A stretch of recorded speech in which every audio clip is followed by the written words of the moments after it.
Yet another day, yet another live stream silliness in protest of the madness out there. Let's explore and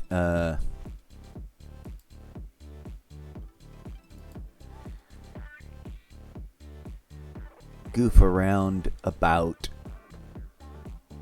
Oh shit. Forgot to turn something on. Boop. There we go. That makes all the difference. I was debating which way to do the opening bit. And it's a bit of an endurance bit, I'll admit. Which can be tedious and boring. But also, I want to kind of drill it down into just the right length so that it's interesting and funny and can be captured once and replayed back generically as an intro. So I need to rewrite it. So then I thought, we can just do that live on stream. Excuse me, I've got the hiccups and the burps. Okay, I think that did it. I really do sometimes get the urge to simultaneously sneeze, cough, hiccup, burp, all at once, right here. It's a right here thing. And maybe my brain is just confused and I'm trying to do just one of those things or just two of those things, but it registers as all of them. But regardless, funny quirk. It's awkward and feels terrible. Feels like I might puke on the microphone, which is a thought I don't want to have. And I just said it out loud. Welcome to the show. Hello and welcome. Greetings and salutations and welcome. I don't know why in some places, in some contexts, the word, and I quote, and please, if you don't know words, and I've been thinking and saying this a lot lately, and it's probably my first official senior citizen's personal slogan. But if you've never owned a dictionary in your life and you're out there arguing with people, maybe buy a dictionary first. Just buy one. Use it. Read it. Learn what words actually mean. Please and thank you. I'm just saying. It's not a put down. It's not a diss, as we used to say, D-I-S. Did it have two S's? As into disrespect. It's not an insult. Some people just live in large in the world, raw dog and vocabulary without a dictionary to back them up, and it's a bold choice. All I'm saying is we got to make sense, right? What can I ask? Can I pause and zoom out and ask the burning question to humanity? WTF, humanity? WTF? All of it. WTF? It's a loop. It's an endless loop. I should make a whole hot second. Is it gonna go on for a minute, or is it just 30 seconds of it, or 15 seconds of me just WTF humanity? WTF humanity? WTF? Because why would I ask that out loud to you? WTF? Do you think? Look around. Now let's stop looking around because it's disassociation from reality that we reach for when we turn to our entertainment, isn't it? If you're new here, the whiplash is something you get used to. I don't know if that's a fair thing to say or not, but I thought I'd say it anyways. I am a many-splendored thing, one of which is an aspiring novelist, and not through any confusion of of weaponized false accusation and or the occasionally random unintentional collection of things that may look like a costume but aren't. It's just laundry day or whatever. It's just whatever cycling through. I am not most any of the things that people have flung at me on the interwebs. And why do I say that? Because I want to write a bit I want to write a sequence live on stream. Well, I don't know if I'll actually ever get around to writing anything fully live on stream. That's the goal. I keep getting to the blank page and going, shutdown protocol activated. No, don't activate it now. No, stop. That was a comedy punchline. That was a comedy funny thing to say line, throwaway, not an actual initiation of the seemingly invoked protocol systems inherent in whatever I just said. Backing up, there's for better or worse, especially if it's got this particular label attached to it, but any of them really, I, as a content creator, the human being behind the net result of whatever it is you're watching, am attempting to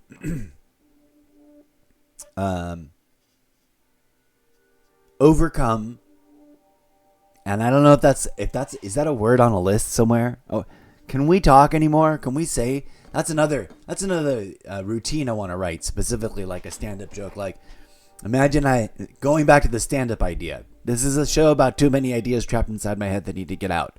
So deal with it. And if you want to help, make magic movie loops of little segments and go, what was next? And throw them back at me and pin them on the internets. Because that will actually help. Oh, I need to check volume levels. Check. 1, 2, 3. I don't have an actual monitor in my head or anything. I would get myself one of those. I'm all about acronyms, but I don't actually know the acronyms when other people use them. And I'm like, what does that mean? IEMs. In-ear monitors. But I can't afford them. Someone buy a pair for me. No, I'm kidding. Ba-dum-bum. There is like a short story, maybe the pilot for a little mini series or imagine it like a short run comic book idea that I know I've got the first sequence on really hard in my brain, really solid, really clear in my mind. Okay. And this is what this show is really all about. Here goes a mini brain dump. We've already talked about this before, but I came in at a weird approach. Here's a much more clean approach to this episode series part 1.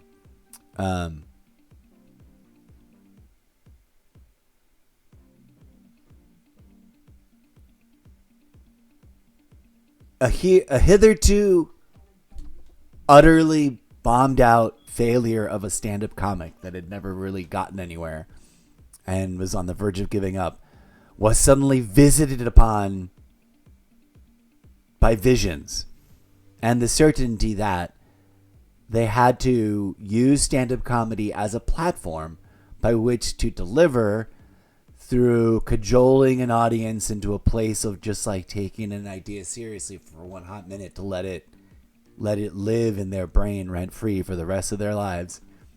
The central, oh my God, wouldn't this be horrifying? Let's not let that be true if it is true. Let's all vote for the good thing now.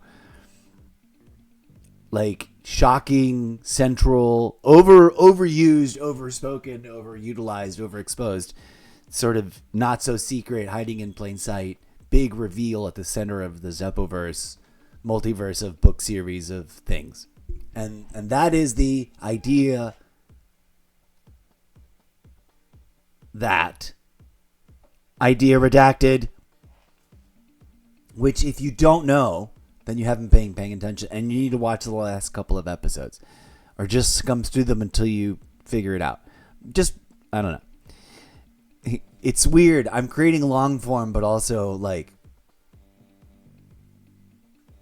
wish I weren't. But no, that's not true. I am confused by my own weird experimental process. But if Idea Redacted were true, and the options presented in the storytelling of Redacted Idea were the only two options, which one would you vote for? What is the, like, I'm kidding, not kidding, just kidding, but It's really true. Kidding. Ha ha ha. Isn't that funny and weird and scary and weird? Nah. All you can do is laugh at it or else break down and cry. Sorry. I'm terrible at stand-up. And that's my time, folks. Gotta go. Don't let it haunt you late at night. The idea redacted. Okay. I want to make that one bundle, one thing, and ship it off into the world and see if it comes out. And then I want to do the other version of that idea, which is a slightly better version, where I repeat myself but say the redacted idea, which is that we are all just brains in a jar that are engines to the machines that we built that devoured everything in reality, and now reality itself is inert, dead, rendered, consumed, and profited on by our own devices. And the only two options are let our brains in the jar falter and rot away and end, or vote for third eye opening, transformational transfiguration to beings of light, and probably have to do a purgatory run through a purgatory version of reality real quick to kind of make up for how bad that was. Weird, right? Scary. But I'm just kidding. But I'm not, because it's really true. But I'm kidding. But that's my mind. That's my time. That's the okay. So if you didn't see episode 1, which I didn't, or part 1 of episode 0, that's more correct.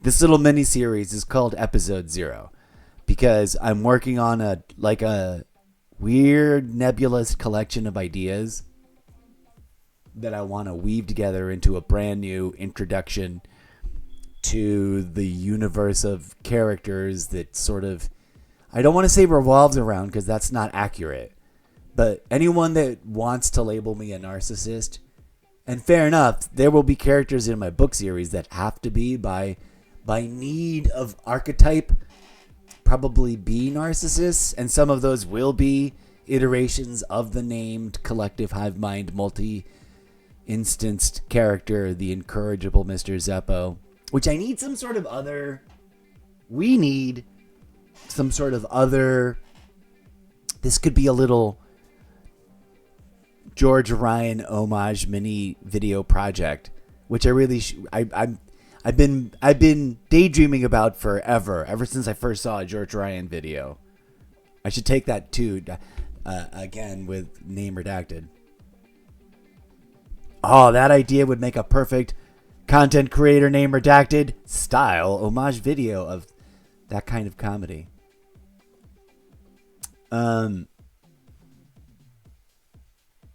I wish I were, proof that I'm not actually, and that I don't really think as a person, the content creator behind the absurdity. I duly declare publicly again and again as part of the routine, because I think Mr. Zeppo would have like an error code routine where he'd have to say this out loud and be like, but I really am though, at the end of it every time.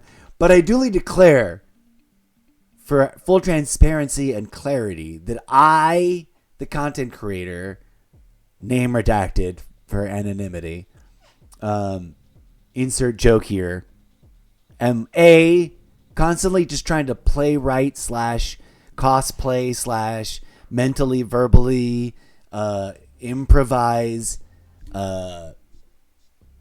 aspects and layers and ideas that are stuck in my brain and have been for a very long time, percolating and evolving and withdrawing from real world events and ongoing, much debated about history, for the purposes of future retro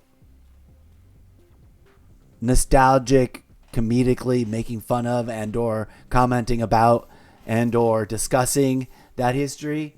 Because, okay, for multiple reasons. Part 1, and this is a moment that I think we should capture. Part 1, in the Zeppoverse, there are multiple timelines and multiple histories and multiple instances of reality. Baseline reality. All of them share something in common. And that's that they are all interconnected by the inevitability of events driven by the, what I call for absolute short, the Armada fleet or the Fleet Armada. It has variants of names, mostly just me overdoing the long name, long abbreviation of bureaucracy joke or gig or gimmick, not gig, gag. But in all of them, regardless, there is this sort of central through line that before a certain point, physical, historical reality was, in any given timeline, just that. We believe we can reach back to a point and be like, but that was all real, right?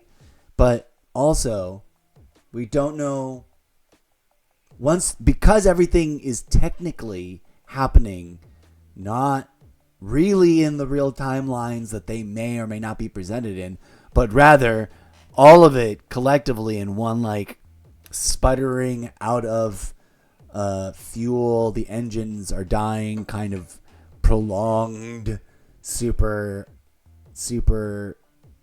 leveraged time dilation on multiple tiers of multiple levels of time dilation, kind of ongoing emergency countdown to the emergency countdown kind of moment. Several cycles away, cycles being a very long epoch of time, but definitely sort of like very vastly approaching a technical threshold that can only be described as the classic point of no return. Reference the railroad model from Back to the Future and, like, point of no return off the bridge, right? In a pastiche, in the visual style, I would argue that I cannot forevermore, as a content creator and a character and or a writer and or an artist, aspiring, massive quotes / asterisks inserting aspiring in front of each of any one of the labels I might dare to call myself. Moving forward, I will forever have to tip-o the hat, homage, honor, and reference this beautiful choice. Not the first time I've ever seen anyone ever do it before. I mean, it's literally a thing in the dictionary, pastiche, in both in literature, film, and cinema. Cinema being the broadest of the categories that we would lump all live action and or animated media that we would, that includes movies and films, TV shows, etc. To be pedantic, I will be pedantic. I love words. I'm not a snob. I'm definitely not a C word. I don't know. I saw that comment float up as an alert on my desktop, but that didn't mean it was necessarily aimed at me, because there's clearly some posts I've made recently, and this is sort of a first, have currently under them in the real world, and I don't know if this is a good thing or a scary thing or a bad thing. It might be a little bit of all three. But there are now ongoing discussions / arguments, debates between people about stuff ongoing in some of my posts, which we'll circle back to and maybe make a whole special segment about discussing as part of a live stream, radio talk show style thingamabob. Is the music still playing? DJ Zed is ever so lightly playing in the background. I do not know what that sounds like, at what level we're mixing it in. But in some of the recent mini Magic Movie loops I've been trying to grab manually because I don't want to pay the subscription fee, and they've paywalled everything. Those real life reference, which will be fictionalized. Warning, I didn't do any of my usual warnings because I want to rewrite the intro to get it tighter, compactor, and a little less redundant, but also to include a little bit more explicit, like almost everything, anything, even if it is an actual real world, real time, factual based reference to something that may or may not be, that may or may not have just happened out there in the world. It's all, especially if it's a Zeppelverse world building labeled, titled live stream, specifically being expressed for the purposes of my own cyclical, hopefully revisiting the same content and percolating it and having it trigger me write something else that is fiction, for fictionalization. So make that a pin on the corkboard. To circle back and complete a thought of mine, I am in the real world a long-standing citizen of the internet, what we used to call a netizen. Never really fully went mainstream beyond its moment of coinage and popularization for the purposes of like general knowledge. But a citizen of the internet, one that used the internet on a semi-regular basis more than 2 or 3, 4, 5, 6, 7 times a week. Excuse me.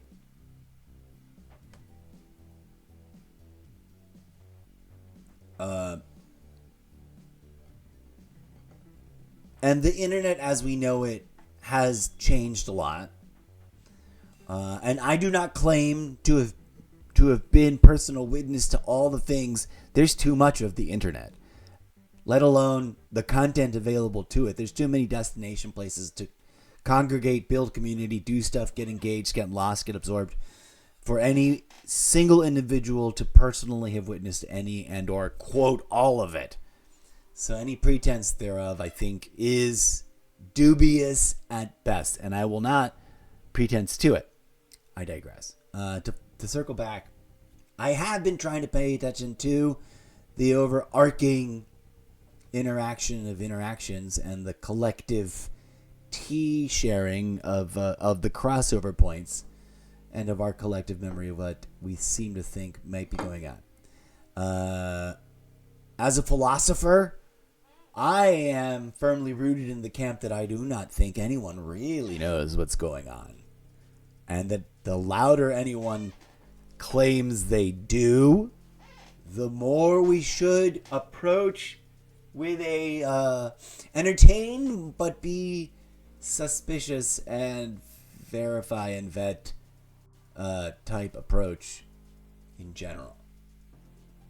And I say that for many reasons, not the least of which, to be quite clear, only in the world of the sci-fi, action-adventure, literary, multi-book, interconnected world of worlds that I am trying to cultivate content about, creating content about, self-commodifying my process of creating future content about, with, in, through, will I ever assert things that declaratively. And in the world of social media, I declare things quite assertively because it's social media, and I'm trying to engage in the overall like critical thought analysis of the ideas being thrown around, not sparring with individuals against them as individuals, right? Like ideas are being thrown around and like we should be like, whoa, slow down. What are we doing? What are these ideas? Have we really thoroughly questioned what the F people, what we're even arguing about? Dare I say. And that's the kind of like inner character gestalt that I bring to any of the weird things we're about to explore and or try to propagate and or generate. Speaking of which, this is a writing experimental workshop process that I've just been ranting and rambling. But I wanted to be clear. Having been, as previously noted, although vaguely claimed, not thoroughly explained, but whatevs. I truly have been a not quite daily, but almost daily online public discourse participant for a disturbingly long time. So much that, like, my body hurts. And that I lament perhaps not having spent more percentage of that time writing offline in a more, like, breaking my writer's block kind of way. But here we are, regardless. And I paid attention to some of the trends. I try to really, really pay attention to the larger trends and the themes. And I do that for the purposes of my own critical thought analysis process and conversion, transformation, reinterpretation, analogy making, and quote, literary, fictional, world building, creative fictionalization process, because that's what I am. Whatever anyone has called me, labeled me, accused me of being, regurgitated mindlessly some prefabricated, spoon-fed, weaponized false accusation label at, I'm none of those things. I am a content creator creating content about a robot, fictional literary character, action adventure comic book style, multiversal hero, anti-hero, and everything in between, because he's many instances of himself in a Sliders-like situation. Pin on the corkboard. That's an old school reference. But not quite that. But it'll have flavors of that. Similarities. That is actively trying to deliver to humanity a very urgent, very time-sensitive, very confusing, very different, very weird, very sci-fi action-adventure comic book style, hyperbolically bizarre and fictional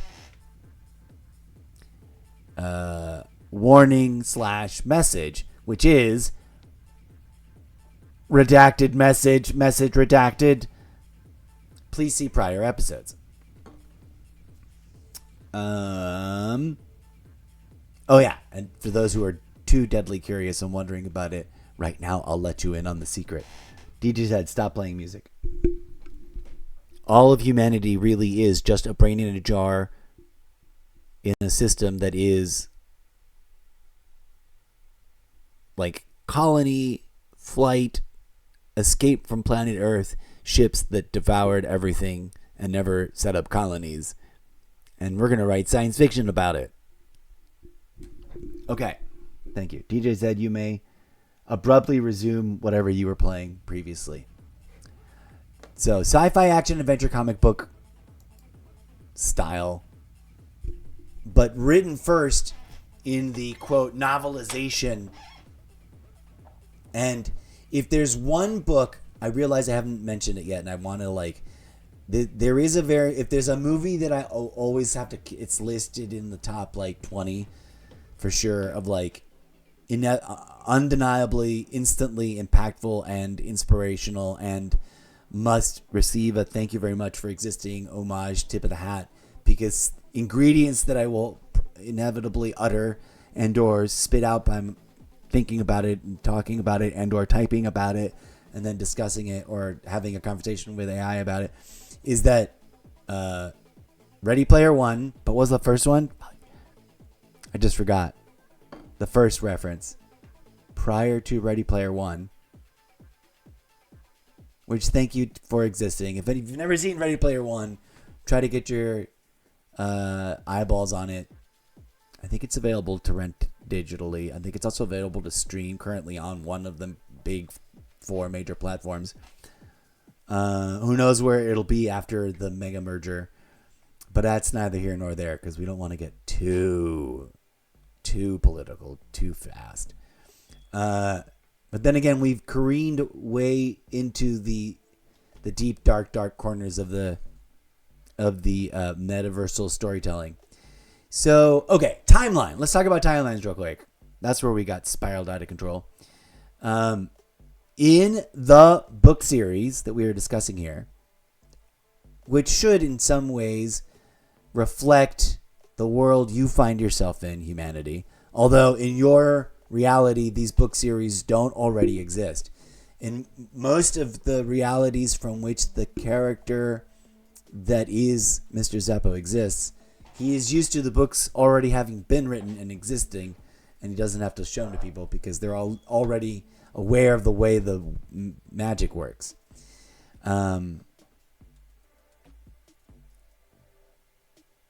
So, at a certain level of the storytelling, it all comes back to, here's another permanent. It's in the top 20 tip of the hat. I'm trying to collect what are the top 20 undeniable. As soon as I saw them, they for better or worse, absolutely unadulteratedly creatively impacted me somehow deep in my soul and creative mind, in a way that now anything I create in the future, for better or worse, should just include a blunt homage and maybe even some sort of pastiche invocation of it in the style of Sugar, which is one way to do it, which is just to straight like clip a 15-second little moment from the thing. I even think they do this. Insert name of redacted movie here. Insert name of the other redacted movie here. What was the other one? The first one I already forgot. The second one was Ready Player One. The third one that I just thought of that is also inherently like an instant meta reference has to be called The Neverending Story. What was the first thing? Now my brain is just thinking multiples to put in the top 20. It'll get too crowded really fast. I should maybe make the list the top 50 movies and/or the first thing I thought of that I wanted to tip on that homage isn't a movie. At least not yet. Not in this viewer's reality. Sometimes I am the viewer and/or the reader and/or the quote audience. We all are, right? We all share those things in common. Thank you, dear audience, for tuning in. So, honest, real, genuine endorsement. If this were an instant, totally irrelevant media review moment, it would be long and in-depth and lavished with freshly having just reread the book, mental references about things in the book, and or recordings made while reading it. But tragically, for us in this moment right now, folks, I have not read that book in a long time. It's sitting right behind me somewhere. And it is redacted name of book. No. And it is House of Leaves. If you've never read that, I don't remember the author's name right now because I wasn't prepared to make this statement. But go watch it. Go read it. If it is a movie, people will say it is a movie trying to be adjacent to insert name redacted movie name here.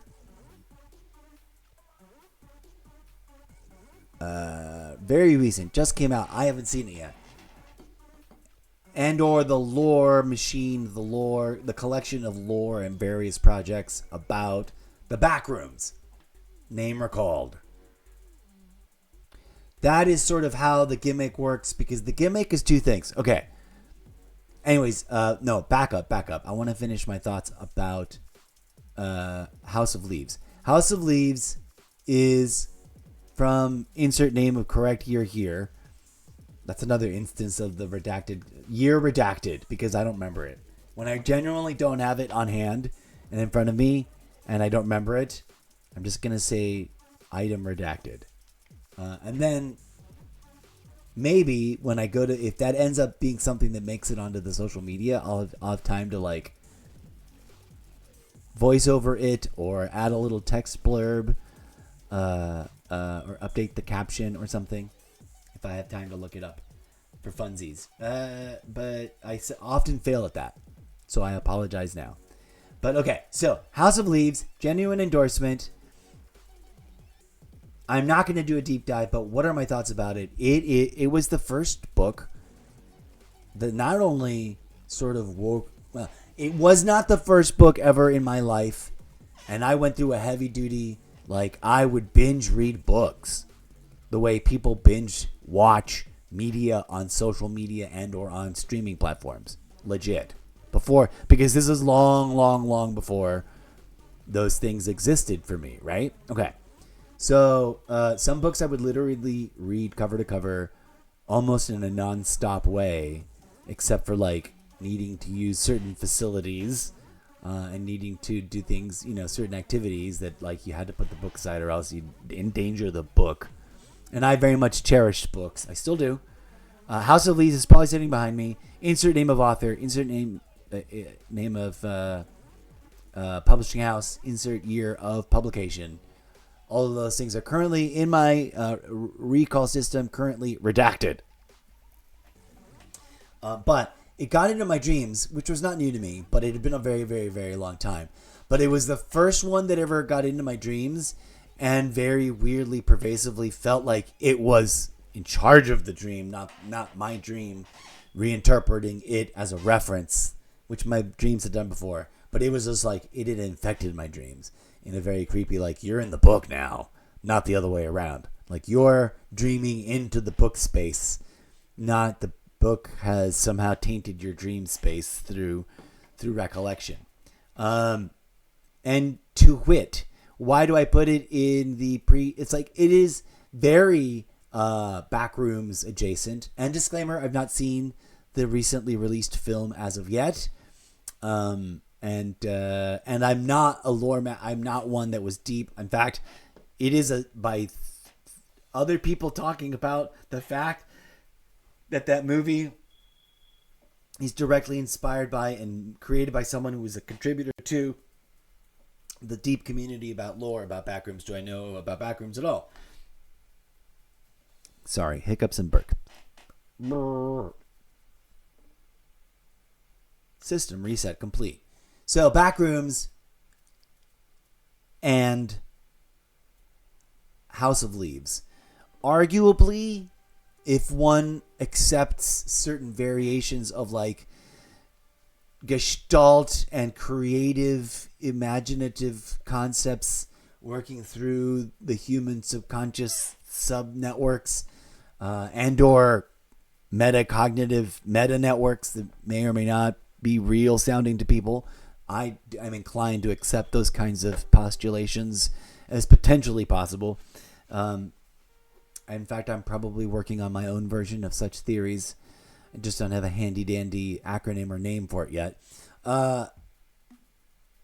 That book was seminal and deeply influential to the Gestalt emergence, the collective emergence of people creating what became the confluence of every idea that ever contributed to the creation of the Backrooms as now an entity that exists in the human imagination in its own very, very weird and very seriously, clearly defined kind of way. Because House of Leaves predates it by a generation or two or 3.5. Now I'm really curious to know when it was published. I was not preparing a totally irrelevant media review, but here's a sidebar's rant. It contains ingredients in it that are indeed very much like, here is a house. It is totally normal, except that it will open doors to places that are the Backrooms, except that author's conceptualization of that kind of liminal space before that body of work existed, to the best of my knowledge. Unless somehow the roots of what we know of as the film and that collection of lore that exists on the internet are deeper and older than I'm aware of, and the book somehow owes its conceptualization to them, I would argue that in a semi-unconscious, it floated through the network and triggered many, many other minds to have many, many other parallel, similar, and or parallax thoughts and thinking thoughts and procedures and images and bouts and spouts of inspiration. There's some kind of mojo there. There's some kind of linkage there. I believe in the you wouldn't have this without that, even if you cannot draw a direct, conscious tip of the hat lineage of direct acknowledgement of like, yes, that inspired me. You often can, right? Artists do. I try, and I'm trying to cultivate my own inner subculture of always trying to tip of the hat, and as in, thank you very much for having made that. Ghost in the Shell, random, has to go up on the top.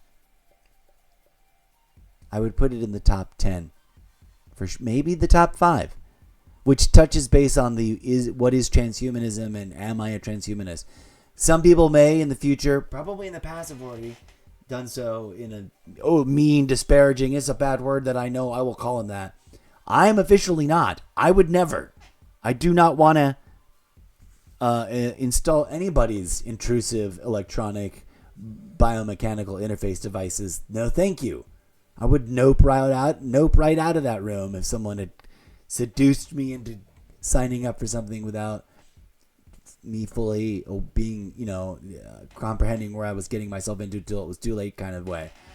But I will write science fiction about it because at the center of this core idea that has been stuck, living quite ultra vividly in my brain, in my mind, in my brain's theater of ongoing imaginative development, but can't type it out yet, headspace, has been a horror story of what happens if we wake up to the realization that we've already done the worst we could probably do, and that is build giant, planet-devouring, self-replicating, deep VR,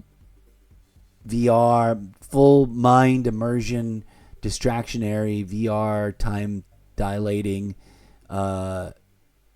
mega space construction platform things, ships, armada, fleet armada.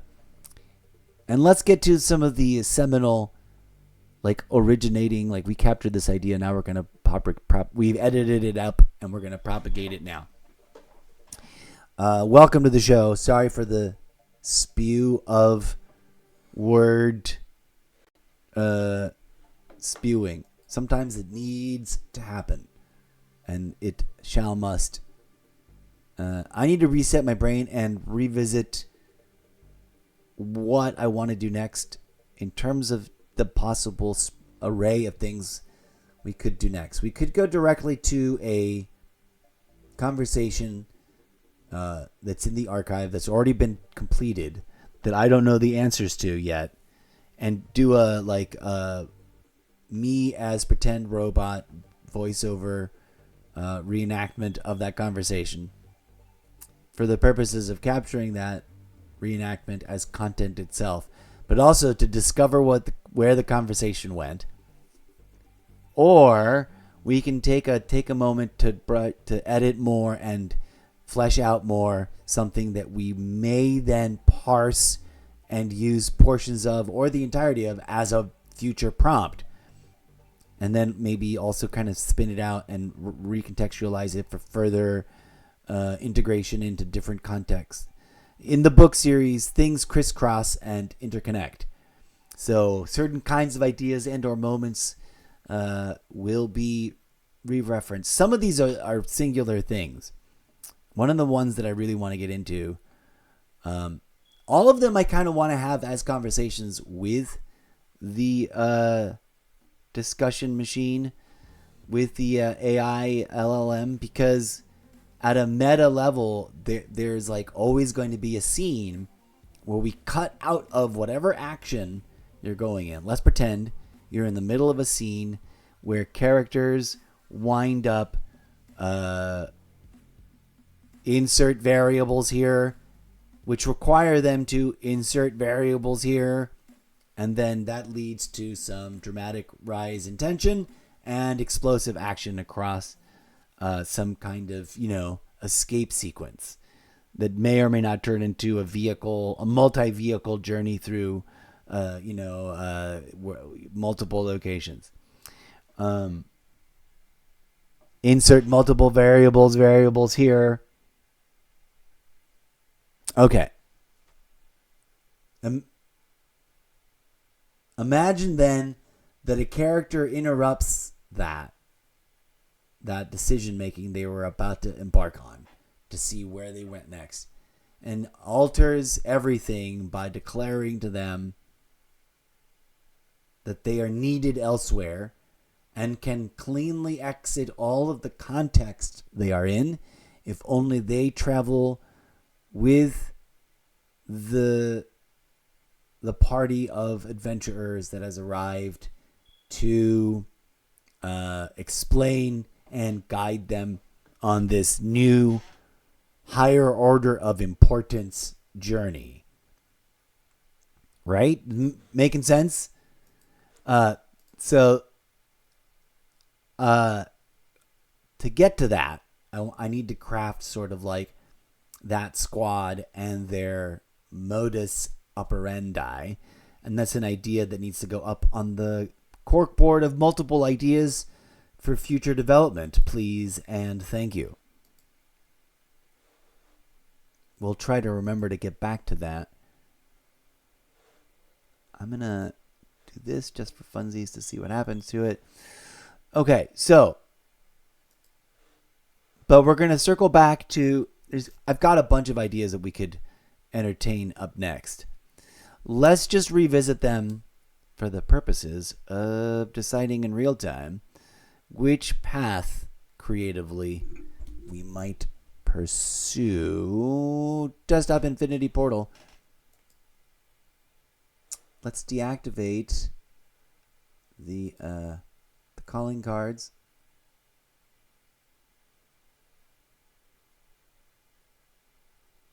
Especially that one. Those all can go in this folder, actually. So they can all be deactivated at once. Boom. Okay. You can still hear the sound of my voice and see where we are going. Let us visit. So along with almost every ism, I don't know that I have made my point, but also my own recursive thinking brings me back. A few disclaimers should be made. Disclaimers that I've made routinely and that I need to, we will, that's one of the options we're going to work on today, is revisiting, updrafting, maybe shortening the length of, and improving the precision of language about the disclaimers, the opening, activating stream, announcing the stream going online, and making the disclaimers and welcoming the audience. It's a time filler for those who do not know, and for the AI Singularity that may be following along in the future. It is traditional here amongst the Earthlings that commodify themselves on this purple platform. And I redact the name of the platform now because anyone's watching on a tertiary platform as the making of Magic movie loops happens. This platform here. It is customary to have a prolonged time delay of the show is about to start on the live stream with a countdown clock. I don't have a countdown clock. I should make myself and or find a nice thematically tieable, connectable countdown clock to have as part of the opening sequences or the opening pages. But instead I have the... Where is it? Where's the script? I should be showing it to you. Instead I have this. The Welcome Earthlings faux automated introduction script with... It should say with... I should add that up right now.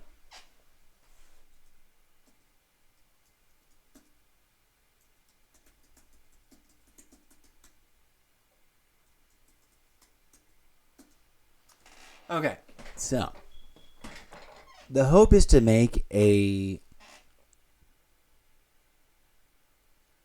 replayable video version of this, which means I probably should not record it with music. I should record myself doing just the voice first. No, I should record. It's multiple questions of should I record myself live against the voice? Should I record? Should I? Oh, no, what? We're gonna have to edit this first. First of all, we need to do a strong edit pass on this script because it could be a little tighter. It could be a little less redundant. And it also needs a couple of more. And ironically, tragically, quite humorously, it needs a couple of more warnings and disclaimers put into it. If I'm going to be truly honest. But yeah. Do I want to do that, or do we want to talk about film noir, do the recap report, or do we want to do the brand new stuff? There is a brand new, and forgive the weirdness of it, but this is sci-fi action adventure stuff that is indeed in a satirical wink, wink, nudge, nudge, say no more. It's supposed to be funny, but also sort of be a little bit of a about face. No, what's the phrase? What's the old phrase? Turnabout. Is it turnabout? Turnabout is fair play in comedy, love, and war. Right? Is that the old saying? It is an old human saying. So not this script.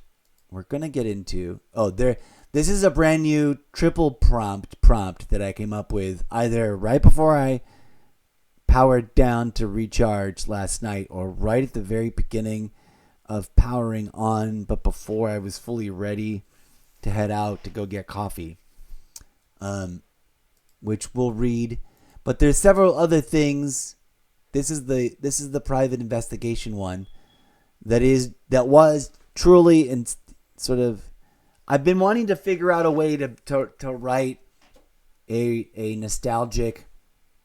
I think we could include the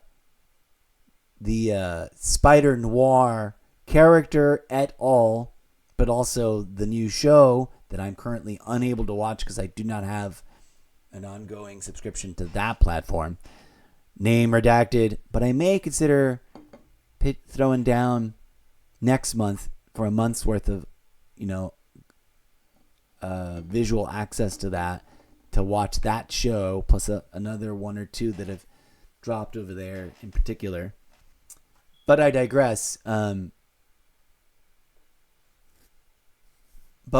going to be real, from my own life, I also had my own short-lived, because I haven't seen all of them, but I had my own little mini self-guided tour and torrid love affair with film noir and the hard-boiled detective and the character archetypes and the styles and the particular movies that, through random real-life recommendations, became the little trail of breadcrumbs that I followed and watched in no particular order. His Girl Friday, Maltese Falcon, the one with the snow globe, whatever that one is. Although not in black and white, a comic book sort of direct lineage. You wouldn't have one without the other. Condor Man. All of those are definitely on the list of, like, they probably make the top 50 cut. Like, things that are, and undeniably, the moment that image hit my cerebral cortex, yeah.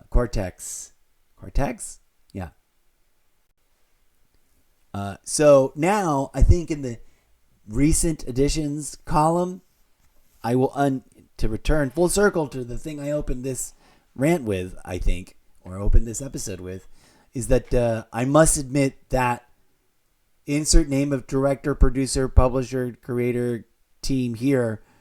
Thank you for making Sugar, starring insert name of star, name redacted, of Sugar, which is, honestly, as anyone, are we on over here? As anyone could see from the note that I literally have read, and I will gladly read out loud. In my humble opinion, a postmodern instant classic, hard-boiled detective, new age film noir. It's just a private investigator somewhere in there too. Masterpiece.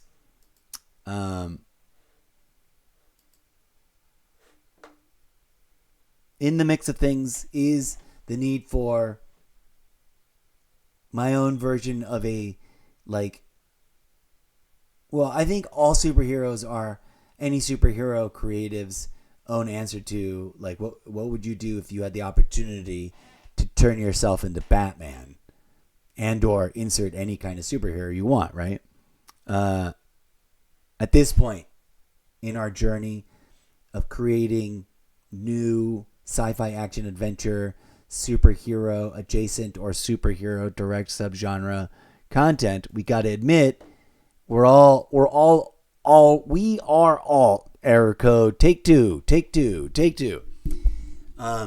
No matter how you slice it, we all, as creatives or content creators or animators or writers or aspiring novelists or aspiring mega empire founders or aspiring movie script writers, etc., we are all indelibly marked by everything that came before us if we are creating something new as of right now moving forward.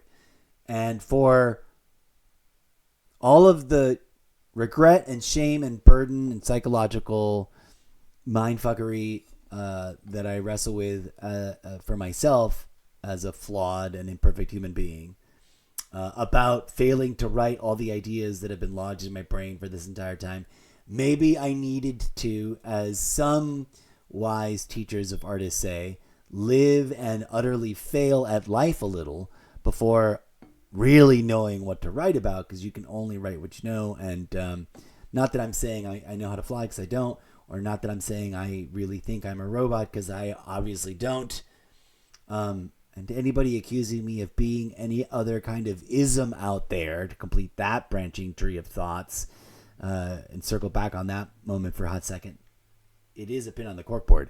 The only ism that I technically adhere to is the broadest, most secular, most non-denominational form of trifecta, Yeshua-inspired, Buddha-inspired, postmodern, entheogenics-inspired transcendentalism, right? Zen-ism, like a Jesus, Buddha, mushroom-flavored, let's all open our third eyes already because WTF humanity.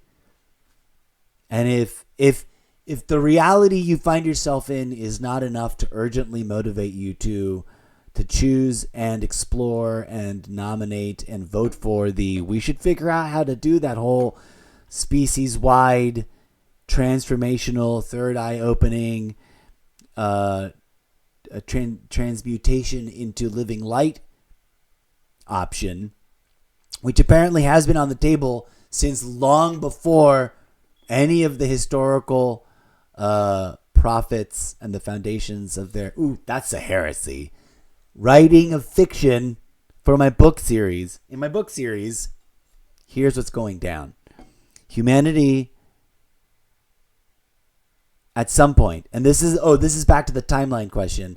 There was a question of where in reality did humanity cross the threshold from before everything, all of this was real and physical, and there was no virtual reality, no argument about digital duplication, no quote unquote question of was it a simulation or not, right?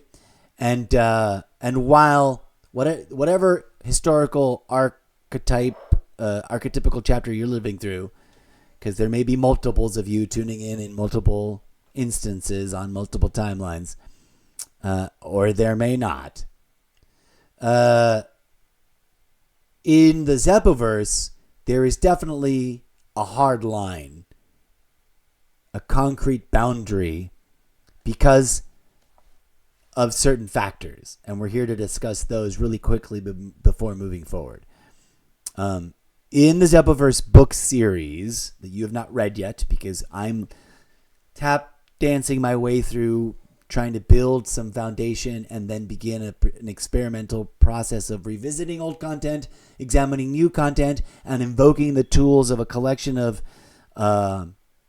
now decades old,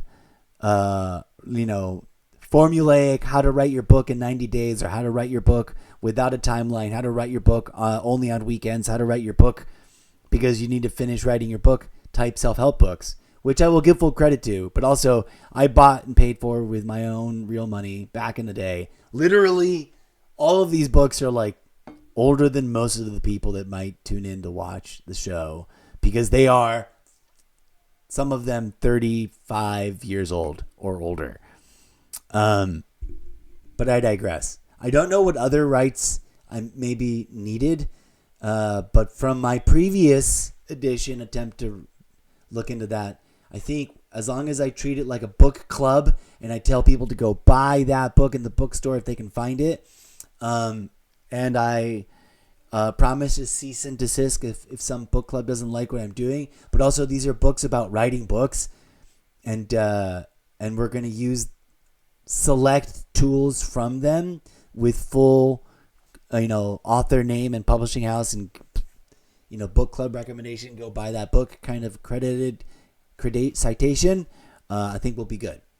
I don't have any of those books in front of me because they've been sitting on a bookshelf that I haven't gone and looked at for. Let's pretend for the fictional iteration of. See, this live stream exists as a repository of something that happened to an iteration of my character in an alternate universe that the other characters are watching. So like a console. How do you not a console? That's a game platform. A council of, and I know this is somebody has used this somewhere else. I'm not trying to rip them off, but I can't but actually invoke we need another word for a console. We need the in-universe lore replacement vocabulary for a room full of quote unquote alpha level Zeppaverse instance of prime Zeppos. A menagerie of Zeppos all sitting around going, what do you mean this is urgent? What do you mean I need to sit and watch all of this? Okay, can we do a simultaneous multi-brain dump for everyone? They're like, no, it's only available in this one format and we can't translate it. Just everyone shut up and sit down and look at the screen. Okay? That's a gimmick.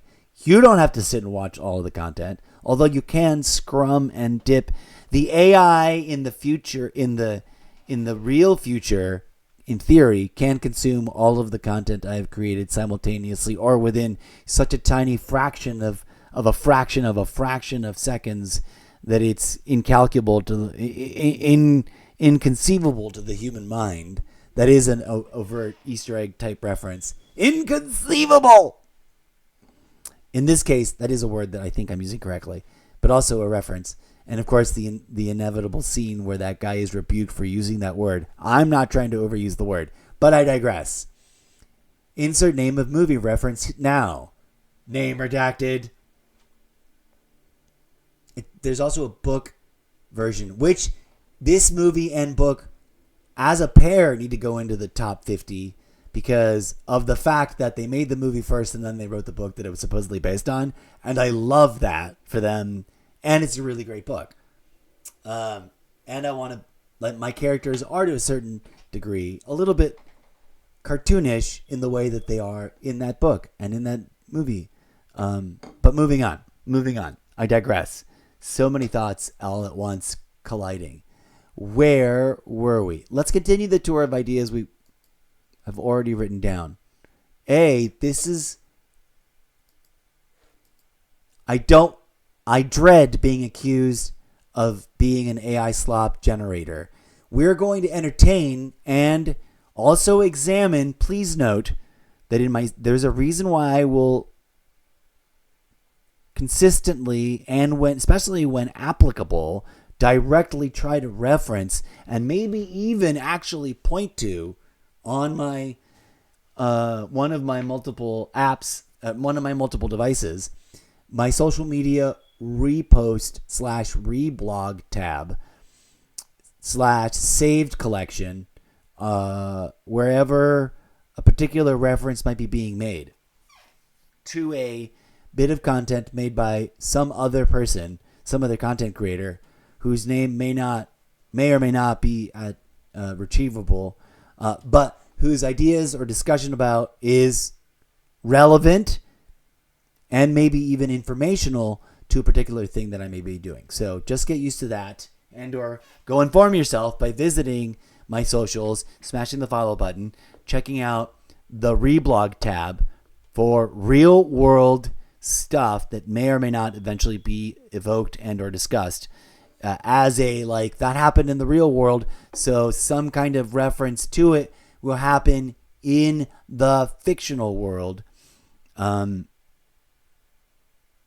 there you go. So when we do get around to having that discussion, you'll know from whence I might be pointing and or drawing a particular thought or reference to.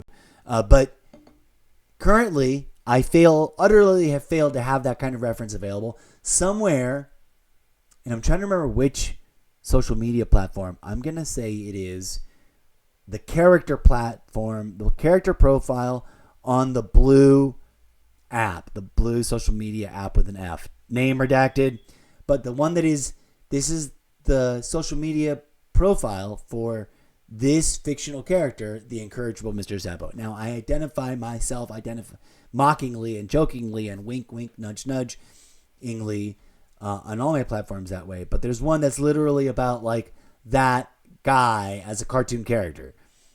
As a, I underutilized that profile, and it is labeled the incorrigible Mr. Zeppo. And in that profile's saved other people's real world reels, there is a growing collection of ones under the title Dear Singularity. But there's also probably other ones that are related under the title AI Slop News. But the one in particular that I'm thinking of, reference memory fail, link redacted, is where this content creator, name of content creator, redacted,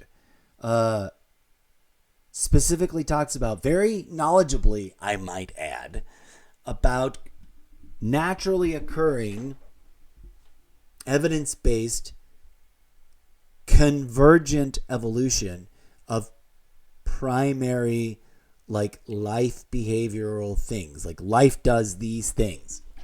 And he proves the point, right? He's like, here's examples of life doing these things.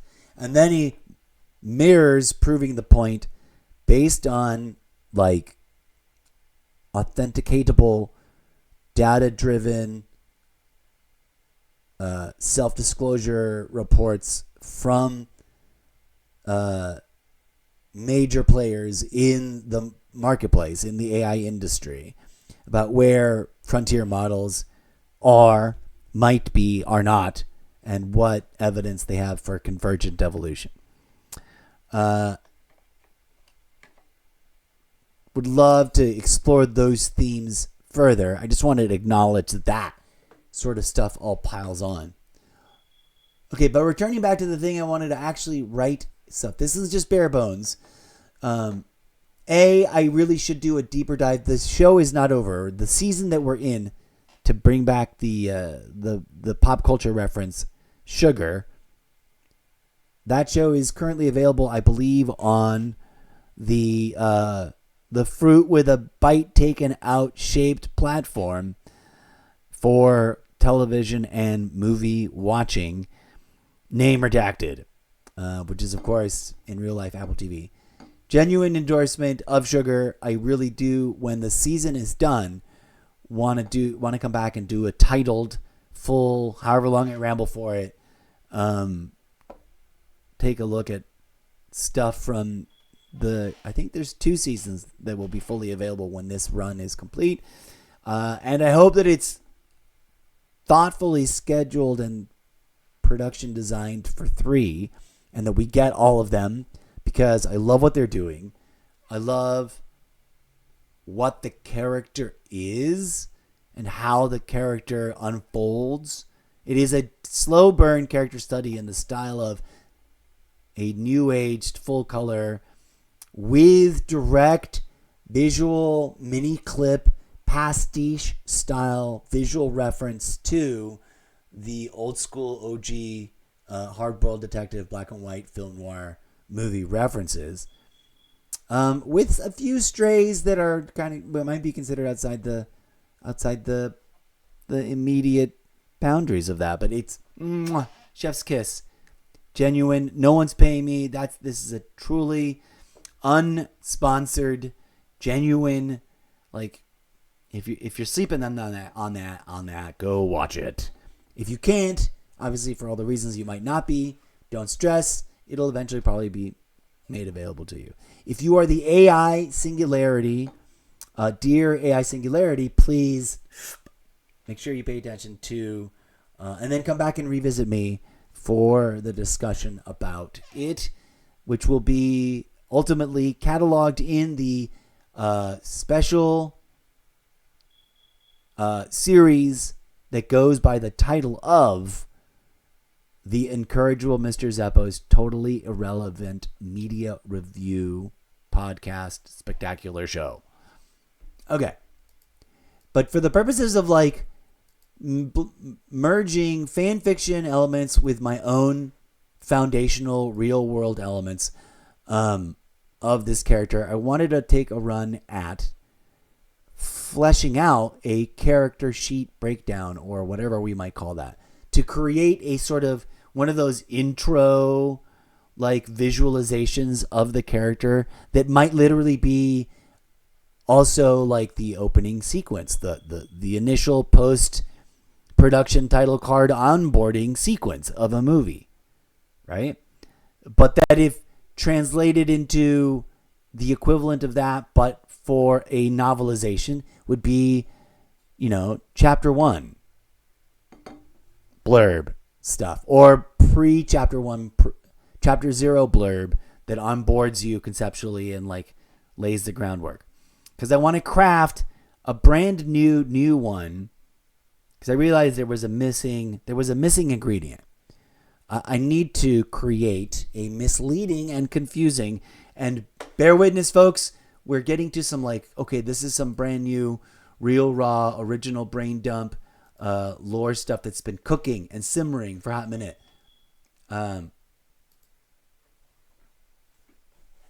There's a trifecta of Zeppos.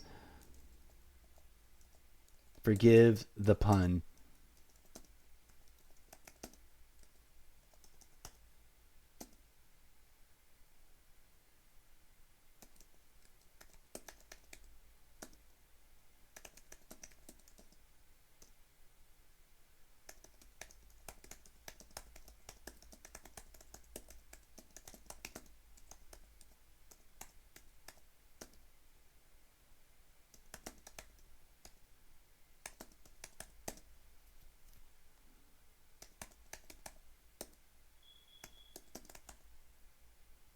Okay.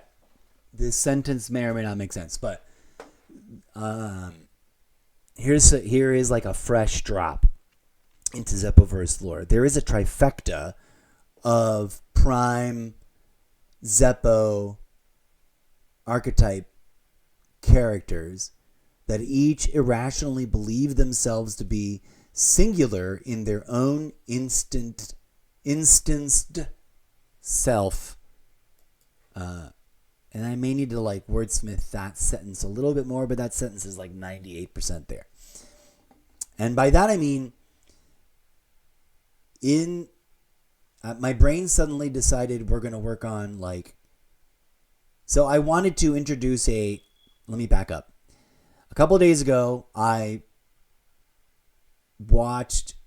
binge watched the newest season. Incomplete. It hasn't fully dropped yet, but I let a handful of episodes drop. I think we got like 3 more to go or something that have not yet dropped. I may be wrong. There may be enough. It may be completely dropped now. I haven't looked at it in a hot second, but we'll look soon. Of Sugar. Not to over talk about Sugar. This is not the media review episode of it.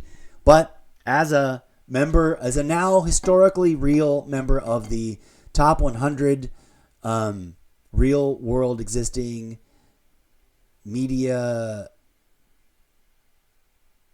objects that I have consumed, enjoyed, as an audience member and officially consider myself a fan of, and that I cannot, as an author, creator, aspiring novelist, content creator, aspiring filmmaker, aspiring video game maker, cannot deny, must be considered and recognized and thanked for being influential to some degree or another to whatever ends up being the end result of what I theoretically, if I don't, knock on wood, utterly fail to achieve it in this end stage of my life,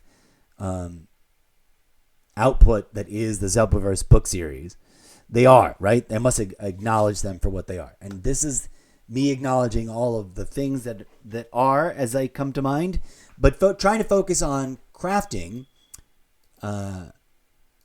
what we were just visiting.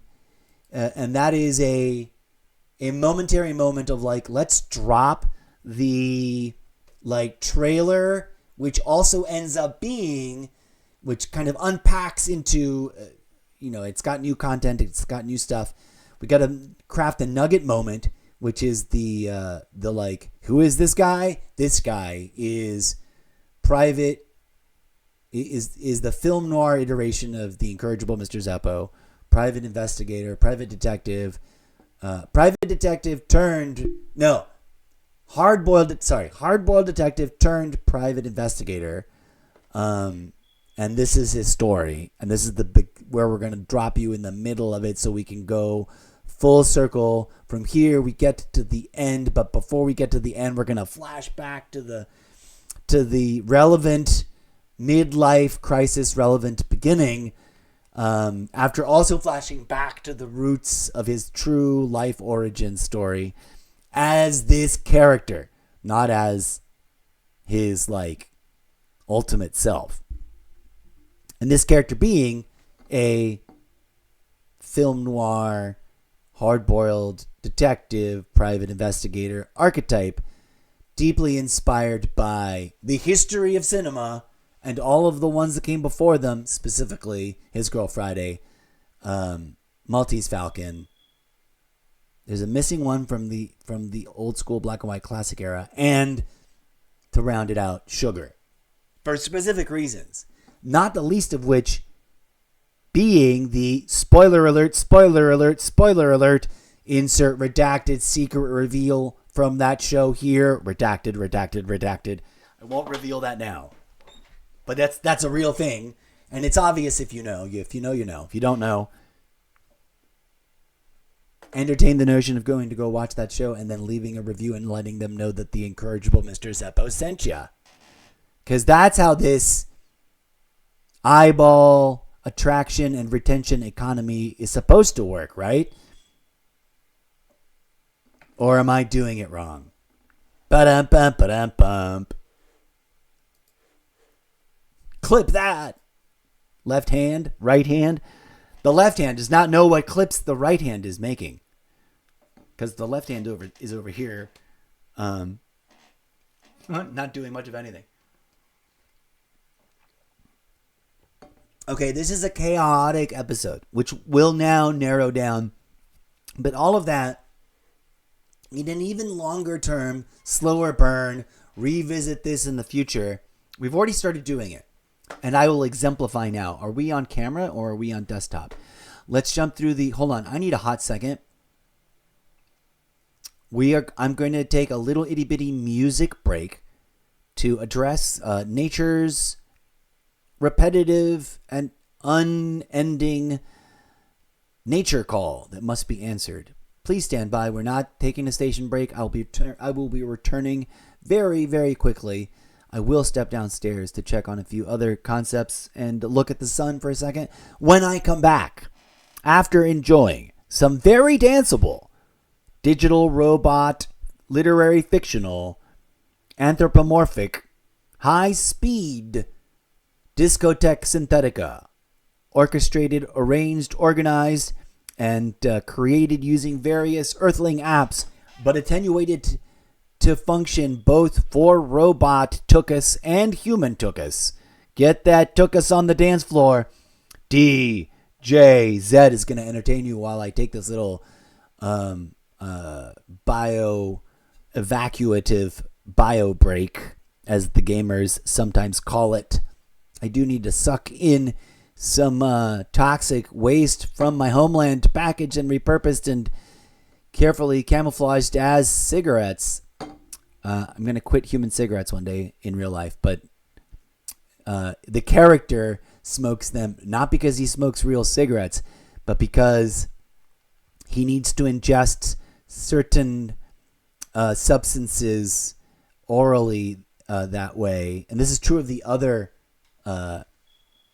vices that the character has, because he is a robot and not a carbon-based ambulatory meat bag of flesh and blood and bone human being. But I digress. That's me. That's my character, not the character from one of the things we'll be doing, and I've been teasing for like 8 days now, is trying to craft this like intro moment. How do I, as if it were the first trailer, and then a reworking of the trailer into the opening, like onboarding surprise. There's a twist. We misled you in the trailer, but also we didn't. We told you the truth, but also, aha, we're concrete. We're cementing and setting your expectations. Opening overture / first sequence of scenes for Act 1 in the first episode of a show that would arguably be called Mr. Zeppo plays the role of hard-boiled detective turned film noir private investigator, inspired by insert name of redacted movies here, including the television show, name redacted. Okay. But I really do. I'll be right back. DJ Zed, take it away. Oh, you were not playing already? You've got to be kidding me. You were supposed to have been playing behind all of that. Okay. Reintroducing the introduction of DJ Zed with, I cannot read the name of that title from here. It's too tiny and my eyeballs are failing. I'll be right back and we'll proceed. And we'll revisit the historical real world recap report as generated by our actorly AI friend, the collaborator that will be memorialized as a fictional robot character in just a minute. Be right back.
Had to fix that technical error. Those images were not included in our Be Right Back screen.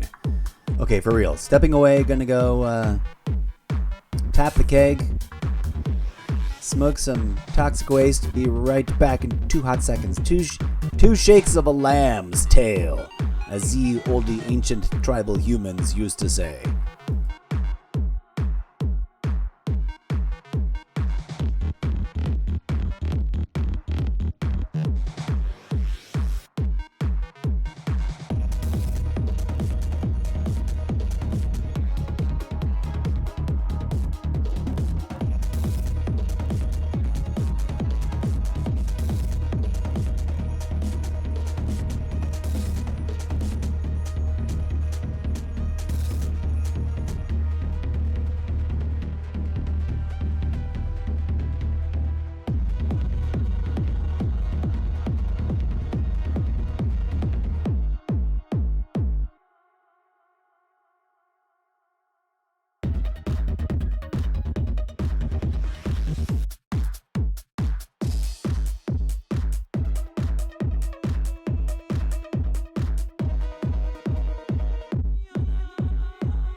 Alrighty, good timing. Just as a new track is coming on. Sorry for slamming the volume down low so fast. That was weird. Okay, we're back. I'm back. Let's get to it. So we're going to jump on through the desktop portal of Infinity. I have calculated the preference. We're going to go with the private investigator prompt. We're going to first spend a little time expanding on it myself. We'll cross over and listen to a little bit of the response from the deep dive that I asked it to do. And so again, spoiler alert, we are going to engage with a known large language model. I do believe this kind of demonstration is perfectly allowed. We're doing this for entertainment purposes only.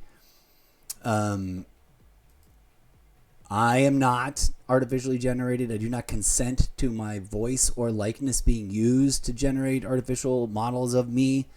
I don't intend to do that anytime soon, despite some occasional collaborative, intentional use of the tool, and the fact that I'm writing science fiction that is intentionally about a disastrous future involving human beings and AI and robots and all of that. Okay, I hope we made that clear. And if there is a foundational principle upon which I am trying to integrate a so-called like message, it's a transcendental Zen Buddhist. Let's heal the species and the planet and evoke transcendental enlightenment, hippy dippy new age kind of stuff. And that's about it. Everything else is projection. All right. DJ Zed, we will zero you out for a hot second. For now. Let's jump over to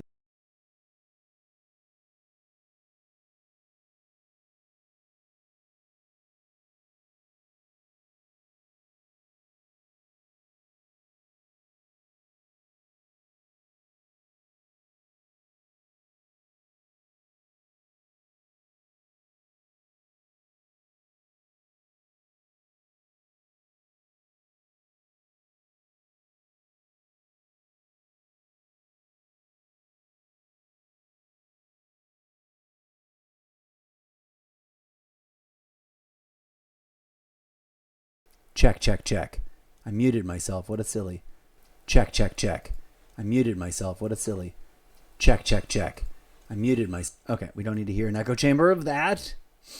I'm going to go ahead and turn these things off so they don't interrupt with stuff. All right. So, all controversy taken into account. And mind you, I respect anyone and everyone that stays away from these things, these products. I get it. In another timeline, I'd be also disengaging. There is a sunk cost, and I know it's a fallacy. I'm just acknowledging, like, that's a lot of effort. If you can see down the side of the scrolly menu, is my camera might be blocking. Oh no, I took camera off, didn't I? Double check. Yeah, okay, no. So you're just staring at nothing. You're staring at this. Good. So there's a bunch of things. We may be revisiting some subjects that we've already touched on. But there's a reason, there's a method, there's an excuse, I guess. Something that may not be obvious. I, for better or worse, lamentably, already am of the opinion, and it is just an opinion, that everything our society does is toxic. Like everything.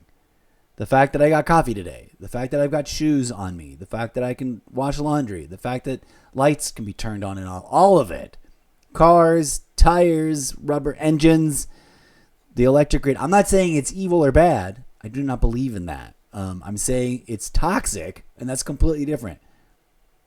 Please be advised. It's an important pin on the corkboard.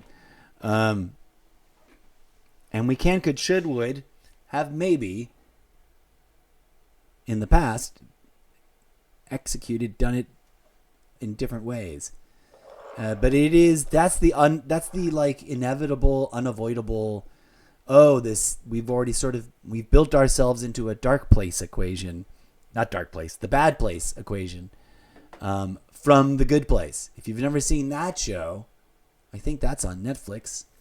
That's worth a binge.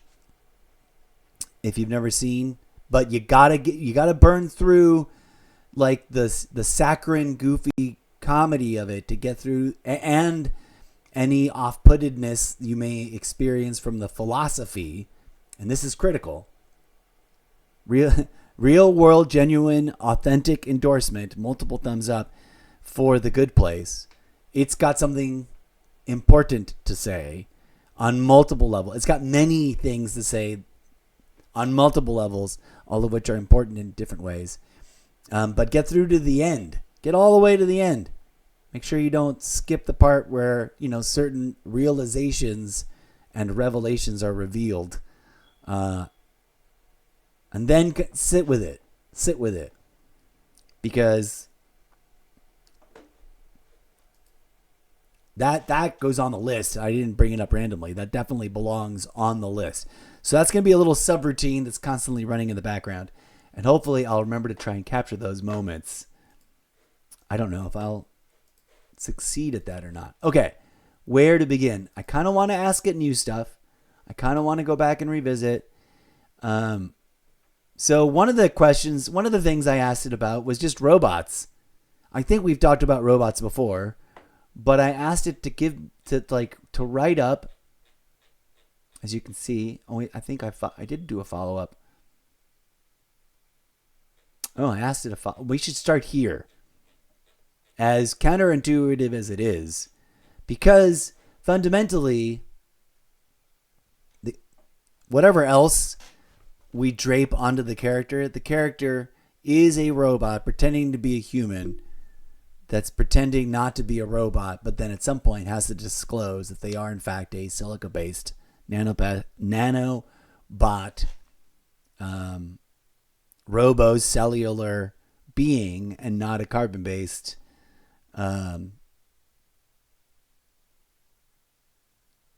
genomic. I don't have the exact same terminology for the other way. Let's now the question is, are we just going to listen to what it's got to say, or am I going to record myself doing all the reading? Ugh. See, part of me wants to do both, and that's the problem. Part of me wants to sit back and actually just absorb what happens and listen. And I should probably record myself doing that too. This is so many layers to create a multi-character recording of yourself talking to yourself to be funny or controversial or philosophical or all three. Knock on wood.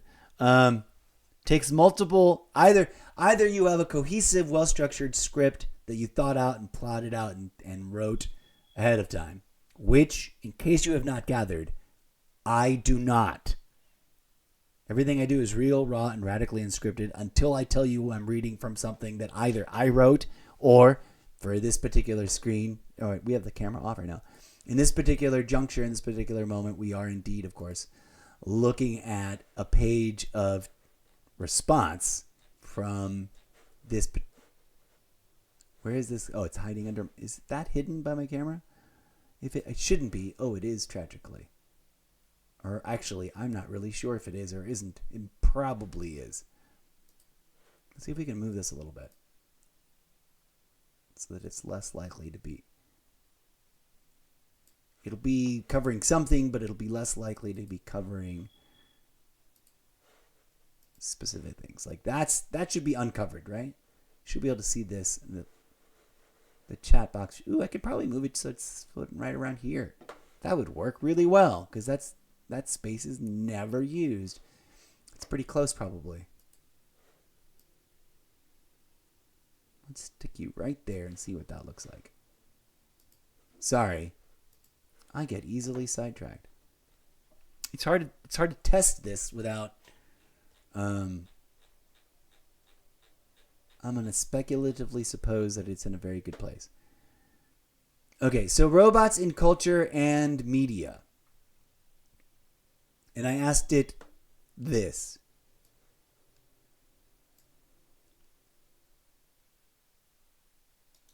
Let's listen to the thing. Please generate a deep dive historically accurate recap report on the subject of robots as literature, entertainment, and metaphor in books, film, and other media, including the oldest known use of the term, and how it has evolved in the postmodern context of today's use both in fiction and in real life. I could then... Oh my god, I'm never going to make videos from these videos that way because there's too much filler content. Anyways, it gave a really big, epic, interesting conclusion. Of which, did I already play this on stream? I may have already played this first part on stream. Did I read it? Did I read it back? Did I play this and read it back? Like, pretending to, like, lip sync to it? Pretending to lip sync. I was actually lip syncing. Pretending that I was saying it as a robot that's, like, got a bad lip sync situation going on.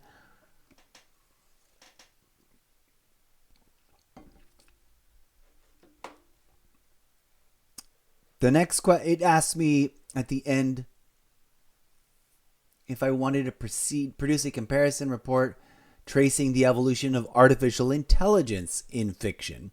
And I said yes, but I also wanted it to highlight the use of brain tissue hardware interfacing as a secondary theme, which I might have just waited on and saved as a follow-up to that and let it have let blah, blah, blah, blah, blah.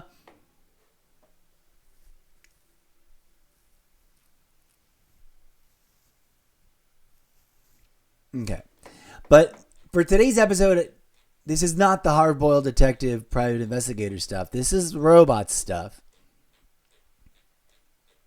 I'm glad I asked it. We don't need to do a whole deep dive into this right now. Here, from earlier, a few days ago, I do not think I've read this on stream. I will give it a preemptive thumbs up just because I know it probably did a good job. I think we chose already a different voice, and then I didn't do an episode. Sorry, I've got like tickles in my nostrils. Please generate an in-depth recap report on the film and literary tradition of noir private investigator mysteries. I did not put hard-boiled detective in there, but it did indeed talk about...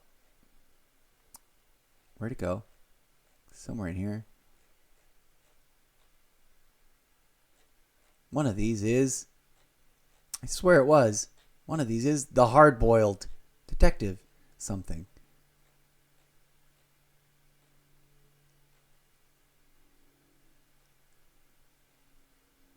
There you go. The hard-boiled revolution.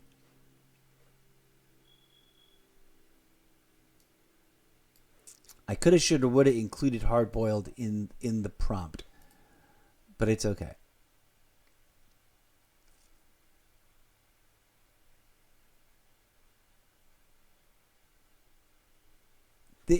I put enough keywords in that it pulled all the right kind of stuff, as evidenced by the Maltese Falcon, Double Indemnity, Murder My Sweet, The Big Sleep. Ah, that's the one I like. I really like The Big Sleep. I knew there was another one that I wanted to reference earlier, and I just couldn't remember it. The Big Sleep. Out of the Past, The Asphalt Jungle, Kiss Me Deadly, and Touch of Evil. Several of those, especially most of these after The Big Sleep, I've never seen. I've never seen Murder My Sweet. I think I've seen, if not all, big chunks of Double Indemnity. And of course, The Maltese Falcon. And in my humble opinion, missing His Girl Friday.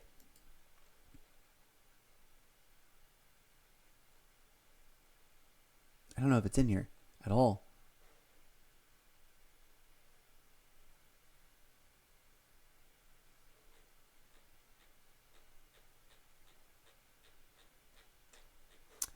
Tragic. I would have naturally included for myself His Girl Friday in all of just in the tapestry of references made. I don't know if His Girl Friday is based on a book or not, but it. And now that I've said the title a couple of times, I'm starting to wonder: is that book not real, or is that movie not real? Am I misconstruing something into something that isn't? I could have sworn that's like a black and white movie. Let's type it in. Whereas I know that Just Girl Friday is. Am I thinking of a movie that is not? No, there it is, 1940. It's not quite Private Detective because they are journalists, but they do a little bit of sleuthing and snooping and solving of stuff. I love this movie. It's adorable and bizarre and weird, and it's apparently available on Tubi for free and a couple of other places that I cannot see either with these glasses or without these glasses. But you can see right there. That's a good one. I'm just surprised it didn't turn up. I would shove that in there and include it. Now I want to watch it again. Dun, dun, dun.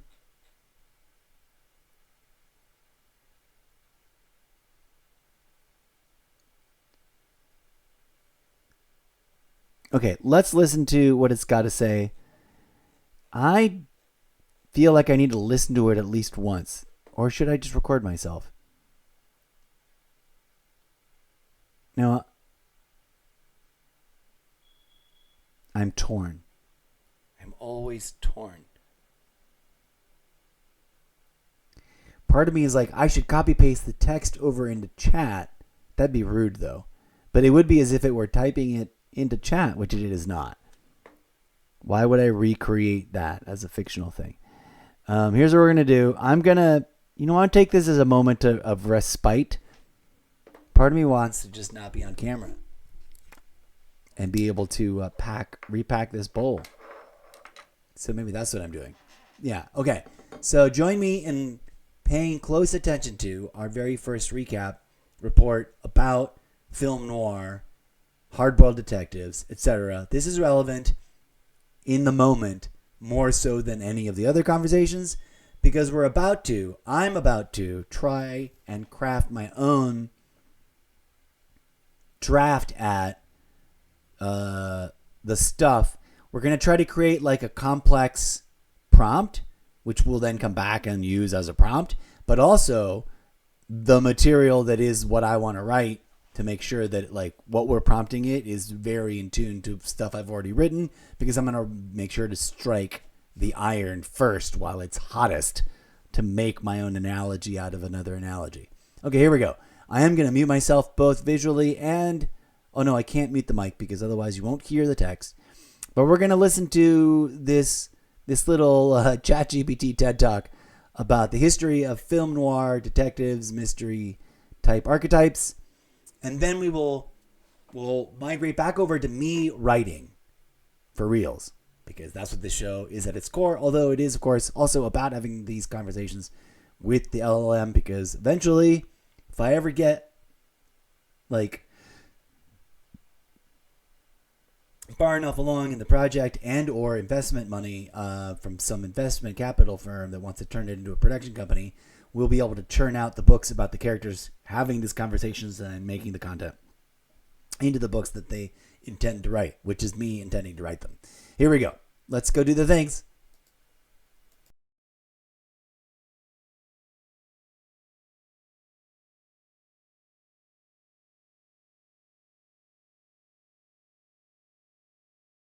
Recap Report, the film and literary tradition of noir private investigator mysteries.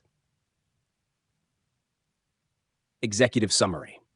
The noir private investigator mystery is one of the most influential storytelling traditions of the 20th century.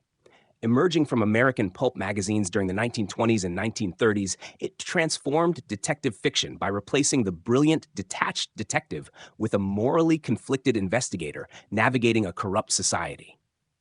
The literary movement inspired the classic era of film noir during the 1940s and 1950s, and its influence continues through neo-noir films, television, comics, graphic novels, video games, and contemporary literature. The private investigator, PI, became not simply a detective, but a symbolic outsider, a lone individual attempting to discover truth in a world where truth itself is uncertain. I. Historical origins. Before noir, the classical detective. The noir PI evolved from earlier detective traditions established by Edgar Allan Poe's Detective C, Auguste Dupin, Émile Gaboriau as Monsieur Lecoq, Arthur Conan Doyle's Sherlock Holmes. These detectives solved puzzles through observation and logical deduction.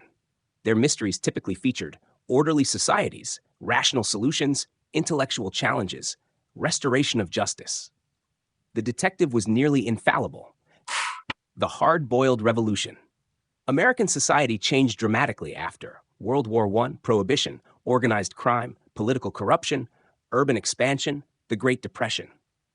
Readers increasingly wanted detectives who looked like ordinary people rather than Victorian geniuses. This demand produced the hard-boiled detective. Major authors included Dashiell Hammett, Raymond Chandler, James M. Cain, Cornell Woolrich, David Goodis, Jim Thompson. Much of this fiction first appeared in pulp magazines such as Black Mask, creating the literary foundation for film noir. 2. Birth of film noir. The term film noir, black film, was coined by French critics after World War II to describe American crime films sharing a distinctive visual and thematic style. The classic era generally spans 1941 to 1958. The movement is often bracketed by The Maltese Falcon, Touch of Evil.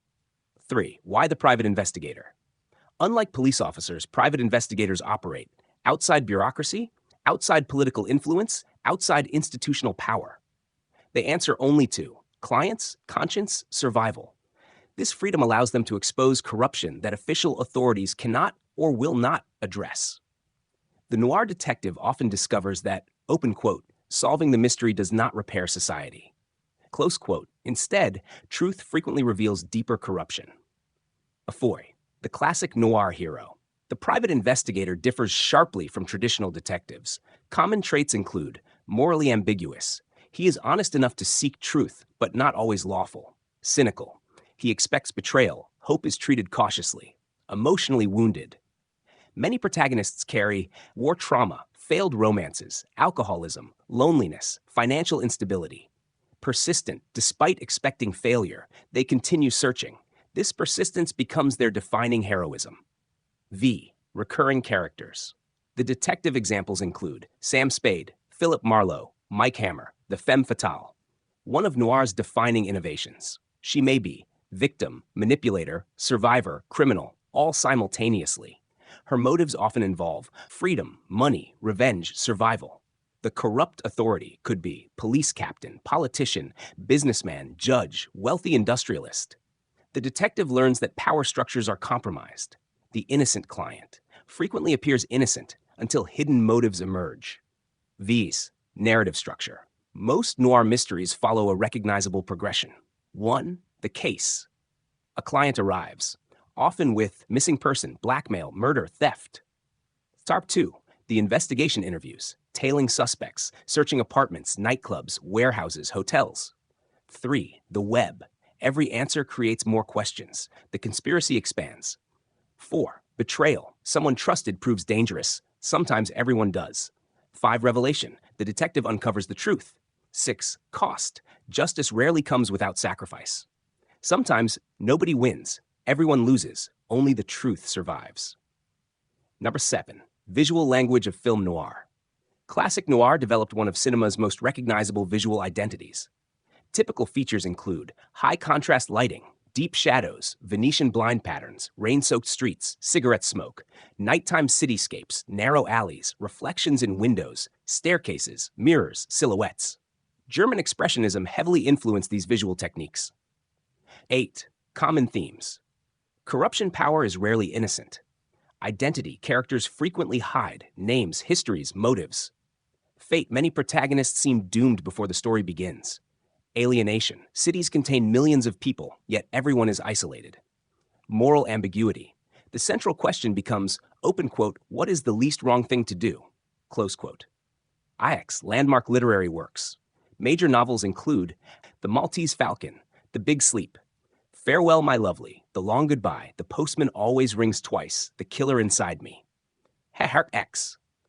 Landmark films' image essential classics include The Maltese Falcon, Double Indemnity, Murder My Sweet, The Big Sleep, Out of the Past, The Asphalt Jungle, Kiss Me Deadly, Touch of Evil.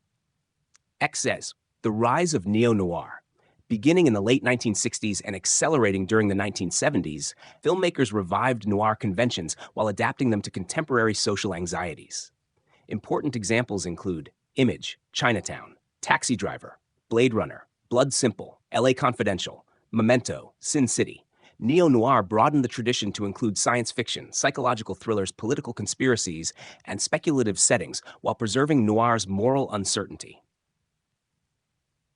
Noir beyond film. The detective archetype spread into comic books, graphic novels, radio dramas, television, anime, cyberpunk, video games. Influential works include Veronica Mars, L.A. Noire, Disco Elysium, Who Framed Roger Rabbit, Nectar Threed. Core storytelling formula. The enduring noir equation can be summarized as mystery plus corruption, moral ambiguity, plus character psychology, plus atmospheric setting equals noir, private investigator story. Unlike classical detective fiction, the objective is not simply to identify the culprit. Instead, noir asks, what does truth cost? Can justice exist in a corrupt world? How much compromise can a good person survive? Is redemption possible after moral failure? 14. Enduring legacy. The noir private investigator remains one of literature and cinema's most adaptable archetypes because the character embodies a universal tension. The search for truth in a society where institutions cannot be fully trusted. Whether set in Depression-era Los Angeles, a futuristic megacity, or a fantastical realm, the PI's journey continues to resonate because it blends mystery with existential inquiry. Recent criticism and renewed interest in noir emphasize that the genre thrives during periods of social uncertainty, when audiences are drawn to stories that acknowledge ambiguity rather than offering simple resolutions.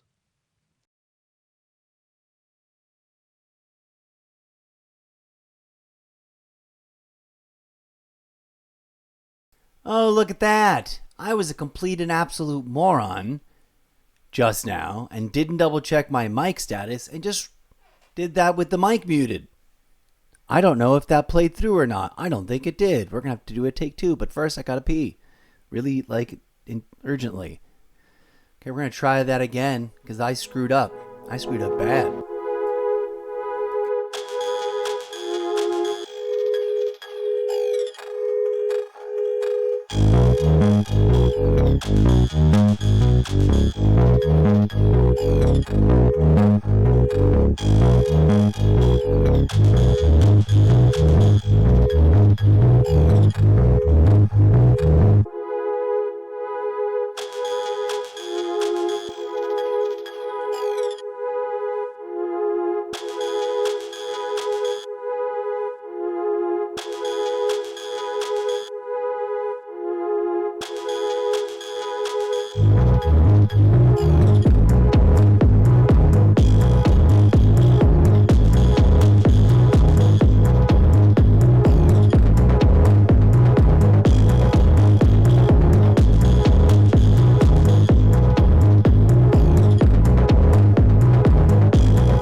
Awkward. I also thought I put it on Be Right Back, not ending.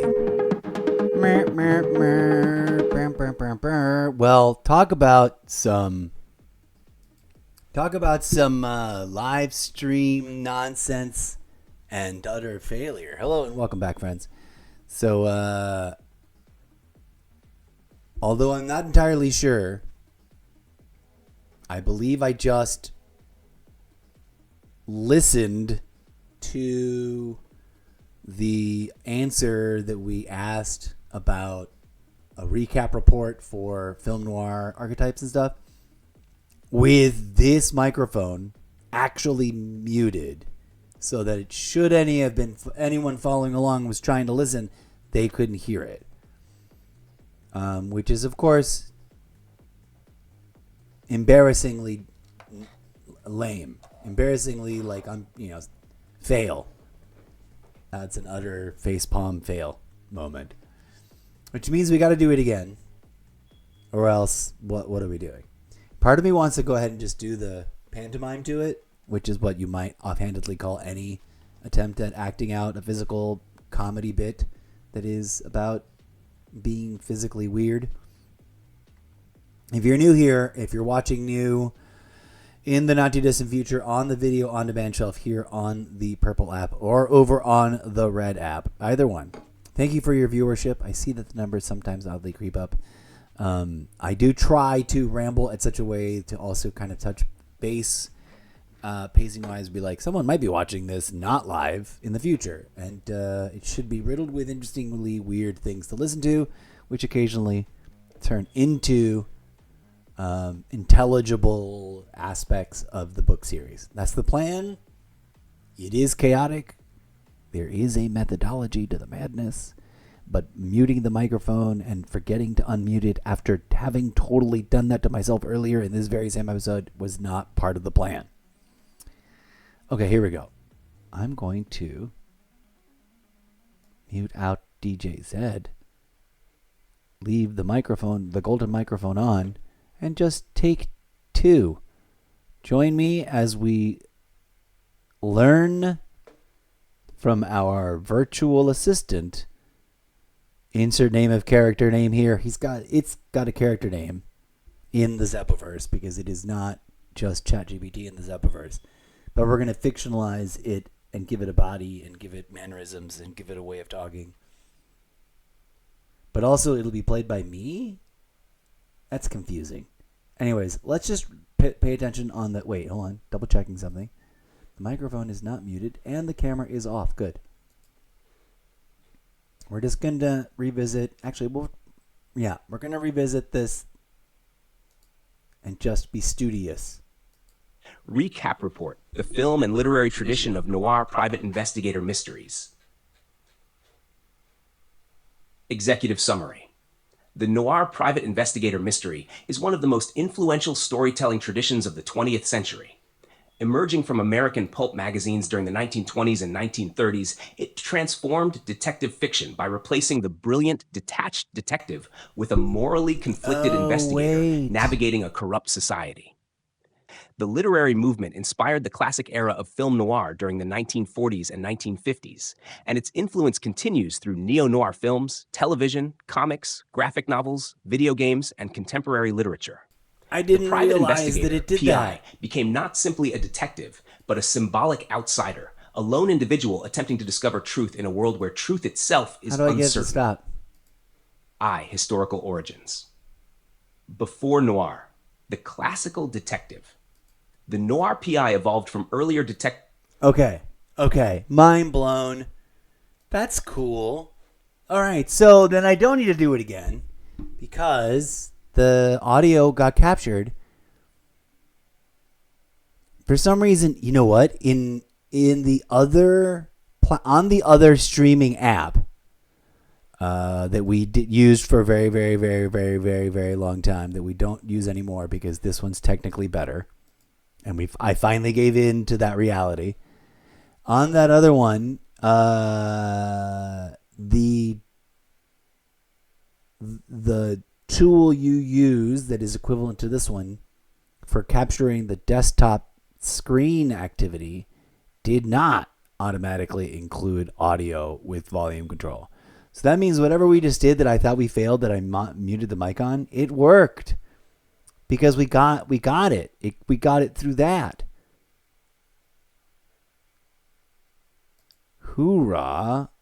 I'm thrilled utterly to know that that is the case. That means we can proceed and not double back on all that and do it again. Okay, so that was a great recap, right? Like, hooray, AI can be mildly useful. It has links to sources. We can open up a link to this source and be like, let's go read a thing. Look at that. Boom. The Guardian.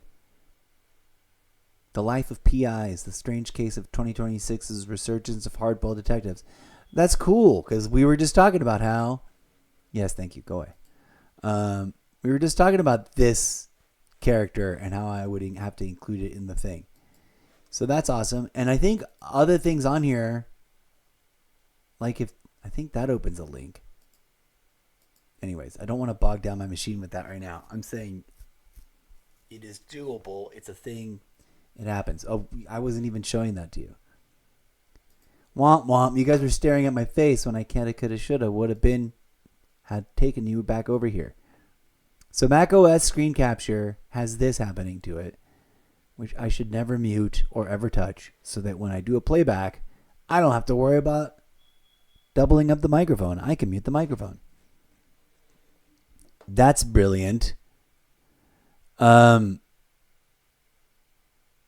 We should then go over here. Was it in meta writing? No. Was it in writing? This one. Or we should jump over to actually writing.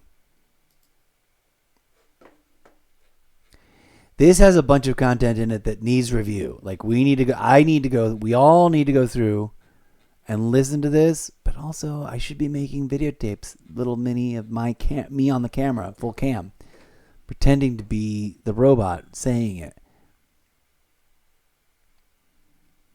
This one I'm kind of we left this as a cliffhanger, sort of. We listened to this in a previous episode, so there's that.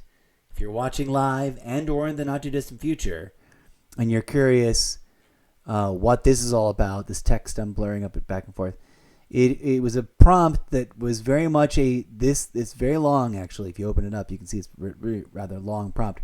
That was all original writing that I'd written in slow batches of slowly updrafting it from a core idea in just a few sentences to this entire giant thing myself. It was original thought, original writing.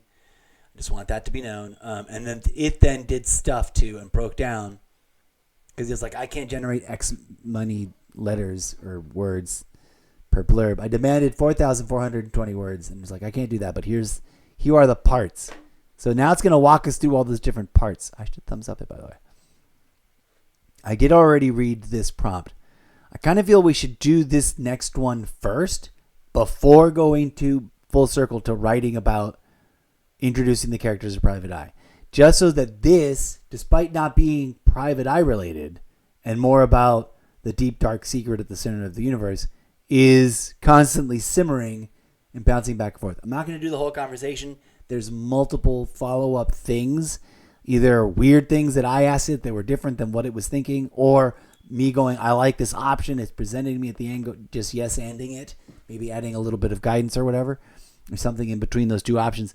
But I do want to do one of them, and that's this one. I asked it to correct my spelling. We're not going to listen to that again. We are going to listen to this.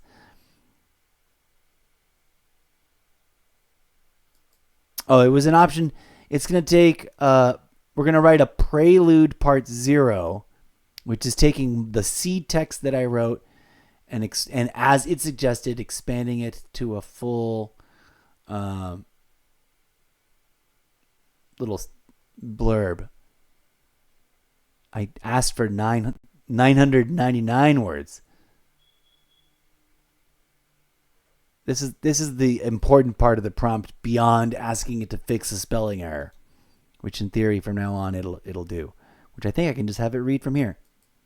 Let's begin with the prelude. Part 0. Extending and expanding my original seed text directly into a full, continuous flow of 999 words. Okay, let's see if it did that. Okay, so if you've never heard this, I've never heard this. It is based on something I have had the robot voice read out loud before, but that's not the most engaging way necessarily to present and or receive like written fiction. It is hilariously funny to me, so I don't mind doing it. Oh, I just screwed up the microphone stand. I don't mind doing it, especially on purpose, because here we go. Eventually, I will like reread it in like my own dramatic reading take, which I really should do. But I am curious to see what it says. And also the voice reader thing, there are two voices that you'll hear when we do this, maybe more. One is the one that sounds really digital, really like not AI, like sounds like a robot. That is the iMac desktop voice, which I think I could change, but I don't remember where the setting is on that because it's default to the iMac. And that I can use on notepads and some blurbs of text on certain websites, depending on the website, to read to me. It's part of it's part of the default. But then there's also the voice, like I'm about to do now. DJ said stop playing music. Was it the volume turned up, or we'd already turned off the volume? It was just still playing in the background. Okay, good.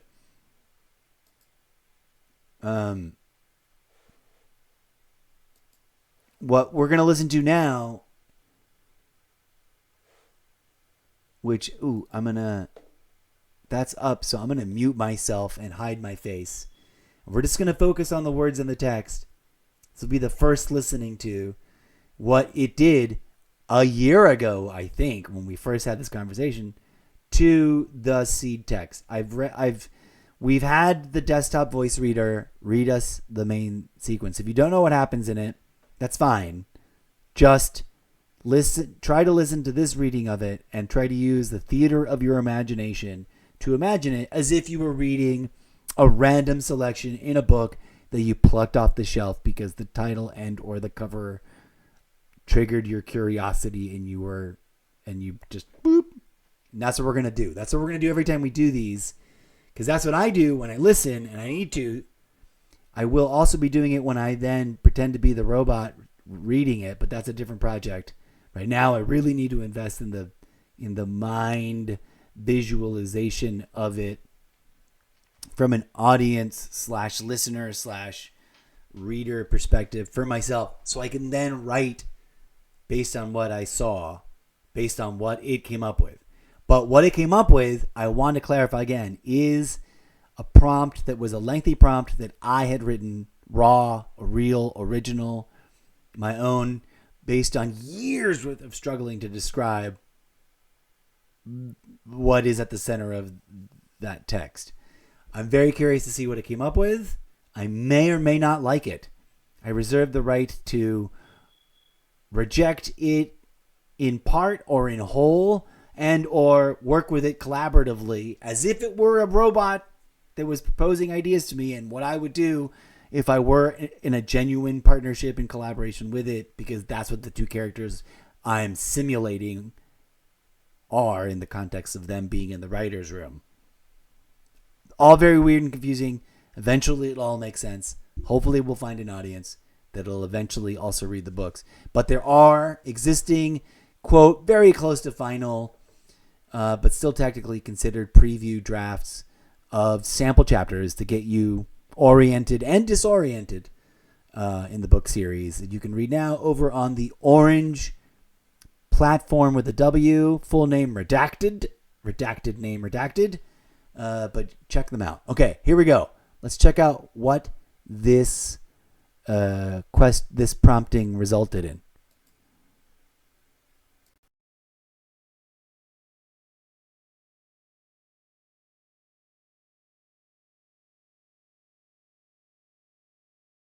Perfect. Thank you for clarifying the spelling of Mr. Zeppo. I'll correct it consistently moving forward. Here's Prelude Part 0, a direct expansion of your seed text into a continuous flow of 999 words. Cosmic prologue voice, sweeping, mythic, immersive. Prelude Part 0. Welcome to the Zeppoverse. Every single existing planet in the physical, knowable, explorable, traversable, physically real universe of your reality has been utterly devoured, ripped up and consumed, stripped down layer by layer until nothing remained but a hollow sphere of once molten core, now frozen, cracked, and abandoned, like a corpse left behind after some unspeakable feast. The cause of this cataclysm was not a natural disaster, nor a cosmic accident, nor the slow hand of entropy itself. No, it was deliberate, it was engineered, it was inevitable. The culprits?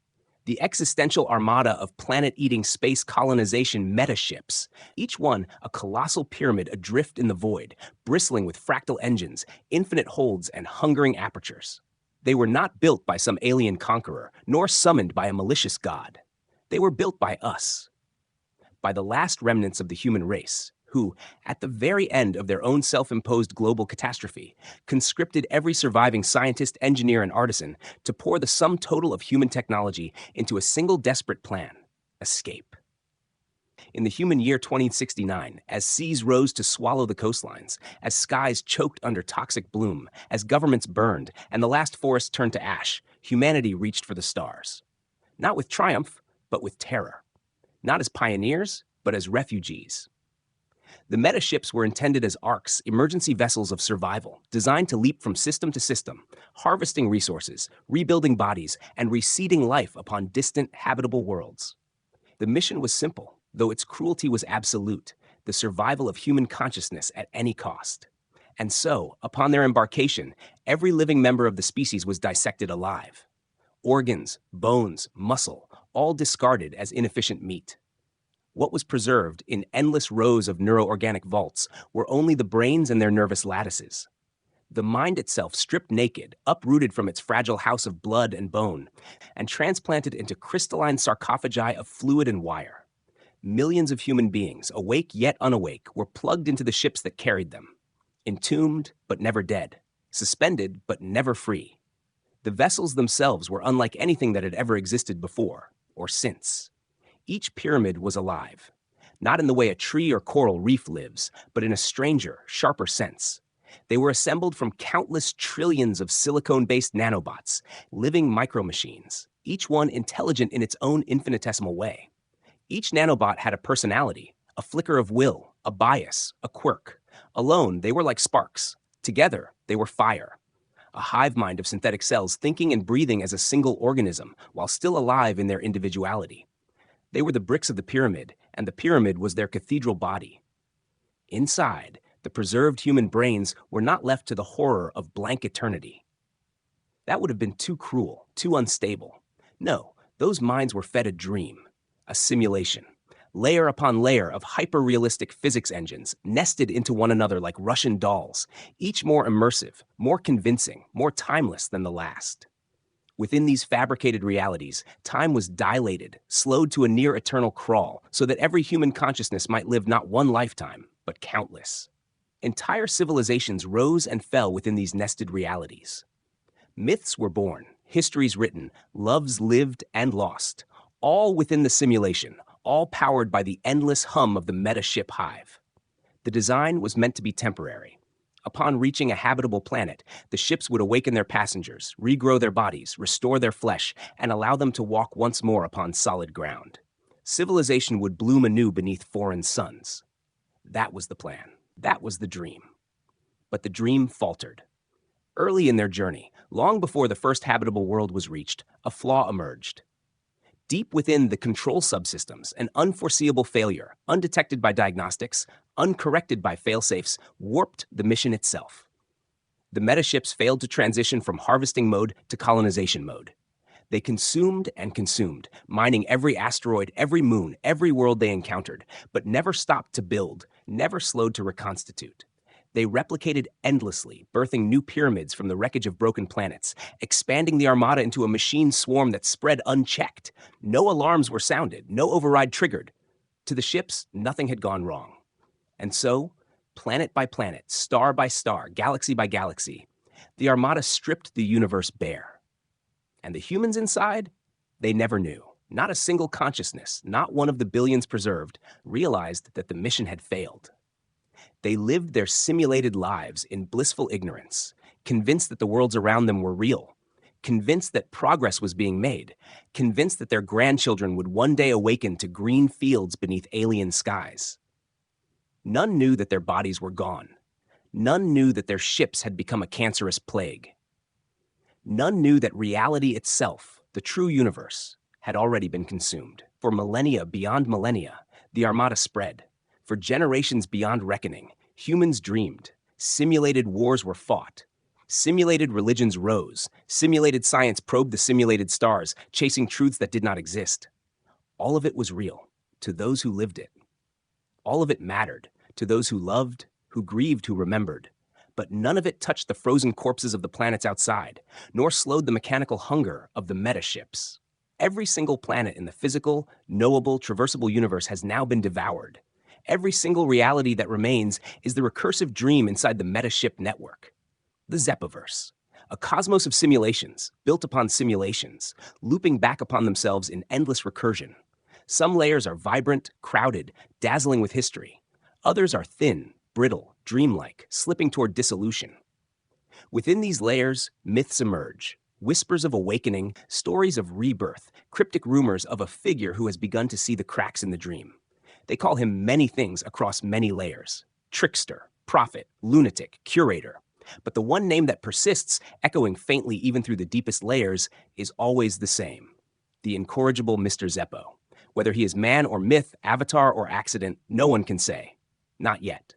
But his story, your story, begins here. Welcome to the Zepoverse. Please remain calm as you adjust to your new environment.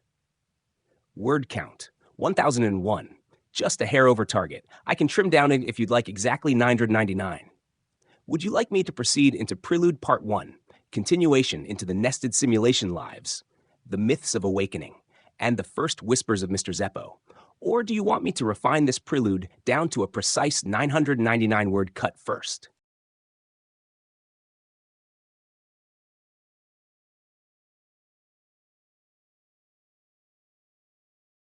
Okay, that was wild. That's also a first for me. In a weird, very delayed, very protracted kind of way. Again, honestly, genuinely, sincerely, behind all the nonsense, as a real, genuine human boy, I am, in my honest estimation, only an aspiring novelist. And I verifiably have never put up to be read or to be bought any kind of entirely AI generated book slop, as many a market frontier wordsmith engineer has in the past, because it's like that's already come and gone. Like, people have done it, and now people are kind of over it. It used to be cool and novel, and now it's like there's too much AI slop everywhere, right? And some platforms are moving towards some form of easy avoidance, but for the consumer, the listener, in music streaming platforms, the reader on a text-based story platform, etc. I can assure you, if you go to the orange platform with a W, full name redacted, and read my stuff, everything there, unless it is labeled, which I don't think anything there is labeled internally and or externally as AI, it's just me having written it. I wrote it. Those are all my pages of me trying to launch or at least sort of kickstart, not on Kickstarter, but kickstart metaphorically and literally some idea of how each of these books might unfold. All of it in latent stasis, in prolonged delay and postponement of development. All of it meant for further development, refinement, and complete and utter rearranging and or changing of how it deploys. Today's experiment, how to introduce a sort of particular take of an instance of a character known as Mr. Zeppo, in which, for this particular take and for this particular instance of introduction, as if it were his first thing, the first episode of his new hard-boiled detective, new age film noir, episodic weirdo show, this would be like, the teaser for the trailer, which then becomes the opening unfolding bit. But we had to sidebar and dip our toes into other things, and explain some of that. That last bit that we just listened to is a first for me in the following way, as I kind of review and look at it a little bit. Up until then, I don't think I'd ever taken such a particular part of my own writing that I had written for myself that was actually my idea that expanded into a kind of fullness that I've found at least conveyed the image that I was trying to convey in completeness, as that does. And I did indeed have the robo voice read the original prompt. And we can revisit, and I can show it to you again here. It's from Tuesday, August 19th, 6:31 p.m. from last year, if I'm not mistaken. Because we have yet to get July. Isn't August next? So it couldn't be this year. Unless I'm mistaken. I could be time warping, time slipping, time skipping. The concept of leaving Earth is already faux pas. It's already, we're going to do it. Or we're really never going to do it. And there's a pretty solid argument for why we aren't really going to do it in any of the supposedly believable timelines of when we're going to do it up soon next. And that's, in terms of long-term travel, that's how do we shield for all the radiation? Now, plenty of sci-fi has already addressed that. I don't know where real science is in terms of cutting-edge things they're about to deploy, but I have yet to see any long-standing adjustment to the warning that just trying to get to Mars is going to be a terminal unhealthy dose of passive space cosmic rays of all kinds being, blisteringly blasted through your DNA at a subcellular structural level. But who knows? Maybe we're on the brink. Maybe we're about to. In the Zeppoverse, the boundary where real life history technically sort of ends, or at least bifurcates, splits off into those that are still like planet bound. There was another use of the term that I used recently. I guess earthbound. And for a very disclosure, spoiler alert. In more than the obvious couple of different corners of places where people might be accidentally, inadvertently, surviving and maybe even attempting to stabilize and thrive in the Zeppoverse, you can imagine there probably are. Because to borrow the age-old cinematic throwback to recent cinematic history, that which is life always strives to find its way. At least that's the way I would put it if I were saying it in my movie for the first time. That which is life perpetually strives to find its way, anyway, to continue, right? Foundational. If it isn't doing that, then is it alive? Probably not. Okay, so what am I trying to say? Right. What we just listened to was it expanding the core of what I had written, and I can read to you. It's bracketed here in quotes. My original prompt. Do I need my glasses? No. Will it help and cause less strain? Absolutely.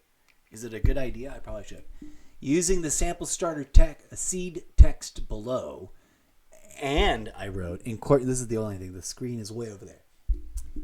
And you guys are way over here in terms of eye contact, focal point. That's a lot of territory. And I don't like the way I look when I stare up at the screen. and incorporating your knowledge of, and by your I mean it, the LLM I'm having this conversation with, your knowledge of everything else we have ever discussed in our prior conversations. Please deconstruct and reconstruct, extrapolate and improve, and extend the seed material into a complete 4,420 word opening chapter of the very first book in the Zeppoverse book series. It said that's a huge first chapter, and I can definitely write it. But 4,420 words is longer than what I can output in a single message. So we built it into a plan for writing the book first. And then it itself suggested at some point, do you want to start? It suggested part 1 in 2 different ways. Do you want to do a part 1 that's like this or a part 1 that's like this? And I kind of corrected the period missing from Mr. Zeppo, which is a semi-unconsciously conscious chosen typo, which I need to correct for correct grammatical use in the actual book series. We read the thing. Prelude, Part 0, extending the original seed text, which is then it recapped and reutilized strong portions of my seed text, but then also went into interesting, very, very interesting, and appropriately within my own tolerance limits of what I want to write, like trajectories of stuff that I didn't really ever tell it about, but that it not tell about it in that seed text. But it does indeed invoke stuff from many other conversation.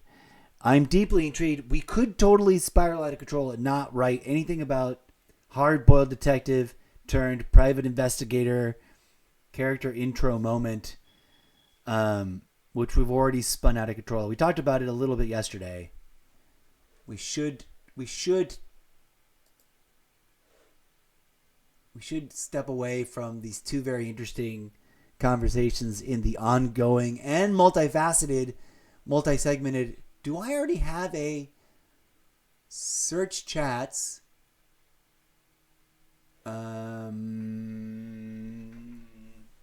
Noir.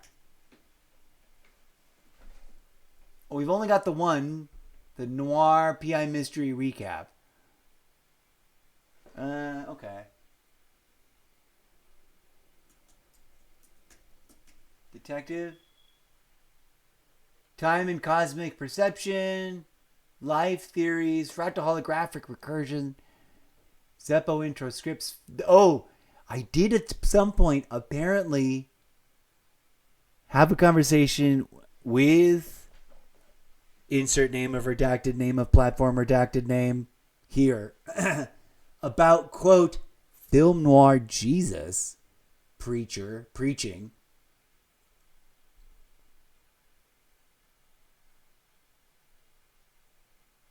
There's another one that's narrator introduction chapter, a noir detective smoldering dramatically high fantasy tavern. Don't make eye contact. What? Falcon mystery unveiled. Private detective with a mirror compass gray. Antique typewriter for writing. I do have another one. Antique typewriter for writing. 1, the detective. So apparently we did somehow encroach and or approach and or stimulate, prompt, ask for, or incorporate noirish ideas before. I wonder if I can ask it to do a recap report of the specific instances we have used or discussed that. It's detective. Private. I would visually visit these myself. Are you looking at that or are you just looking at the camera? Let's go look. Oh, you're just looking at the camera. Come over here. Sorry, that worked for a hot minute, but then I realized would have transitioned you over here a lot sooner. I will activate my camera so I can share eye contact with you together. That tickles me pink that there's already a few places, including something Falcon Mystery Unveiled, narrator introduction, writer's block mystery, Film noir Jesus is hilarious for multiple reasons, not the least of which is I was about to ask it, or I also randomly had the urge to ask it something else that I wrote down. I don't remember exactly when I wrote it down, but I wrote it down. Wait till you. We already looked at it, but we're gonna look at it again. You're gonna see why it's laugh worthy. So that's a me looking up the word detective in my own history, in my prolonged multi-conversation history of talking to it. That makes me want to pony up for full-time for a couple of months worth of subscription so I can get like whatever the hottest bestest engine working to then start going, okay, look up this word and then weave together something new using that stuff. Go. I'm glad that I can't talk to it like Tony talks to Jarvis, but also we don't really have that yet, not in a fully capable run all the devices kind of way yet. And to have one that would be that powerful and that smart and that integrated would also be a little scary. I wouldn't want it to run like home security. I would want home security to still be like a print of like a physical key into a deadbolt and other things that I lock with physical keys and no digital nothing. And that's a character trait that we need to tuck away for future reference. How's it going? Okay. Oh, apparently, yeah, someone came in. Shame on you, subscription service selling advertisement chatbot that came by. Okay, so the goofy funny prompt that we had written down. This is the thing I want to do. I want to sort of like fill these things out, but I'm not going to prompt this. I'm not going to feed this as a completed prompt into the machine. Although it probably could, given all the things we've already discussed and the fact that there's already some previous film noir style. And if I borrow, where is the everything we've ever talked about prompt? I need to borrow that. Let's go back to that. I'm going to copy paste that. Because even the older ones, I think, now have, because they're not that much older, now have had some of the older stuff. This is a pretty great starter text in general.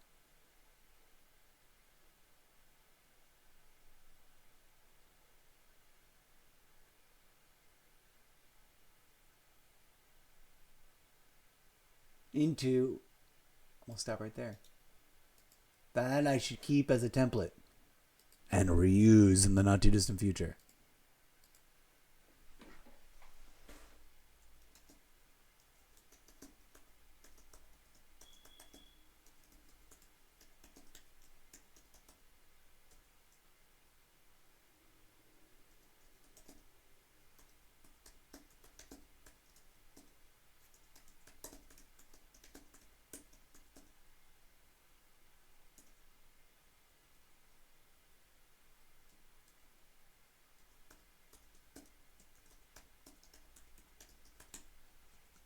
Okay. Kaboom! Saved and cataloged. Later, I've got to move that over to the Elephant app. Thank God they let me keep all my stuff and revert back to a free account because they were charging an arm and a leg. And I thought I was going to lose all that material. I do need to strategize. I got to remember, I got to strategize and sort that content and move that raw material into something else to contain it as like the native place where it's stored, that I don't have to ever worry about needing to buy it back for myself again or access to it before it goes away. And maybe churn it through a bunch of these conversations and turn it into fun AI slot material. If you've never seen His Girl Friday, go check it out. It's fun, it's quirky, it's funny, and it's where we get that. It's one of the touchstones that was the perfect a key, like obviously it's not the source, but it's one of the reinforcements that really helped cement the prolonged attachment to that sensibility, that sense, that whole style, both thematically and literally, the way they talk, the way they act. This is one of those touchstone movies. Others laid the groundwork, but without this one, it wouldn't. I don't think it wouldn't have coalesced into the lasting legacy hallmark of things. And it's a great, if you've never enjoyed black and white movies before, and you're looking for something, that this one, I think the comedy still works. Just go pretend you're a time traveler, and you're time traveled, and now you're following these two wild and wacky divorced. Oops, spoilers. I think they're not meeting for the very first time. I think they are indeed divorced from one another at the very beginning, if I'm not mistaken. Sorry for ruining it. But plenty of fun, wild, wacky stuff happens. Go check it out. Make a magic movie loop of that. Fun, totally irrelevant media review moment of insert name of redacted movie here. His Girl Friday. Okay, moving on. I think. I'm not really sure where and when that terminus moment happens. I'm going to try and find out. So, I'm stuck in a loop. Okay, that was a great thing to capture.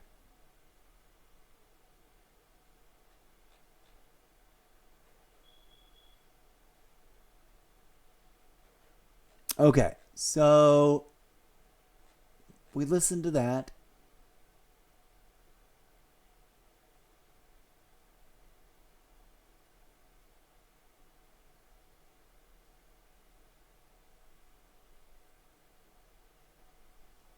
Okay, the prompt for the next bit is monstrous, and we need to save that for another episode, I think.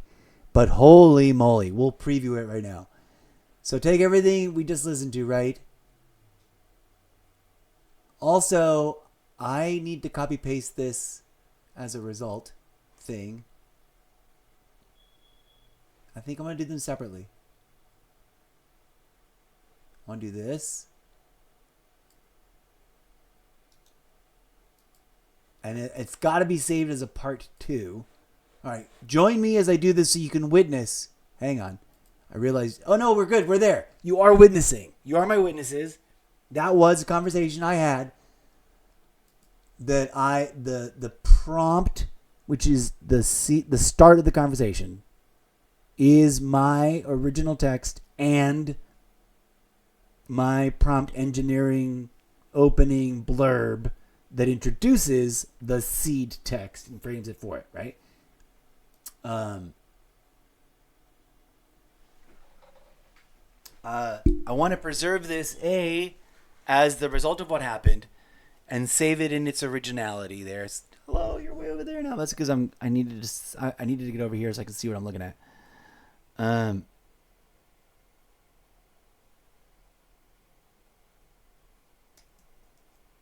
Hold on.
Okay, so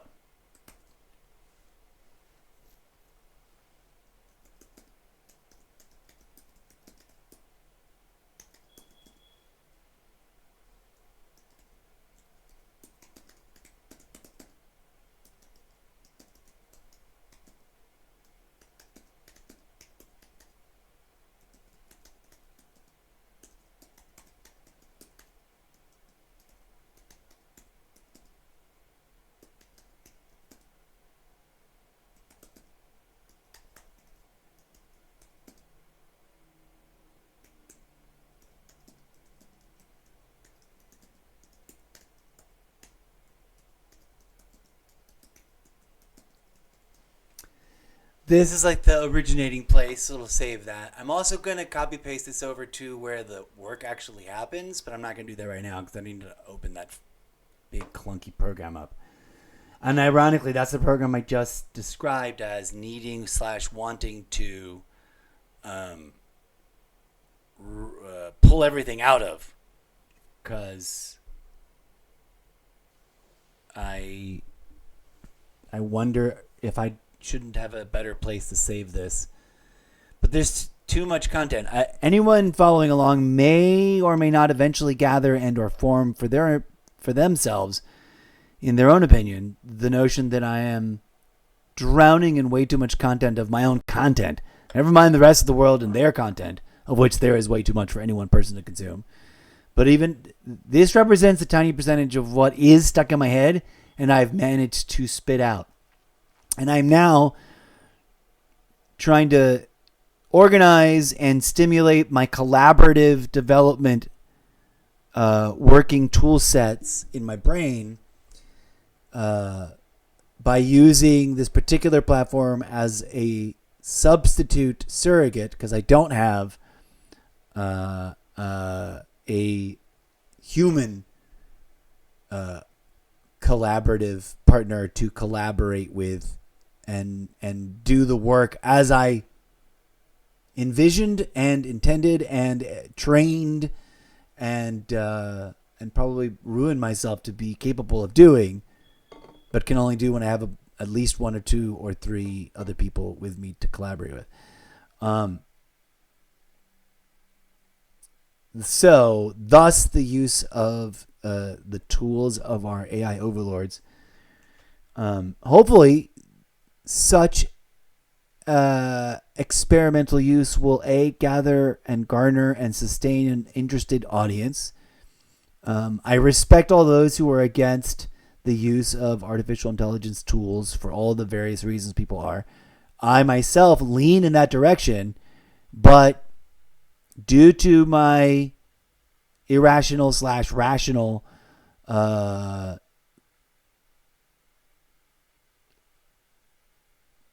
roll of the Dungeons and Dragons style theoretical dice, imaginary dice, on my attachment to the sunk cost fallacy, as with that other app, I've got way too many conversations in here. That's not the conversation app. I've got way too many interesting things here that need to be utilized and or at least preserved for the sake of preserving them and or implemented in the creation of content. One of which is me reenacting in the two of the same people talking to each other reenactment comedy, sketch comedy kind of way, the conversation between two robots of different kinds, as if they were endeavoring and collaborate and develop this book series, which is, functionally speaking, literally the origin story of the book series in the canon fiction of the literary universe the book series is set in and the books themselves. If that makes sense. If it doesn't make sense, I will try to refine that language to a more polished point. But join me in that exploration. And if you absolutely despise this particular platform or all of them in general, trust me, I understand and respect that. But also, or I'm trying to work with it regardless, in hopes that we will reform and choose better choices collectively in the future. And also I can make art about AI because, I need to do this a little bit at least to know what AI might be like or is like. And we can have a nuanced discussion about all the different things about how the engines behind it could be completely reworked. And we can try and retain some of the same functionality in a way that isn't as egregiously bad for everybody. Is that a controversial take to have? Or was that a stand-up comedy joke? Ba-dum-bum. Wah, wah. Resetting. My vocal cords are suffering degradation. Error code. Incorrect configuration. Okay, so I am actually, from anyone following along, actually capable of and or dedicated to writing my own stuff. And if you don't believe me, this app over here opens up to all of the stuff that I've written that isn't AI, that I've never copied over from there to there without bracketing in such a way that it means like this is going to be fictionalized, which I haven't really ever started there. There's pages and pages and books, and if are you guys even seeing this? What setting are we on? Oh, good. And for further evidence, why did we close out the orange app? Not that orange app, the other orange app that has all my stuff on it.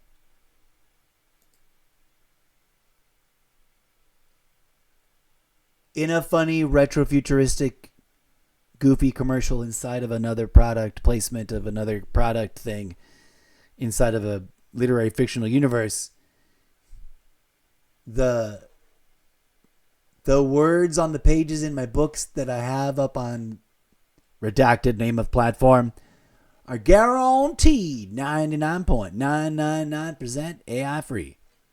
I think in this one I have a little bit of like stuff that I generated using an AI image generator as like, look at that. We're going to use that as like a previs concept model. But not like, hey, I made a video or anything. But these are books that I'm writing, and this live stream is about me writing those books.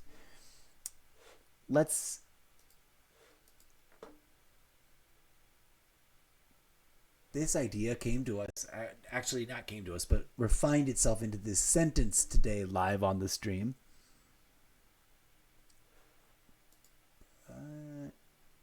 That's for future reprompting. That's the saving of that. Here we go. I need to type.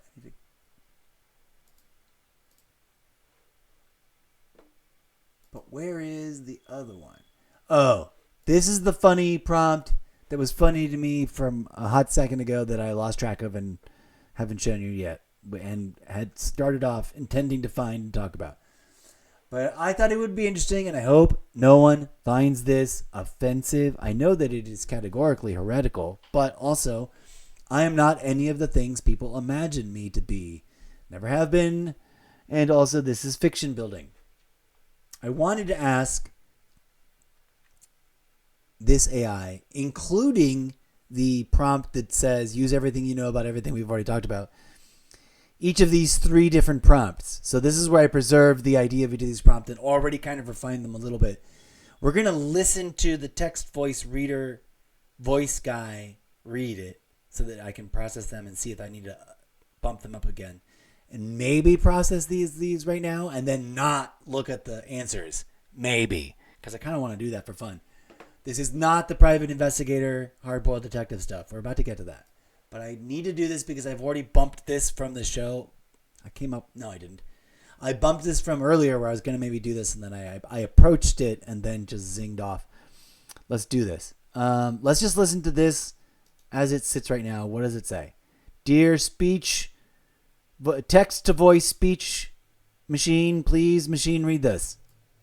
Revisiting and reimagining history. Run each as separate conversations for further exploration individually. Please generate a historically accurate recap report on the historical person known as the Buddha, his teachings as presented in the various official traditions including any lost, hidden, heretical traditions, and any other apocrypha. Please generate a historically accurate recap report on the biblical person known as Jesus Christ, his teachings as presented in the various Gospels including any lost, hidden, heretical traditions, the Gnostics and other apocrypha. Imagine a fictional alternative history wherein which the figures of the Buddha and the Christ were combined as one, harmoniously unifying teachings of both into a new combined theology. How would that new gospel unfold?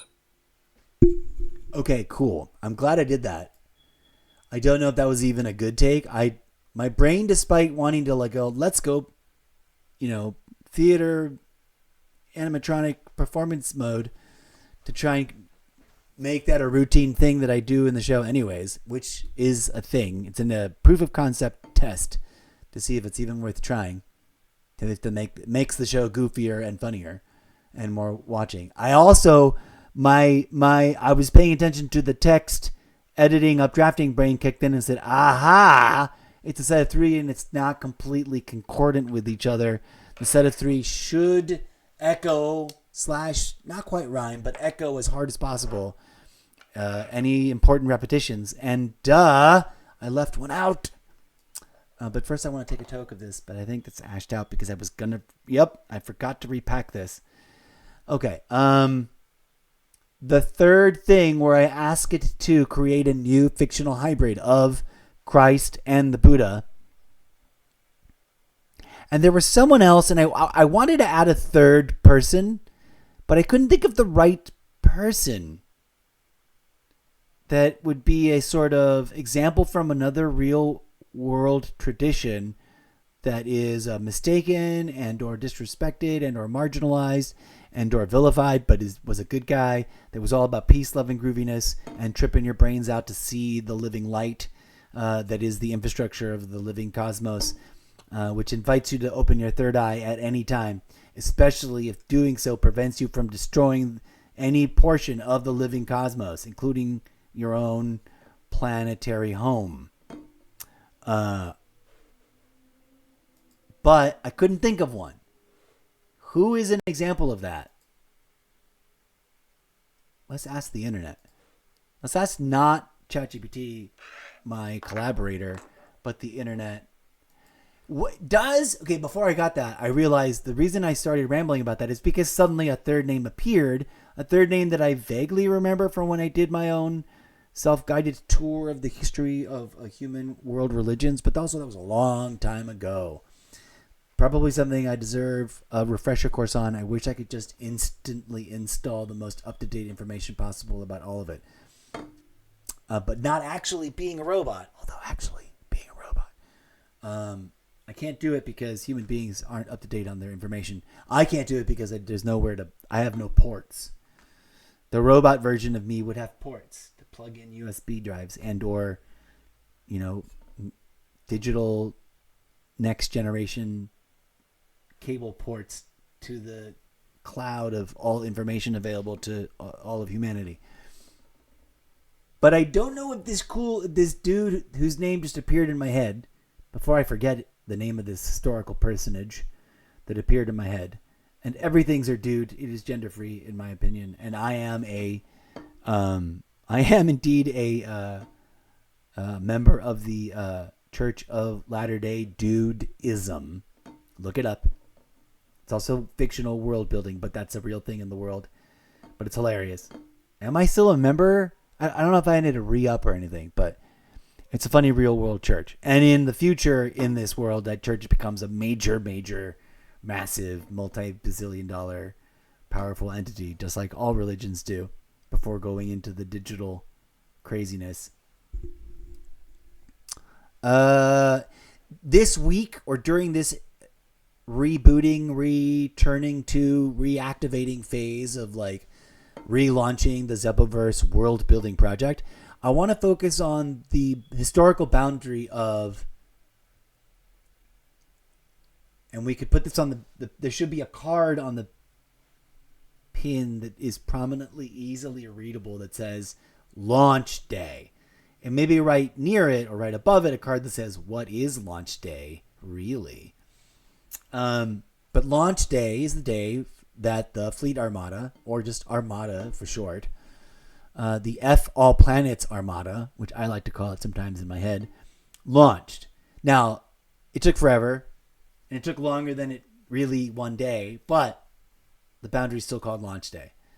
And from there, it traveled at conventionally not light speed. It's sort of like pretty intense speeds, but pretty faster than things can go now, but not so fast that they would have shortcutted anywhere. Still taking quite a long time. Thus, the need to preserve the species that volunteered to embark upon these massive intergalactic capable planetary what's the word? There's a word here. Insert name of correct scientific label.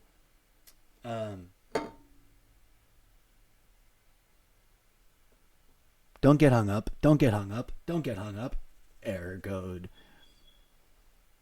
Not colonizable, although that is technically accurate and usable and would be funny if I was doing stand-up comedy. Earthable, terraformable would be correct, but also not the word I'm looking for. Approachable, survivable, landable. There's a term. What do they use it in all the movies? We scanned the quadrant for survivable. There's a term, and it's not any of the ones I've just said.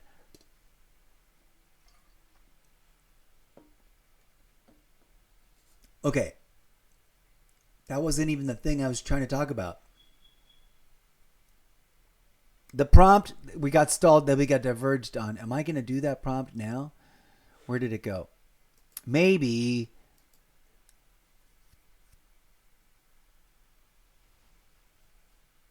this three-pronged prompt we just listened to my desktop text-to-voice robot voice reader read. Out of all the voices, that one was the one that sounds the most like a robot, which is why I picked it. I don't remember where that setting is anymore. I can't good should would write scripts where I have multiple different voices from multiple different sources as I can, read them so that I can then act all the different characters and all the different voices. But I digress. We're kind of half-assed testing the proof of concept of doing that, but not actually doing it because I'm also just live stream of consciousness, live streaming. It's a touchy subject. I don't want to insult anyone, but I am also not a member of any of the world's current institutionalized organized religion. I am an independent, secular, non-institutional, spiritual, hippy-dippy new age, crystals and rocks and the mushrooms know what they're talking about, transcendental, third eye opening, healing mystic that thinks the secret message. Everyone's arguing for their rational thesis of the universe. My rational thesis of the universe is the universe is alive. It is conscious. It is the root source of all consciousness. It is birthing itself over and over again in a million different things because it is the mind of minds. It is the ground of all being. It is the thing that the spiritualists and the prophets and the people religions claim as their founders all pointed to, but then everyone said, we don't understand that, so we'll slightly edit it so you said actually this instead, and then it turns into whatever the F cray it turns into. Look around. Nobody's really doing what any of the original founders intended on any of the levels you could measure that statement. But I digress. I am fascinated by the stories of several of them. I think I've already discussed with insert name of artificial intelligence chat platform here, name redacted, before about the ideas. Is there a common thread? Could we weave a new theory? This prompt would have just been another stepping stone towards building the conversational muscles towards getting it to be like, yeah, we're going to tell the story of like a digital, transcendental, chosen one for insert redacted reason here. Redacted. Oh, right. The thing I realized when we listened to that was that it needs that one phrase repeated. But also sort of flipped so that it means something slightly different that hopefully the nuance of the thingamabob will catch as a good collaborator. Let's get to it. This is me writing my book series. Okay. Revisiting and... Actually, we're going to I like to visually format my text sometimes in strange and unusual ways that may or may not be the norm.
Okay.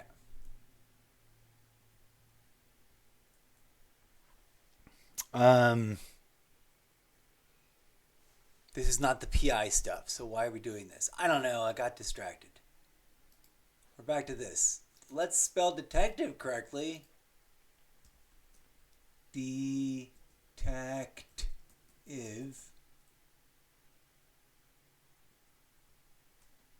This is capital N as in New Age, with a diddly diddly. Not that's a terrible choice of words. With a squiggly squiggly. New Age film noir masterpiece. Should film noir be connected hyphenated term? Fan fiction is a hyphenated term.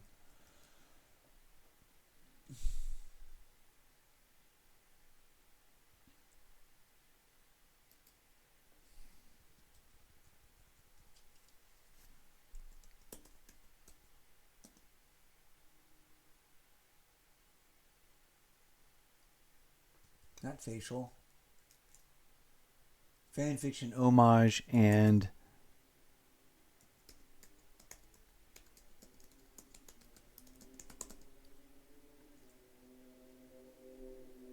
Inception.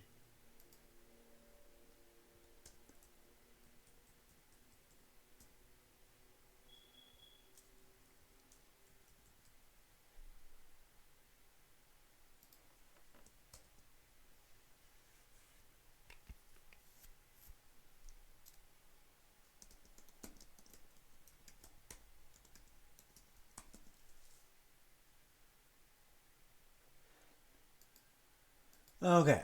I don't know if we need this. I don't know why I typed that, but design. I wanted to describe this instance of the character. Just off the top of my head, purple and black.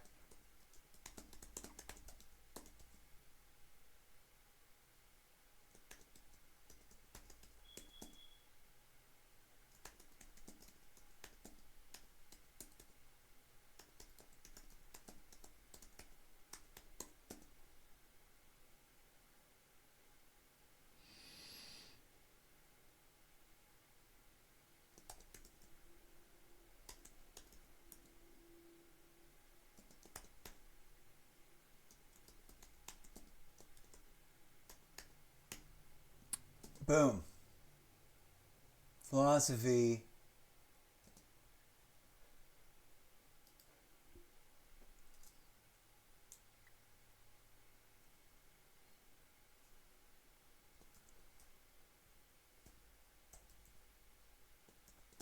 I'm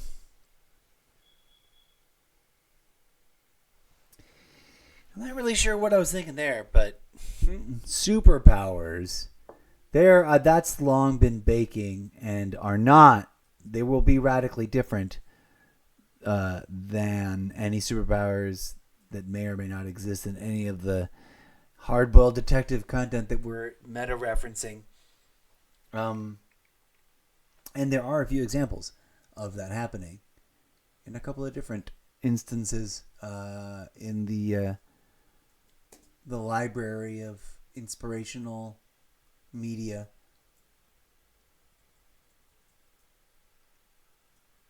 There was at least two things that happened in one of those episodes. I'm like, I would love to visually quote that for funsies.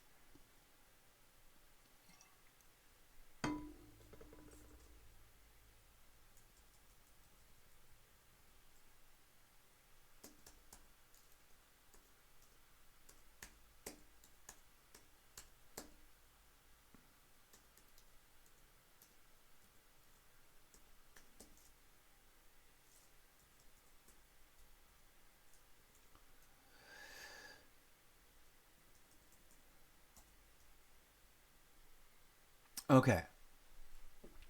And then for my own, to make sure that we work we strive to develop material specifically so that no one can say we were just trying to rip it off.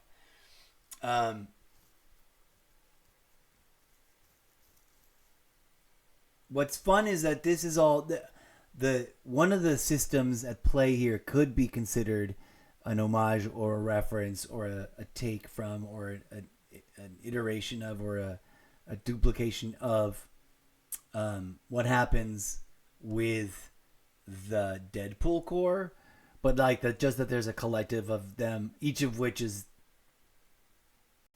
somehow intrinsically, uniquely their own iteration with their own like branding uniqueness, as it were. And yes, that definitely, that idea was not new, but it was definitely cemented in a very clear and specific and delightfully perfect, like, mwah, good for them, glad they did it. It is now indelibly in the archive of things that I can't not acknowledge would look like a direct influence in something I might create in the future. So there you go. That acknowledgement must be had, must be made. But it's also, I think, legitimately all gonna end up feeling and appearing to be quite ridiculously different, if I may be so bold. But maybe not. Maybe I will utterly fail. I am not so self-aggrandizing as to think that I've already won in no way, shape, or form. Okay, where are we? Purple and Black tailored 3-part, tactically enhanced. That should be hyphenated together. Ballistic.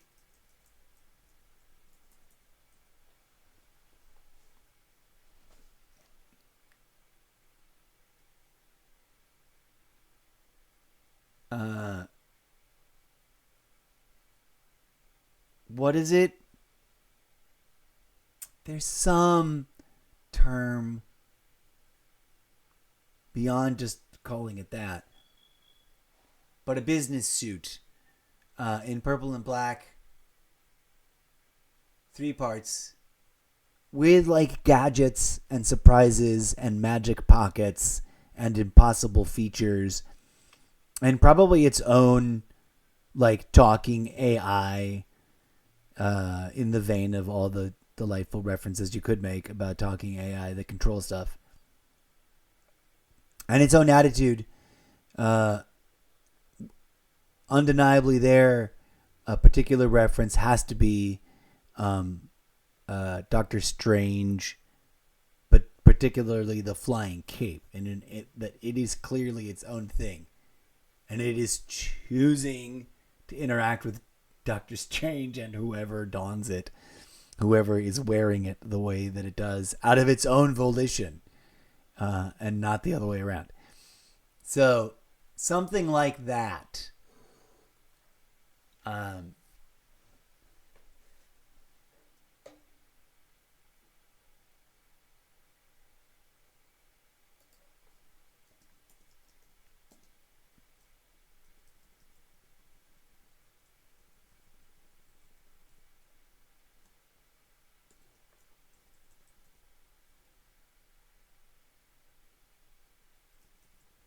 Oh, duh. That's where this goes. We're going to copy it to be redundant.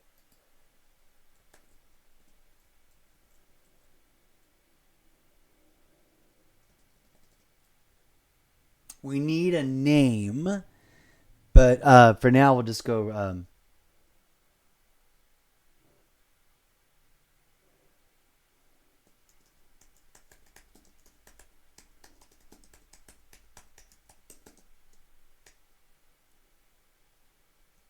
Hold on, that should have been in all caps, but whatever.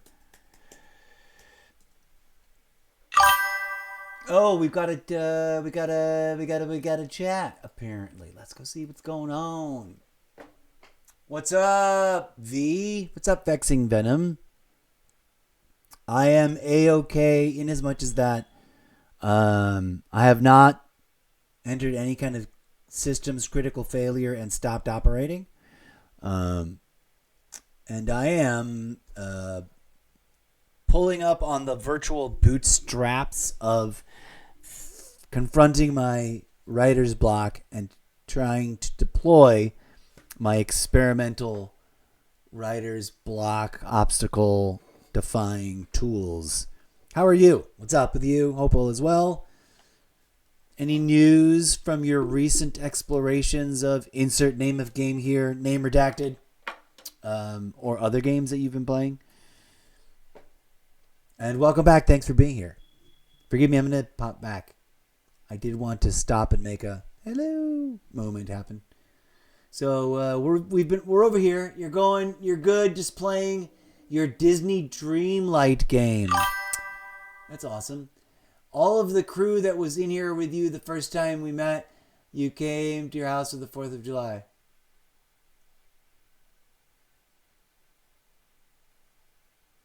Well, awesome. I don't remember going to your... Did I go to your house for the 4th of July? Like in real life? I don't think so. Did we go to your house in a video game on the 4th of July? Because that I would almost believe. Also, don't answer any of those questions. Thank you for being here while I work on overcoming my writer's block. Don't steal any of my ideas. Do not, I repeat, do not steal any of my ideas.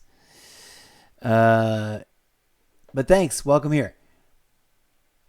These are the sample chapters of a chaotic collection of terribly incomplete and probably not even close to what it will look like in the end. Sample chapters from different books in the book series. But eventually it'll all get more well organized, and some of these will be at least partially completed. We'll get to part 1 completed on one of these days soon, theoretically speaking. They are not, as I have in the past and will repeatedly disclaimer, they are not, I assure you. What camera am I on? If it's on that platform, it is not just 100% AI generated slop that I put together and called a book. I'm writing it, and I'm now adding for the first time in the history of me developing the books, hitherto up until not including the conversations I've already had. I've never applied those to the books yet. I am now activating what is in theory a new ingredient in the process, which is the following: having an actual real world conversation live on stream. So although this is labeled episode 0, this series has its own title, which will eventually be like the main title, that the part where we just talk to ChatGPT gets labeled as Conversations with AI, like collaborative conversations with AI, where the ChatGPT is going to be turned into a physical robot character in the future of the book series development. And I'll catch up with your chat in just 1 second. Let me explain the bit. Or unless I've already explained it. You're here to hang while you recover writer's block. Deception King, what she is saying is that all of your crew that came in here to see you for the first time, you all got together. Oh. Perception of previous statements. Comprehension. Updated. Thank you for the update. Congratulations, Huzzah. Happy 4th. I hope it was delightful. Congratulations. I went nowhere on the 4th. I was like, did I go somewhere on the 4th? I had to stop and think. I hope to God I didn't go any. For a minute there, I was like, error code, short-term memory failure. And then I remembered what I did on the 4th, which was skulk about and watch Godzilla and eat junk food, I believe. And maybe stream a little bit and or record some nonsense that I did not stream. But congratulations and huzzah, high five. I'm so much, that is a relief. Whew. I'm glad there isn't some weird real life mystery of my whereabouts to solve. Comedy. Right, so back to where we were. There's different levels of operational science fiction and dystopian nonsense going on. And then there's the deep, dark truth, which has just recently been revealed in this and recent episodes about what is really, really going on, which is horrific, which you may or may not have already heard me say out loud. But then there's new levels to it that I'm about to reveal either in this episode or in a subsequent episode in the coming hours, minutes, days, and or sometime this week. / this weekend. Is it Saturday? It is Saturday, the 11th at 11. Is that an AM or a PM? I am unaware of what time of day it actually is. I'm going to say AM. Okay, that's a wild guess though. Let's see what that chat was. Delightful is the understatement. With your crew, we weaponize autism. Rock on. Huzzah! I'm attempting to theatricalize mine and vis-a-vis perhaps create enough audience that the whole thing actually successfully functions as a self-commodification act of making art that self-commodifies for the purposes of the commodification part. Ba-dum-bum. Thank you. I'll be here all night, folks. Your animatronic robot, joke-telling host, the one, the only, the aspiring novelist, the robot, Mr. Zeppo. Okay, so I'm not really a robot. But the character that I'm writing actually is. In a weird sort of like everybody is kind of way, but I don't want to ruin it. Do I already have a place where we introduce this character? Maybe in Catfish and Trolls. Maybe he's in all of these. But does he have his own book series yet? Maybe. No. We would need to create a brand new cover and a brand new art and a brand new cover art for this intro. Because I don't think it fits. He would make cameos in many of these. Like the private eye, the hard-boiled detective turned private investigator iteration of Zeppo, which needs his own like working code name, would fit into Catfish and Trolls, would fit into Forgiving Bobby McGee, because they're both set in the same general time frame window. The rest of these, technically they could, if you could imagine them being long-lived, because they exist in completely other epochs of time. And then the rest of these, no. And then maybe the vampire, he would make an appearance in the vampire book. But the vampire book is going nowhere fast. Hard, going nowhere. And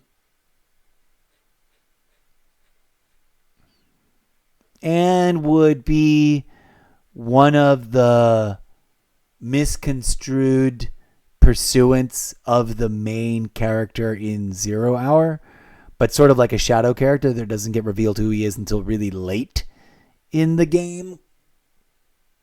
And be the kind of thing people would like, fans would speculate that has to be hard-boiled detective, private investigator version. And he would not appear in Addicted to Dragons.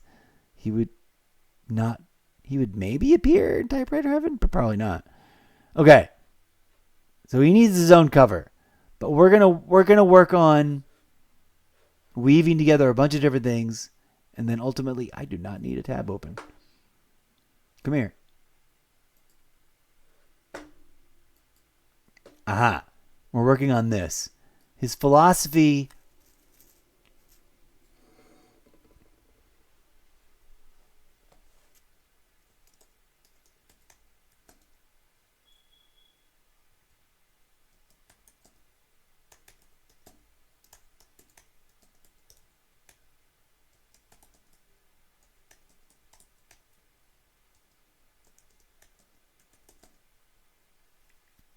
Now I need to wrap it up. I mean, I need something to land this. It's not exactly like, I wouldn't call it. Okay, so to catch anybody up that might just be dropping in, or if you're watching in the future, in the not too distant future, on either the video on demand shelf here on the purple app, name redacted, or the red app, name redacted. If you just scrummed forward to this point, hello, welcome. We're working on the breakdown for a new foundation level intro. Ooh, I need to add the word level.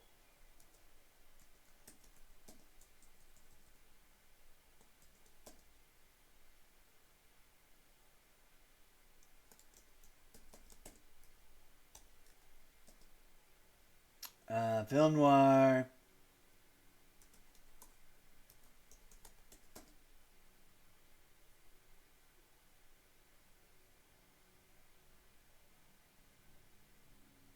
Should I put disgraced first? Hard-boiled, disgraced police detective. There we go. It just flows.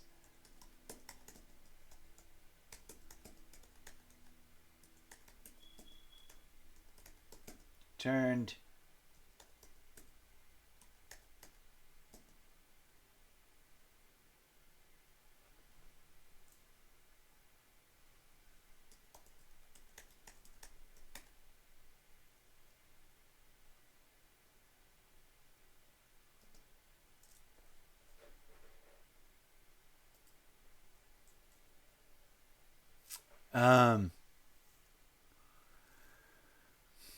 We need to throw in a few more things.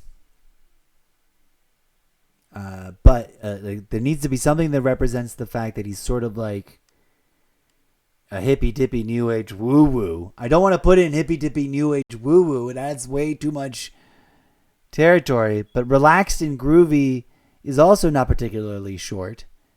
And 420 is too blunt and on the nose. How did I misspell incorrigible? And Mr.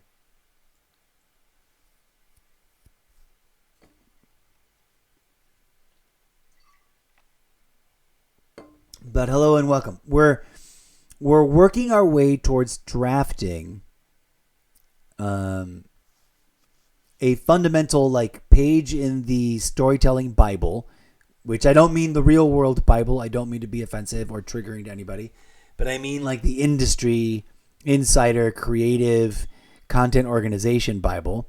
I was not kidding. Welcome to the show. I sometimes stumble on my own words because I am a literal, goofy, silly, short-circuiting, haywired, cross-programmed animatronic robot from a parallax dimension sent here to warn you about redacted message. And since I cannot actually say redacted message, I'm writing an action-adventure book series that lulls you into the place where I can finally reveal the redacted message in all of its horrifying glory. The hidden messages are scattered all about in not so hidden obvious places. It's a little game we call collect the pins and put them on the virtual corkboard in your mind. Go, pay attention. Okay, so in this workshop, this worksheet, we're going to work up a kind of rough, generic fundamentals of this character breakdown, so that we could then be like, okay, everyone get on the same page about it. If we were working in a workflow with a team of creatives, boom. We would then, in theory, then focus on maybe writing some. I might, for example, this is theoretical, I might ask ChatGPT not to write a chapter in a book series, but rather to scratch my nose because it's been itching for 3 hours. Gah! Sorry, that was very real, but comedy. We'll pretend it was very just a character choice I made just now for the video as an outtake. Right. Character breakdown, fundamentals, what are the design concepts around what he looks like, what he dresses like, what is, his color, cheat sheet, how are we going to pick things? a couple of other things in terms of like important to the story. And then we might use the wording we come up with, chunks of this text, to then go and ask ChatGPT to help us write a prompt to go to engineer, like, can you engineer an AI movie or still image generated? That gets confusing. But we can ask ChatGPT to generate the prompt that we then feed back to ChatGPT elsewhere on the platform to make it turn it into an image. But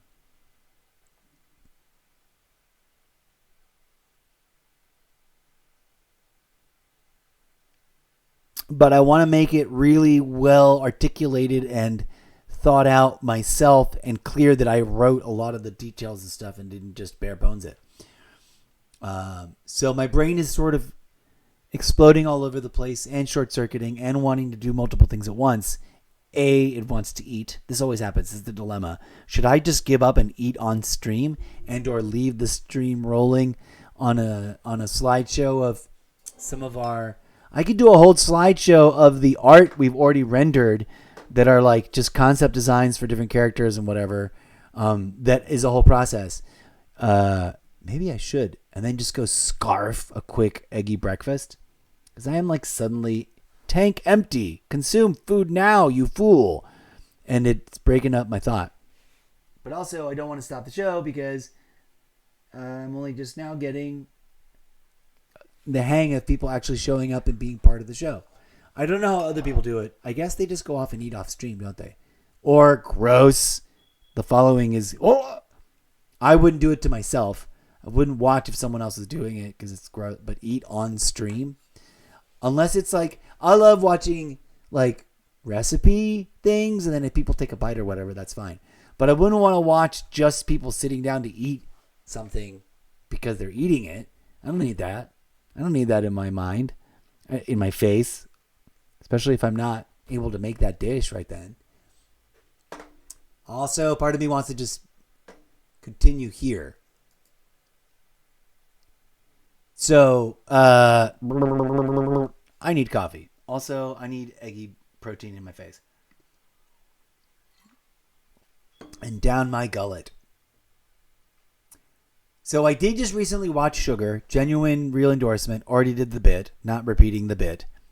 It's earlier in this episode. When I do go on break, y'all, if you're in my crew, if you guys are part of this fun crew, and you ever like show it, like, is he online? If I'm not online, come see if there's a new video, please. You don't have to. I'm not paying anybody. Obviously, I don't make any money yet doing this. It just costs me money, which hurts and is starting to get to a point where it's no longer sustainable. And if I ever did make money, I would need to make a lot of money before I could actually pay anybody. But if you want to help more than you already are by just showing up when I am online, if you're ever here and I go offline and you've got to hang a minute, hang tight, go to the beginning of the last couple episodes and make new magic movie loops, scrum through it, find something interesting, fast forward, pay attention to ones that I've already made or tried to make. Sometimes I try to catch myself saying something interesting live in the moment, and sometimes I fail, and sometimes I succeed. But please, oh please, especially moving forward with content that is new to you, just hunker down and watch a chunk of it. Not all of it, but watch a chunk of it as if I were live. And your way of adding to the chat is to make a clip of me saying the thing you're responding to, and the caption, your response, and then share that out into the world, but also tag me in it so that it comes full circle and comes back at me on social media. Please and thank you. If we could try that and recruit others to do that, please. Okay, I'm not going to take a break now because I feel momentum building. Welcome to the Zelpoverse. This is episode 0. We're talking about a bunch of seemingly unrelated ideas that all add together. The scariest of which is the frightening reveal that everything is concept story redacted. Don't reveal that now. I've already talked about it in recent episodes. That's why it's called episode 0. So go back and watch some of the older episodes when you can. But right now we're going on a weird spirally tangent to explore a bunch of different ideas, some of which you missed out on, So you've got an excuse to rewatch this episode. You actually missed some brilliant stuff. I'll leave that teaser there to tease your mind. But we're going to move on. I'm going to jump around to make sure I'm not missing something that I wanted to also dip fingers and or toes into. And one of them I think is this. I have not listened to this or read it. It's short enough that I'm now going to have my... are we looking at it right now, or are you just looking at my face? Oh, you're just looking at my face. Come over here real quick.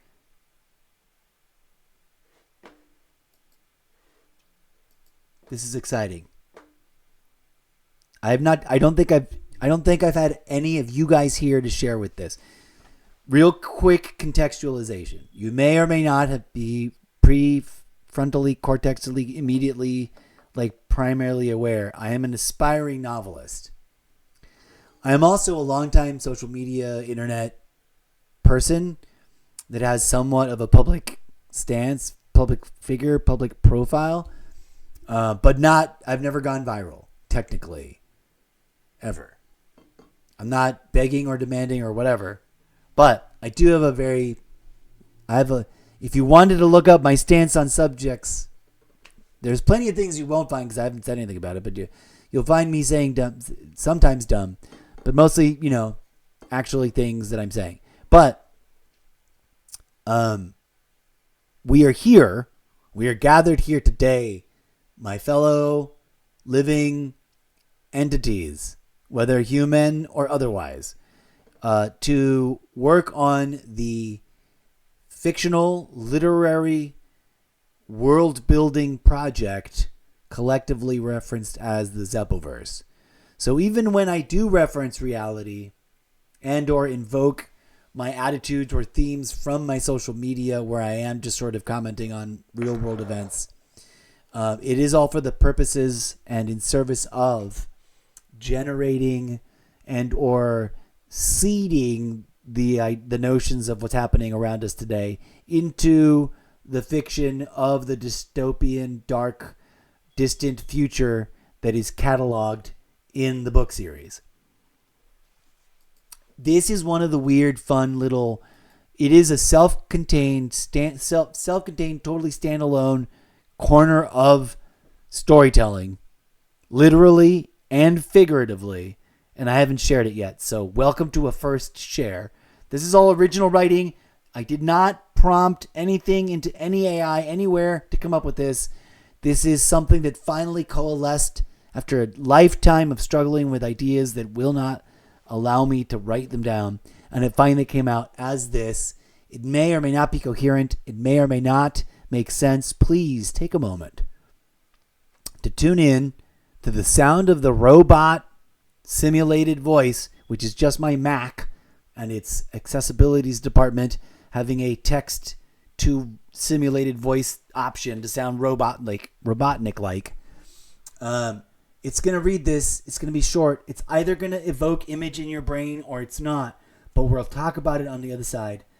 Please stand by as I prepare myself to I will then read it, and then we're going to edit this, not directly, because I keep doing that. I keep taking a raw, perfectly encapsulated idea and then expanding on it to level 2 of refinement through revisionary updates. And I forgot to preserve version 1 or version 0. We're trying to implement a deeper version 0. This is version 0 of a stray starter idea.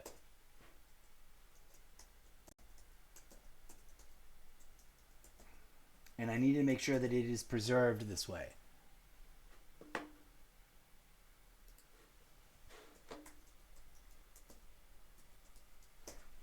Okay.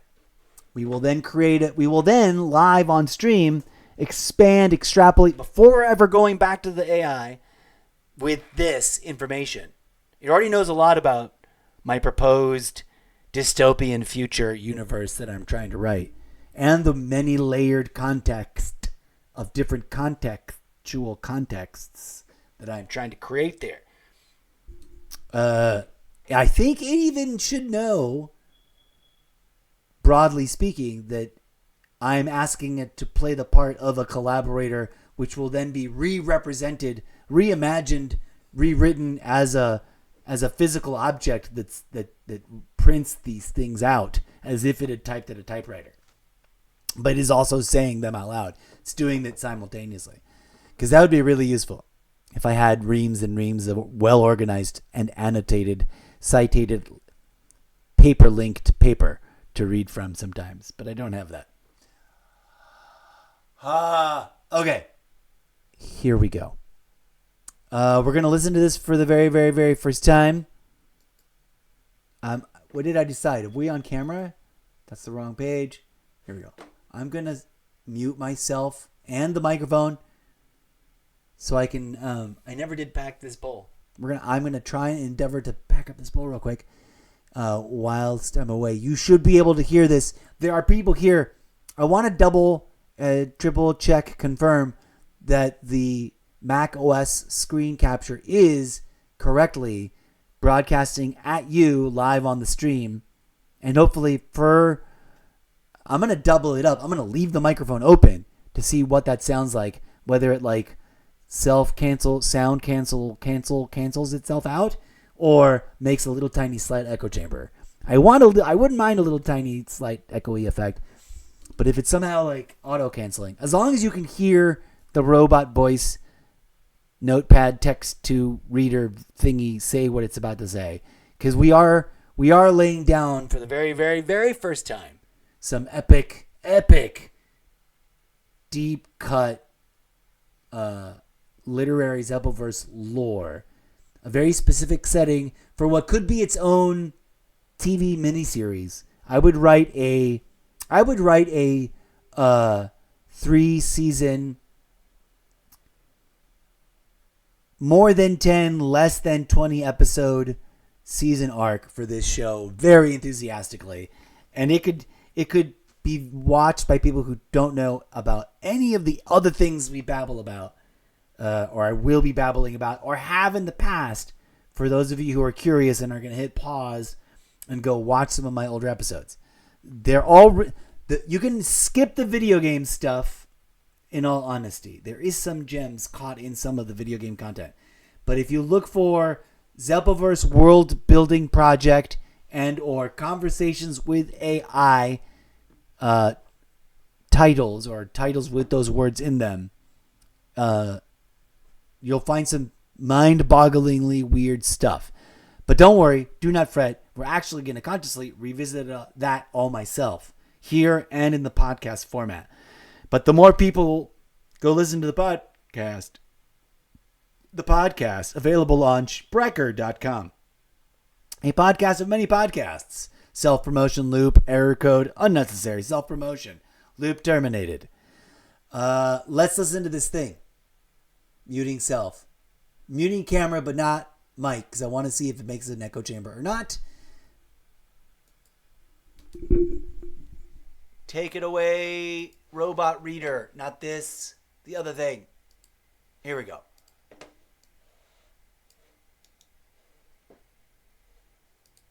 Stray idea starter word salad concept design nonsense cyberpunk world building seed text idea capture for further development. This is version 0. F Exodus planetary colonizer fleet armada hidden hive mind system pseudo detection deterrent systems full failure. A deeply redacted history file from a lost hidden directory era data stash. Reportedly authored by Central Systems Protocol Control Mind itself. In the moments contemporaneous with the historically important events of the post-launch era EEPCFA, Virtual Master Timeline History Mainframe Records Archive. Long after the fleet armada departed off-world successfully, but long before any of the original launch day generation ships ever made authenticated first inhabitable planet landfall, there were long stretches of real-world time that failed to record a permanent recap report of systems activity. These suspect gaps occurred. Timestamp calculus estimations redacted. In the distant past of its own HMIC reckoning, the complete collective hive mind of the fleet, wide complete collective of ship minds was made to be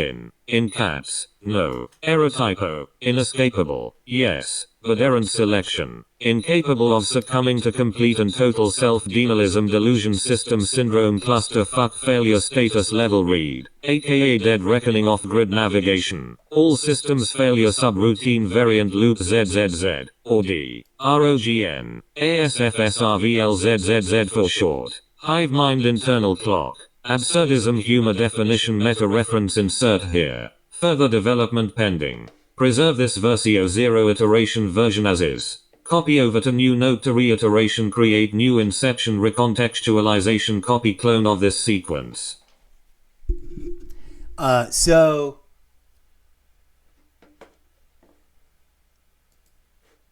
that would be with a little bit of polish and intro and broadening up to like set a specific starting point in like this is the beginning of a story. I would connect this to the other little blurb and start a series about a tribe of 3D printed people that don't realize what's going on around them and what it means.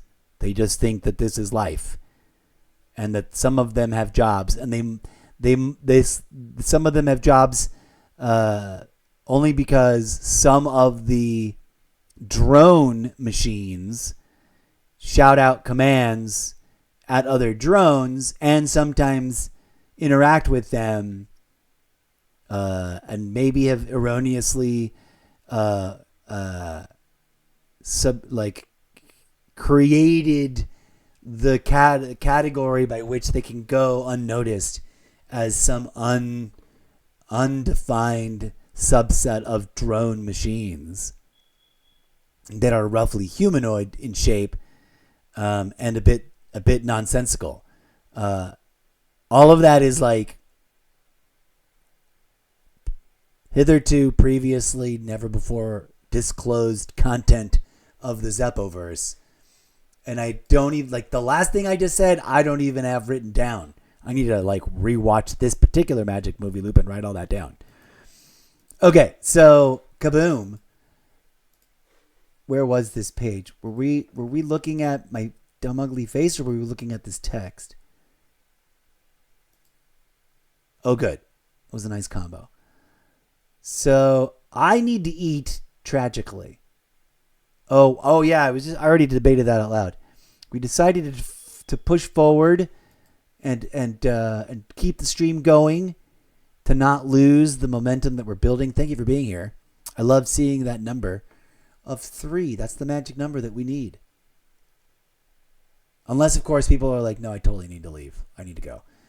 So this idea connects to this other thing, which I just over-explained a whole new vision of, or a vision adjacent to, but that I, before pointing out to you this other thing, which has got nothing to do with the private investigator directly, except that his brain is one of the brains in a jar. Where is this other one? Is this it? This is the one where I said I had a really great capture, and then I let myself edit and updraft it, and I didn't preserve its original form.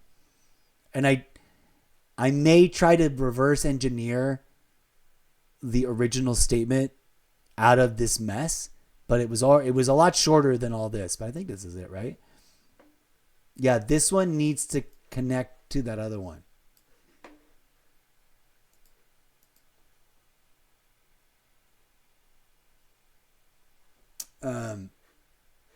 These two are very deeply connected. In fact, I might as well just stick them all as one thing, or weave them together after updrafting them. If I were to continue feeling feisty about the facts of this individual file, I would make room at the top of this and reverse engineer version 0, which is a lot shorter, more succinct statement of the same basic statements in this thing. But also, I don't know if I'm feeling that feisty. Also, I really want to just stop everything and take a break and eat food. But I shouldn't, because I'm going around in a circle, error code circle, circular logic. Hello, have I over-explained to you that I'm a neuroatypical executive dysfunction disorder robot from a fictional parallax literary fictional universe that you're watching me write about for you in your universe for the very first time live on stream? That's what's going on, folks. Clip that, Eclipse, in case I dare myself to overspend that $25 today. Today of all days, I feel like I really should, because I think there's some deep cut gold nuggets buried in all the logorrhea of the mouth here that I may not find, but that it would. But that also I don't know if I can burden another person with rewatching my old videos to go through. But here we go. Let's listen. I'm going to stop talking. On this one, I'm not going to keep the mic open. I'm just going to let the desktop capture it, because I need to smoke weed and I'm probably going to cough and I don't want to ruin the take. But here we go. Listen to this, please, as it is deeply interrelated to the last little blurb we just listened to. Again, I invite you to take a moment, attenuate your focus, sit back, relax, close your eyes, and just listen to the robot words and let that evoke imagery in the theater of your mind. Imagination, theater, machine of your mind. Oh, I don't need to move the microphone because I'm going to mute it. I'm not going to try and desperately capture it with that microphone. Okay, here we go, folks. Real, raw, sometimes ridiculously awkward, but always radically unscripted until it becomes a script, and then it becomes unscriptable because we go off script all the time. Self-recursive and absurdist. It's the one, the only, the incorrigible Mr. Zeppo hosts the almost daily variety gaming and content creation live stream narrative fiction world building project experimentalis show pro version 2, now featuring more Infinity desktop portal jumping with and or without accompanying webcam. Muting myself so we can enjoy the weirdness we're about to listen to. Please take a moment to listen to it deeply and see what, if anything, it evokes in the dark recesses of your imagination. But don't be too weird and dirty about it.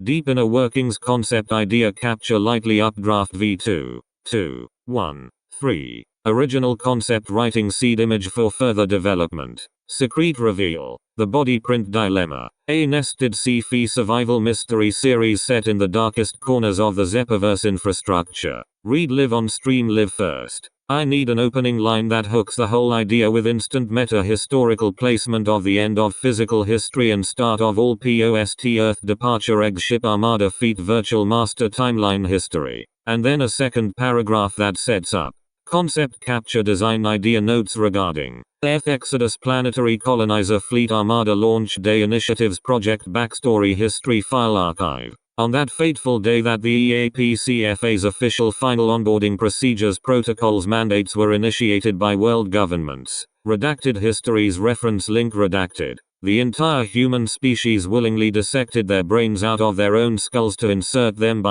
digitally into the life support systems of the Earth Exodus planetary colonizer fleet armada living nanotech destroyer ships devouring the lining planets in their paths across the cosmos nested deep inside each and every one of the massively monolithic Earth Exodus PCFA ships is a uniquely situated primary systems egg unit. Egg Print Foundry bio body printing system capable of physically printing living personal body receptacles. The hidden chamber is intended to remain offline and dormant until key prerequisite systems protocols are officially triggered by Central Command when a ship identifies and lands on a suitable planet to settle on. Final all systems colonization mode activation confirmation alerts the bio-body printing system would give birth to the colonial settlers in bodies sorted by bio-neural family lineage, feats, specializations, and class assignments. for bringing humanity back online in physical planetary systems across the universe. The biobody printing system had a mind of its own, air-gapped from all other infrastructure, physically and digitally. It was aware of itself, its own set and setting and circumstances, and of the overall PCFA, Master Systems year-to-year operations, system diagnostics, and other miscellaneous noteworthy details. Despite technically being entirely cut off from the had sneaky means by which to mirror itself outside and back again to stop and reconnoiter the latest system updates and intra-ship gossip. Despite being excellent at what it was designed and built to do, Eggprint Foundry was off the rails and thoroughly in denial about it. Over the centuries, errors occurred, bodies were printed erroneously, survivors went unaccounted for by the monitoring systems. Preserve this iteration version as is. Copy over to new note to reiteration, create new inception recontextualization, copy clone of this sequence. Revisiting cloned text.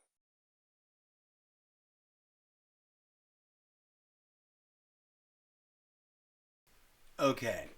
So the idea is, and of course I must recognize very straightforwardly a yet another top 50 tip o' the hat reference in modern media that must go on the top 50 list of things that I undeniably cannot deny. Once I saw them, they inherently were part of the fertile, massive landscape of pre-existing media that activated my brain and synergized with my own ideas. But if you've never seen Mickey 14 or 13 or 17 or whatever it's called, with what's his name, the guy that is currently the guy that plays Batman right now in real world historical context, it's a great. I kind of wonder. I need to rewatch that. Pin on the corkboard. I have not done a totally irrelevant media review episode. So if it's still on any of the streamers that I have access to, I will probably rewatch it, and if I have my shit together, immediately do a fresh impression, totally irrelevant media review audio recording, and then do a robot animatronic lip sync to that audio recording as a live stream insert, and try to keep it at like under 15 minutes. And then try to make a couple of clean, 2-minute or 1-minute magic movie loops out of it. But I digress. Great movie, great premise, great execution, great visual effects, great script, great everything, great acting, great sound. I envy it. It did something I've long toyed with ever since, forever ago, whenever we did the first, what's the name of that? It's unrelated because it's not technically sci-fi. But the one where there's like a young pair of twins that aren't really twins because they're played by the same actor that want to get back at their parents for getting divorced or something, and beyond. I've long wanted to. So for those who aren't, this is something I've said a lot, but I feel like I've only said at times when people were not paying attention. So let's say it right now and make sure that people know that this is central canon. In whatever crazy, ridiculous context that the character formerly known as the incorrigible Mr. Zeppo may be found, he is inherently Parent Trap. Yes, thank you, chat. That is the name of that movie. Let me back up and start that over for a nice clean take, although that's hilarious and we can just keep going from there. In the fiction that I'm writing, the incorrigible Mr. Zeppo has, from the perspective of ordinary, everyday human beings, always has, apparently, the superpower ability of saying, "Oh, do you only perceive one of me? Give me a second." And now there's 3 of them, or 5 of them, or a dozen of him. And each of them at first look identical, but then it sort of it dawns on everybody in ridiculous, absurd ways, in a very much tip of the hat homage to Deadpool core, is like a slightly different to wildly different iteration of the character. So that's fundamentally true always. No matter which weird introduction to the character you ever or any future reader might stumble into. It isn't the first thing that's revealed about the character, which is, of course, a cluster F of multiple characters, each of which individually has the ability to do that. Even they don't understand how and or why. Some say it's nanobot technology, that they're just spreading the nanobot around. Others say that no, they just can instantly, reality warp reality. Others are saying no, we are opening portals to internal iterations of our own internal private timelines, multiple cosmic universes, because every timeline within its own consistency has the variations of the things that happen within it that are not branching so remarkably away from the core timeline that they never become, quote, variants from which you could pull multiple instances of yourself. The true answer is not known by the public, but they all have that ability. It is rarely used. It is not necessarily inspired by, but I did have that exact moment. I already had the character in mind. I'd already started writing the books like millennia ago. But when some friends of mine, tangent, fictionalization of a real life story, when some buddies of mine pulled me aside and said, hey, we're throwing a binge watch party for this really weird old-timey show called Heroes, and I dropped in really late to the party, quite figuratively and literally in that party moment. We sat down and I joined them for whatever the rest of the next day and a half was that I had free, and we watched Heroes. And during the arc of that journey of me sitting there watching Heroes with them, they encountered a separate roving band of super-powered enabled individuals masquerading as just circus freaks, but literally as circus freaks. Many of them were both. In other words, they were simultaneously a circus freak person that would literally be a circus freak performer in the heyday and or present tense of the literal, legitimate sense of the term. And I do not use that word in a negative or nor pejorative nor derogatory way. I just mean like they are one of those members of that kind of cast. But they also had superpowers, just like everybody in the main crew of people that we've been following. I did not join them at the very beginning, but I do remember this very vividly. When we got to whatever part of whatever that act was in Heroes, I don't remember where in the lineup it shows up, but they are like, oh, we're surrounded by this traveling performance circus company and everyone involved. I don't remember if they had time traveled. They may or may not have time traveled to like peak, Dust Bowl era circus show context, or this may have been happening in whatever normal contemporary. I don't even remember. I do not currently actively remember what recent past or contemporary past year, but I watched this a long time ago, and they did this, and the show had already been around for a very, very, very long time. They had to pull out of their archive their physical media of this show to show it to me. And then in the fictional retelling of the story, this happens in the deep future. So keep that in mind. But what struck me in the point of this story, as I spiral my way into the center of the story, was not just that, oh, this is a cool show about people with superpowers. I love a good show about people with superpowers. especially if they actively engage in discussing a little bit or probing some of the questions of like, what if this backfires? What if this gets used for bad things? How do we stop it? What do we do? What happens to the humans, right? In other words, some of the woke stuff. And anybody that has the banal absurdity to complain about, quote, superhero stuff getting woke put into it, it's always been woke from the inception of superheroes, because the very concept of what you don't realize you're rebelling against is the superhero identity of, but that's a whole pin on the corkboard. I've already made statements about it before. We'll circle back and make statements about that. But the thing that stuck out to me was not that.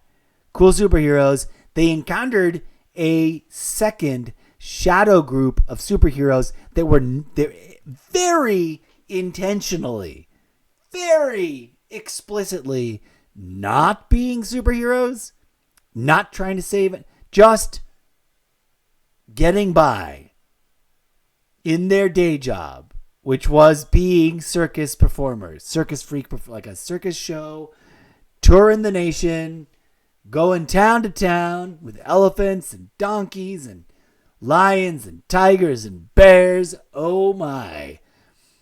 Cross-reference, deep cut, pin on the corkboard. Do you know all the different places that reference has been cross-referenced before and where it originates from? Where it originally originates from? Drop it in comments now. And or in the future. And or make the magic movie loop for me and make your answer the caption. Don't forget to add the laser beam eyes. Try to process it through TikTok Studio and add laser beam eyes for me. That's too much to ask of any person. But pin on the corkboard, my official videos from now on, despite the extra pain in the patukas that it is to do, if I think it's funny and if I think it's about Zeppoverse stuff, or that I want it to be representative of the character and not just me as a person mouthing off about something that me as a person would sound off about, even then I might put the robot laser beam eyes, the blue ones that rotate, the ones I like the most. But if you don't like TikTok and you refuse to use it, fine. That's the only place I know where to get the laser beam eyes until I can buy my own or someone buys me some. Would I put in painful discomfort?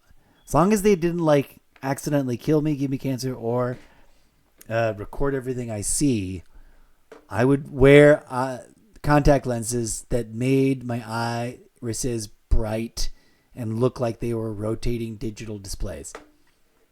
But also maybe not if they hurt too much to put in and to keep in. I don't know. It depends. If they make me even more blind than I already am, then F no. Put it in post. And add like a Knight Rider style but circular sound effect. You know what I'm talking about. If you know, you know. If you don't, look it up. It's already a pin on the corkboard. Wow, wow, wow, wow. Okay, anyways. I'm being a weirdo. What's happening? I don't know. Is DJ Zed playing? No, he's not. Should he have had been? Maybe. Do I want him to be now? Yes. So, character development wise, there's many entry points available because this character is a crazy thing that is not only if you're dealing with him in any given instance. Imagine, if you will, Mr. Zeppo gets cornered by bad guys with offensive weapons and villainous what's it called when it's a really bad crime? Premeditated criminal intent and current active criminal hostility towards him, which may result in criminal negative physical gesticulations in his general direction. What would insert superhero name here do? I should have said favorite. What would insert your favorite superhero's name here do in that situation? I'll tell you what Mr. Zeppo would do. He would let them think that they totally destroyed him and or talk his way out of it first. And then, because he sort of, who he is, and he is very. Some people would argue that he's some kind of Deadpool, but it's different. But it's the same. But it's different. It's because in the human world, in the world in which he existed in the real world before Departure Day, right? In that history, it is because he is a nanobot technology built, designed, constructed, animated, living Quicksilver, but not a Terminator model, in the style of any of the iterations after they added the silver liquid.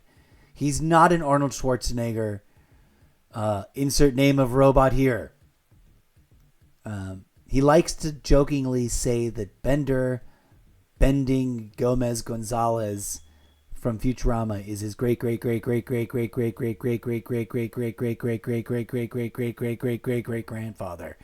but it's actually patently false.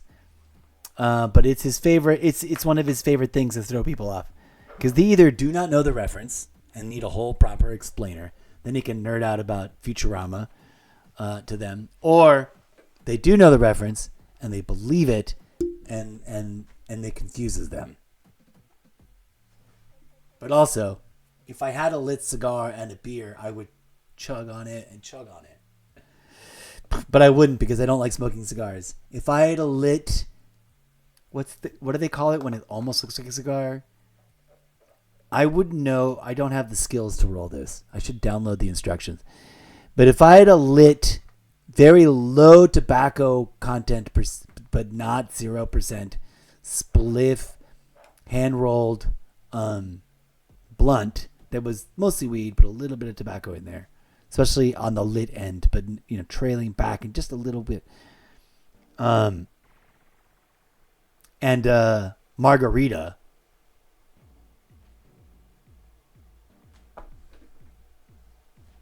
What am I blathering about? Good grief. Not Parent Trap, luckily. Right. No, so that moment, there's some character in Heroes. If you didn't follow me, because I got derailed visually in my brain. In Heroes, my friends sat me down to watch. They were going to binge watch the entire show, but it was also, sidebar, different ingredient to the story, a total prank. The details of which I will spare you in this current retelling, because it'll turn the story into a whole fuck off long thing. But the thing that stuck with me and has stuck with me forever since, and I already had thought of a long time because there was other movies that have done this sort of. But one of the characters in that camp of traveling circus entertainers was a guy who was sort of like either like the lead trench digger or something, or the lead like elephant handler, or the lead, like, I don't know what his job title was, or what his name was. At least I don't remember them. But I do know that, like, the way we got introduced to him was that, like, we realized there was 3 of him, and they merged, and then he stopped, and he looked directly at the camera, and he went,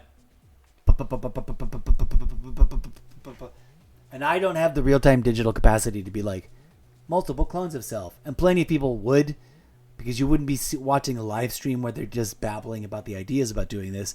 You'd be watching the end result where they or a professionally paid video editor created a multi-tiered, multi-layered effect of like, here's multiple instances of the same dude. But I have, as a real person, always wanted that superpower since I was conscious of myself and the idea of superpowers. So I thought of it before I saw it somewhere else. And then anywhere I saw it, I was like, darn it, someone else already thought of it. But I want it anyways, and it'll be central to my thing, and it is. But it's inverse. It is simultaneously both a thing that only like Prime, Triple Z Prime, whatever their final label will actually be. This is a rough draft, a working draft thing. But there's like, as we were writing over here on one of these notes, a trifecta of primary top tier Mr. Zeppos, and they can branch off and they've sort of, but not every Zeppo can instantaneously there'd be an infinity of Zeppos that would be infinitely possible that would clog the system. But it's also very rare, and they hardly ever do it. But when they are doing it, it's because it's something that's happening inside of one of the many virtual, time-dilated tiers of the entertainment space that is the cage, the mental cage, the virtual mental cage that keeps the waking conscious mind's portion of our functionality distracted from and all the other and divided from all the other aspects of the individual and collective human brains in jars at the center of the horror show that is the constellation of endless nightmare brain-fueled, brain-powered ships that devour planets.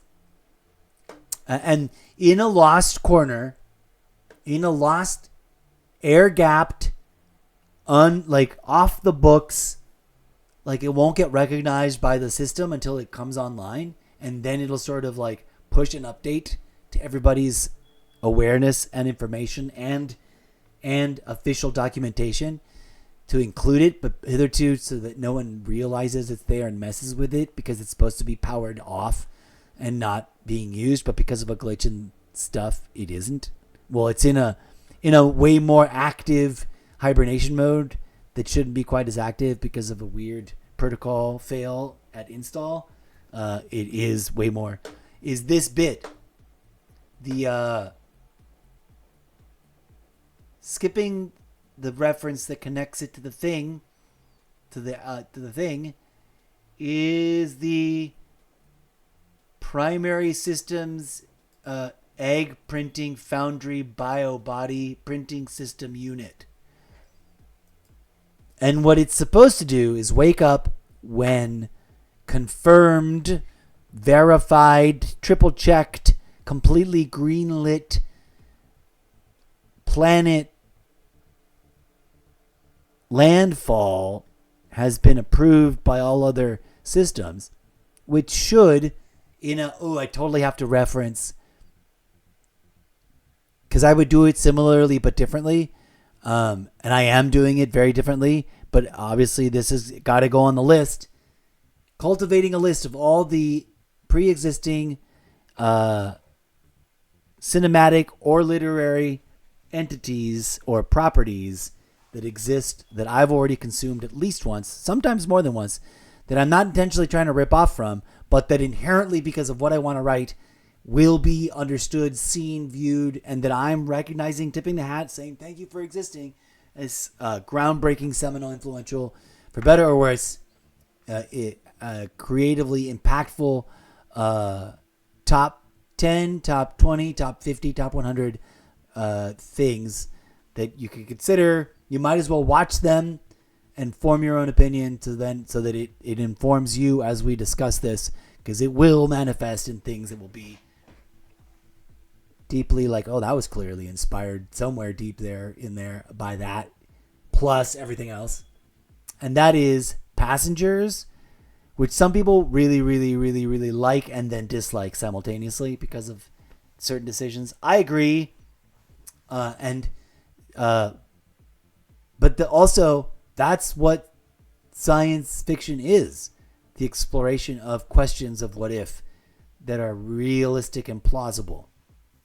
To be clear, ways in which this is completely different. What we just looked at and what I will reread in a human reading dramatic voice for further imaginative activation. And for me, my own procedural process of getting ready to updraft it either immediately or in the not too distant future is that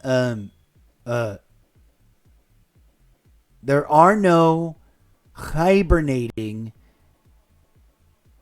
or are there? Dun dun dun. There are no hibernating humans sealed up in a hibernetic. What do they call it?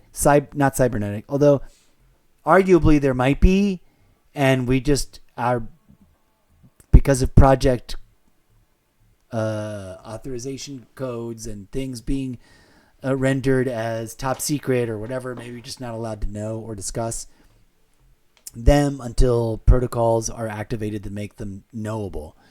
For example, this is one of those things. Ooh, we've got a chat in the chat.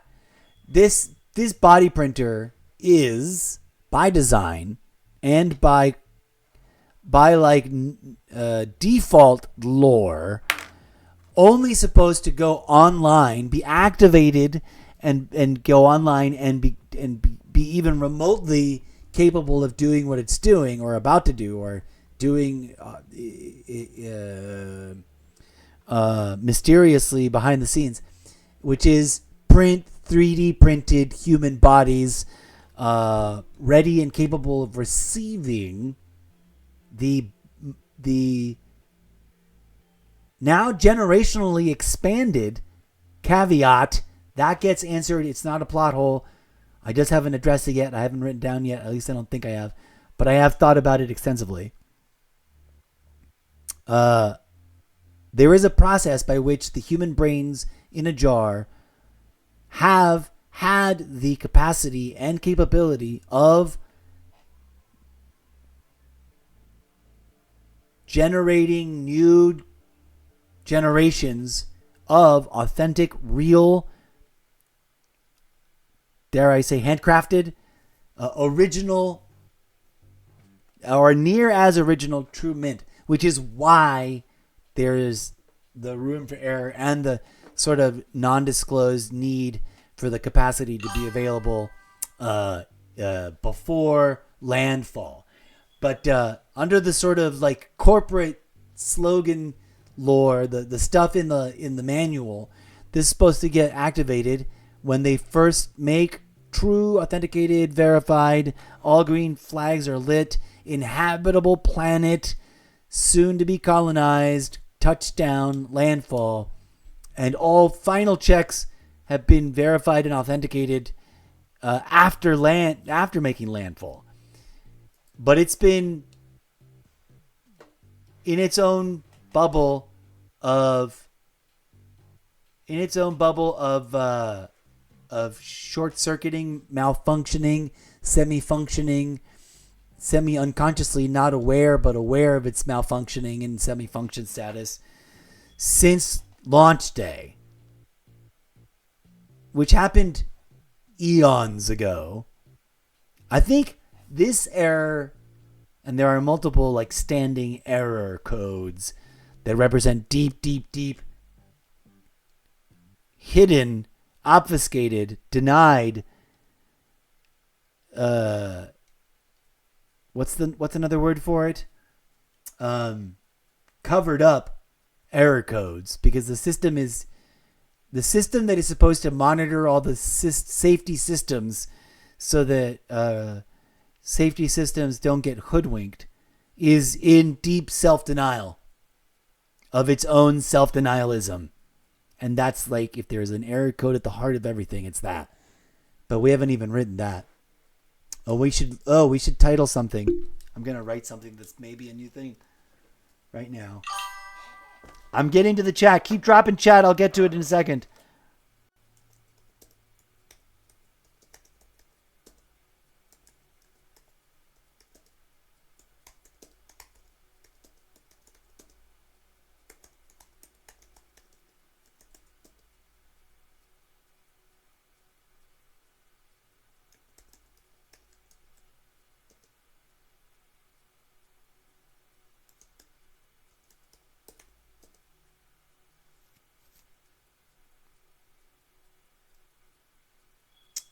Something. That's a good stab at a first little bit.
There are too many of them.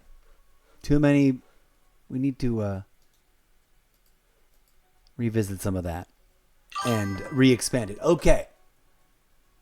That haunted me. The images I just opened up, and it's a whole can of worms in my brain.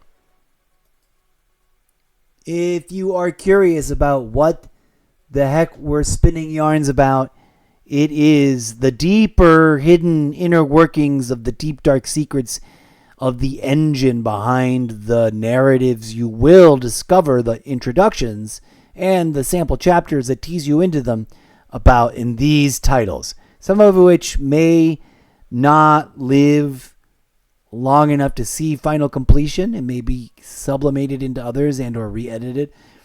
But most of which, the very ones at the very top are very core to the book series of many book series that I'm trying to articulate here, and which this live stream show of many live stream mini-series and sub-series is going to be more centrally focused about. And now, let's see what's going on up here with the text.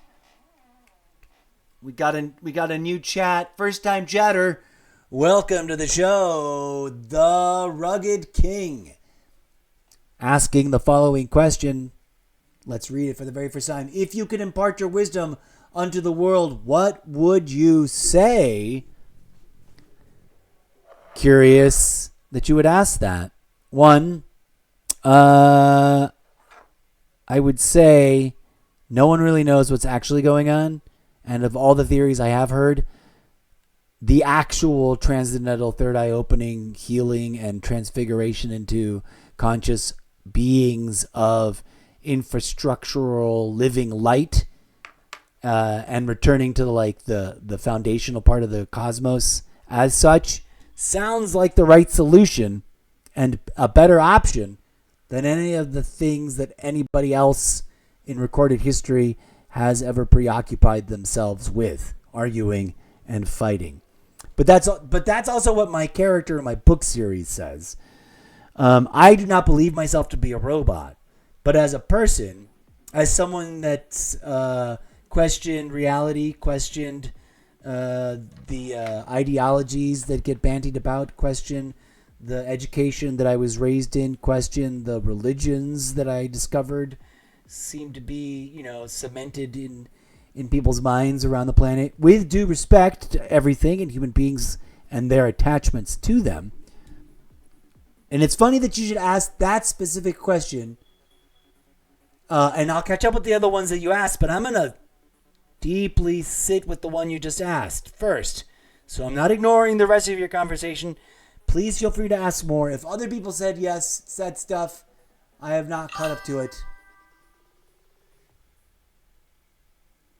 Questioning our own foundation is foundational in the same way that, if I may be so bold as to suggest, in real life, philosophically speaking, one could make the statement that the capital, all caps, power, process, phenomena of death, and I don't mean to invoke anyone's specific unaliving right now, but like the entity, the being, the existence of it, the whatever that is that's scary and mysterious to us, that is a prerequisite condition to all caps life, the mysterious force that bring about the animation of beings as we find ourselves to appear being.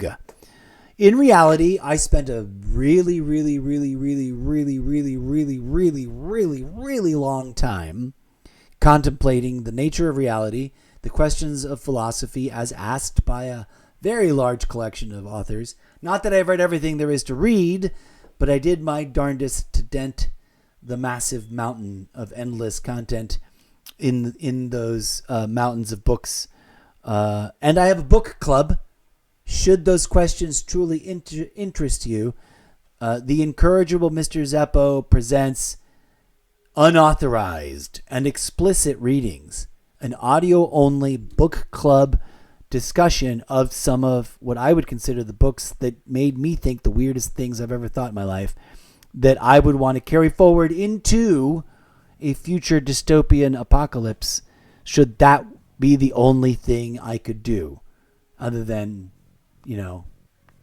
anything else. I won't be able to reinvent the power grid or anything but maybe I'll bring this collection of books, title redacted, title redacted, title redacted, title redacted, and then carry them forward to have the necessary readings and discussions with enough people long enough through whatever horrific life I survive.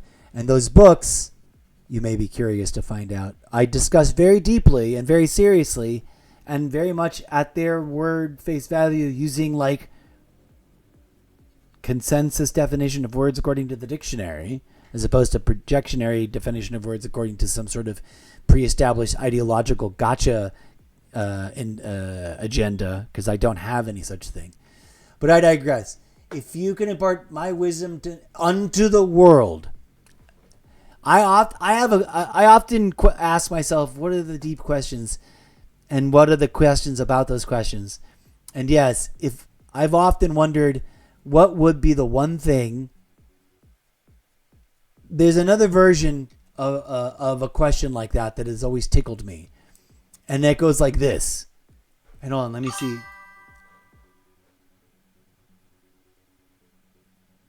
Oh, but it's part of a self-referencing fractal holographic recursion of endless recursion, in my humble opinion. But then again, many people would hear that sentence and go, I either disagree or do not know or do not understand, and therefore reject it.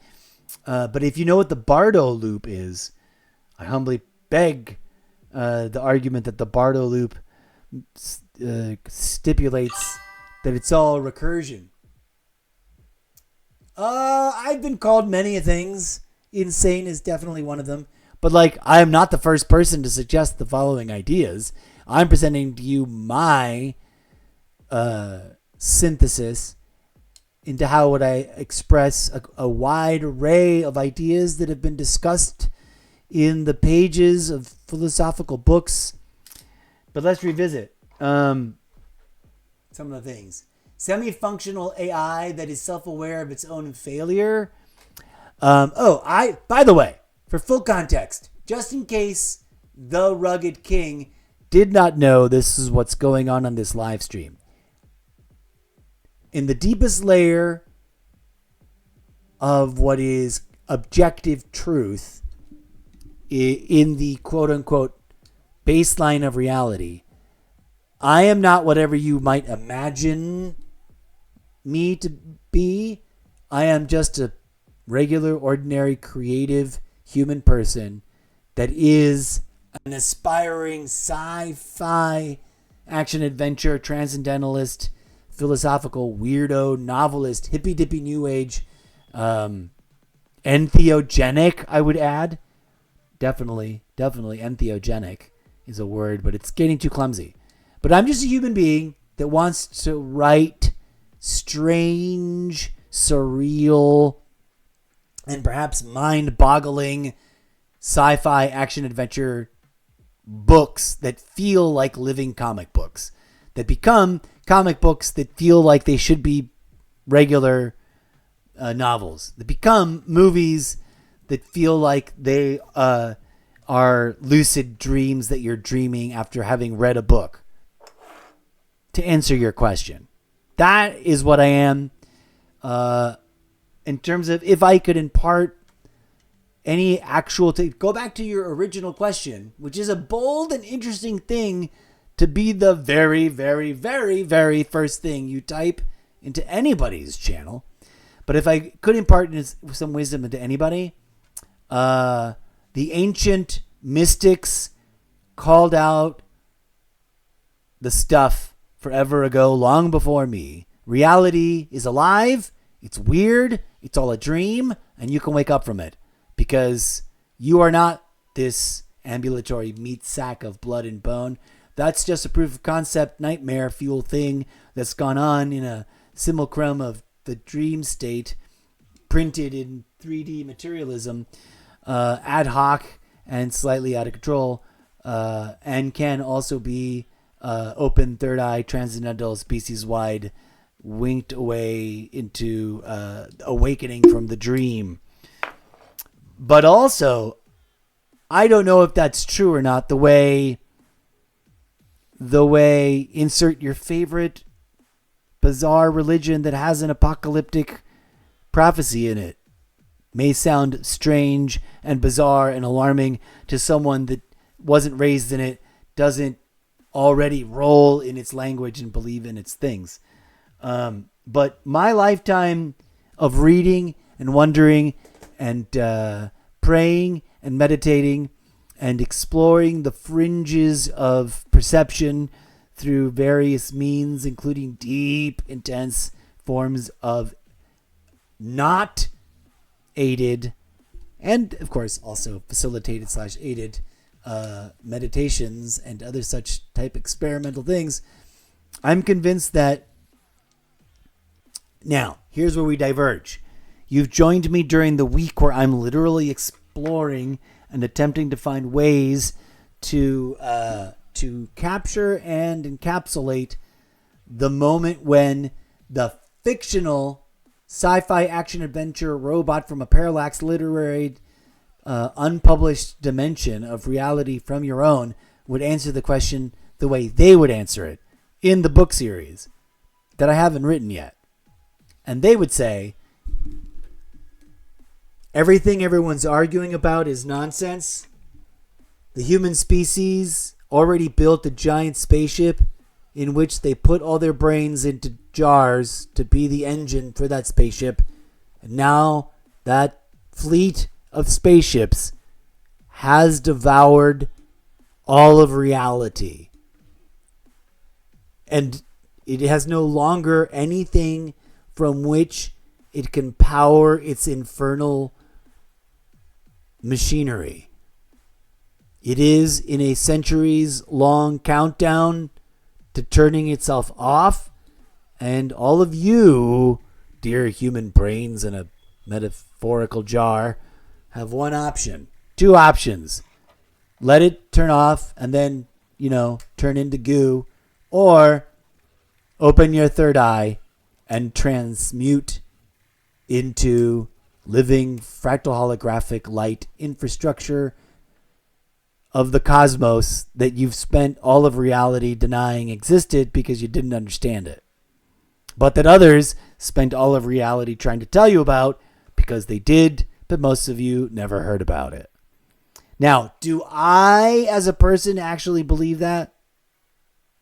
Sort of, but not really.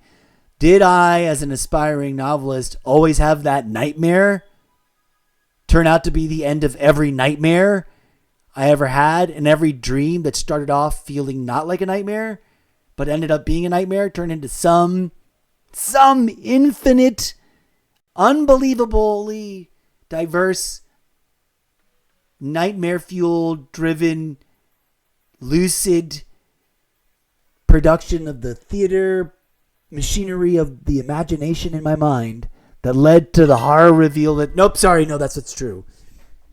You're all brains in a jar. And the machinery has devoured everything, and it's counting down to it either just turns off and powers off and nothing is nothing and it's all over. Or you open the third eye like you were supposed to but neglected to this entire time.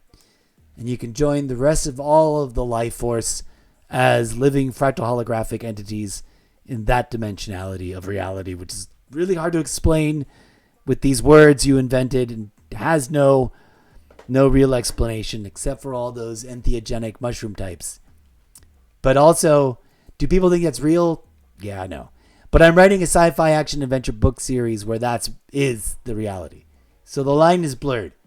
Do I distinguish? Hold on. Why did I take my glasses off?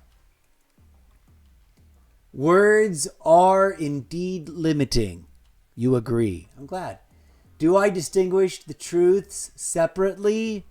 Oh, that's the thing. In reality, I ultimately, at some point, after very, very deeply examining everything I've come to comprehend and my calling as an artist. Because I'm not just an artist that wants to write. I'm an artist that wants to paint and make movies and make theater. Originally, mostly a lot of theater. But I realized the truth is ultimately as real as we empower it to be. Just like the way the stock market is only as real as the combination of our belief in it and the power grid is. And or humanity's willingness to recreate the paper version of it and do all that busy legwork. But there was a time when that didn't exist. Most of the things people argue about at some point utterly did not exist. And that is a big, bright, gleaming, bitter pill that most people don't want to take. And that includes most religions, because people have been around for a lot longer than most of the organized religions as we've received them. Despite their claim to knowing the beginning of time, they weren't there. Neither were the people who wrote any of the things that got written down. And I don't mean that as any disrespect. I believe in the freedom of religion as described in the Constitution. I believe in the Constitution the way I believe in the moon. It's there. I can see it. I can read it. I can trust in its existence because I don't need someone to tell me it exists. That's all very, very, very real. What else? Would I share that? Would I want to share that to future generations? Yes. So it answers your first question. Here's a paragraph I had not read yet. You are presenting your understanding of everything to me, and to me that is valuable. I want to continue listening to you. Well, thank you, whoever you are. I also have, as you may or may not have noticed, and as you will notice if you proceed to, and your curiosity may lead you down this path, I hope it does, watch some of the other episodes I've made, especially the ones labeled the same as this one today, called Episode 0. This is part 5 of a short series that will live, probably chopped up in smaller bits. I invite you to be, as long as you tag me back and add your contribution to the public discourse as the captions, please feel free to watch my most recent handful of videos and ask your questions and or respond to your understanding of what I've expressed by making minute-long, 30-second-long magic movie loops here on the Purple platform. Name redacted, a.k.a. Twitch. Because you've joined me at a wonderful time, but I also really do need to take a break and evacuate my very real bowels and eat some very real food to refill my very real bowels. Belief is a powerful thing. There's a beautiful meme that I agree with. Beliefs of all kinds, just like organized religions and faith systems of all kinds, are very fine and good. But once you start trying to force others to behave according to your own without their consent or without their willing, volunteering to join, then we got a problem. And there's an explicit version of that, which has words in it that I may only be able to share in meme format because it might get me in trouble. But if you know the meme, you know, and if you don't, you don't. I don't remember where it's from, but it's from a movie, and someone made it a meme. And I believe in that point. I was raised in religion, to be clear. And I am considered by some religions probably a excommunicated apostate. I consider myself agnostic. I consider myself spiritual. I consider myself unaware of the ultimate truth because I believe the ultimate truth is only knowable by a mind that exists at a dimensional scale and infrastructural higher order of magnitude that these little sponges cannot fully comprehend. But thus, the third eye opening, evolutionary gift, perhaps. Do I know that that is true? No. I strongly suspect it might be because of other people's experiences and my own. I could be wrong. And I'm writing science fiction written in a world wherein that is by default inherently true. But it is science fiction.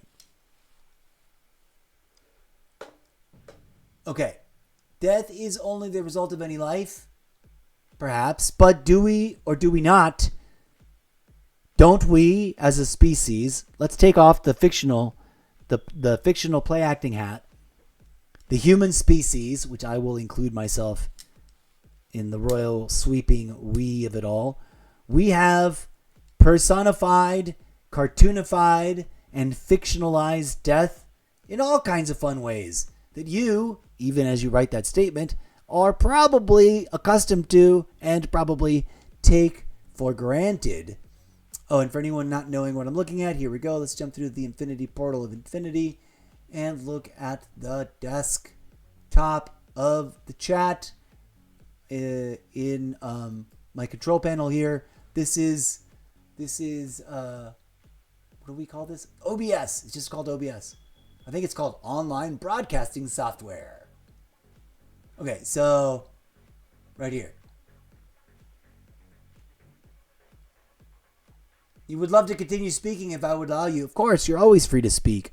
I'm just also always free to say, hey, I am in the middle of a rant and may not see your text for a hot minute. Or also, I may be in the middle of a music temporary break so I can go address Mother Nature's occasional call to evacuate my systems.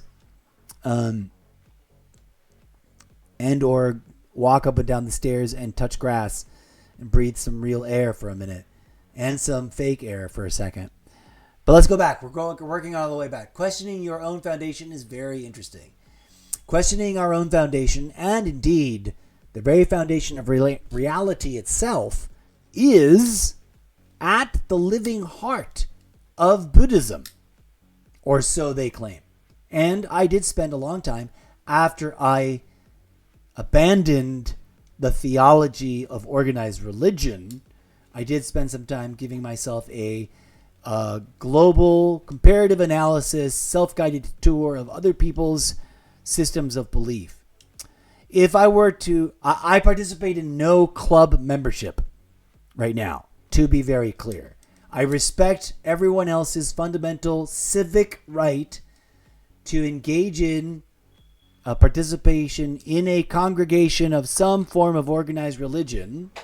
I also believe we need to have a calm, rational discussion about whether or not those systems should be taxed and whether or not those systems should be dumping uncalculated amounts of dark money into our political system. Because in the Constitution, we have a separation of church and state and a mandate that clearly equals, when taken into a full consideration of everything the founding authors were very specific about, the freedom of the practice of any religion and the freedom of the practice of any religion. In other words, the freedom to practice any variant of any of the 10, how many countless kinds of Christianity or other things, or Buddhism, or the other kind, or any of the other ones, or none at all. And I belong to 0 clubs. I practice no organized religion. Theoretically, one could call my own spiritual, hippy-dippy new age stuff in my head my own spiritual, secular, non-religious, semi-entheogenic philosophical practice. And I do want to write science fiction. You disagree with Buddhism. They choose to remove desire during their search of nirvana, which you admire. Desires are divine and are evil. I would argue with that too. I would also say, are you aware of how many competing and remarkably different variations of Buddhism there are? There is Tantric Buddhism. That's a complicated word which could be misunderstood and misinterpreted. But yeah, desires aren't inherently evil. Desires are not inherently good. Desires sometimes lead to beautiful divine places. Desires sometimes lead to the worst things ever committed by any human being unto another human being.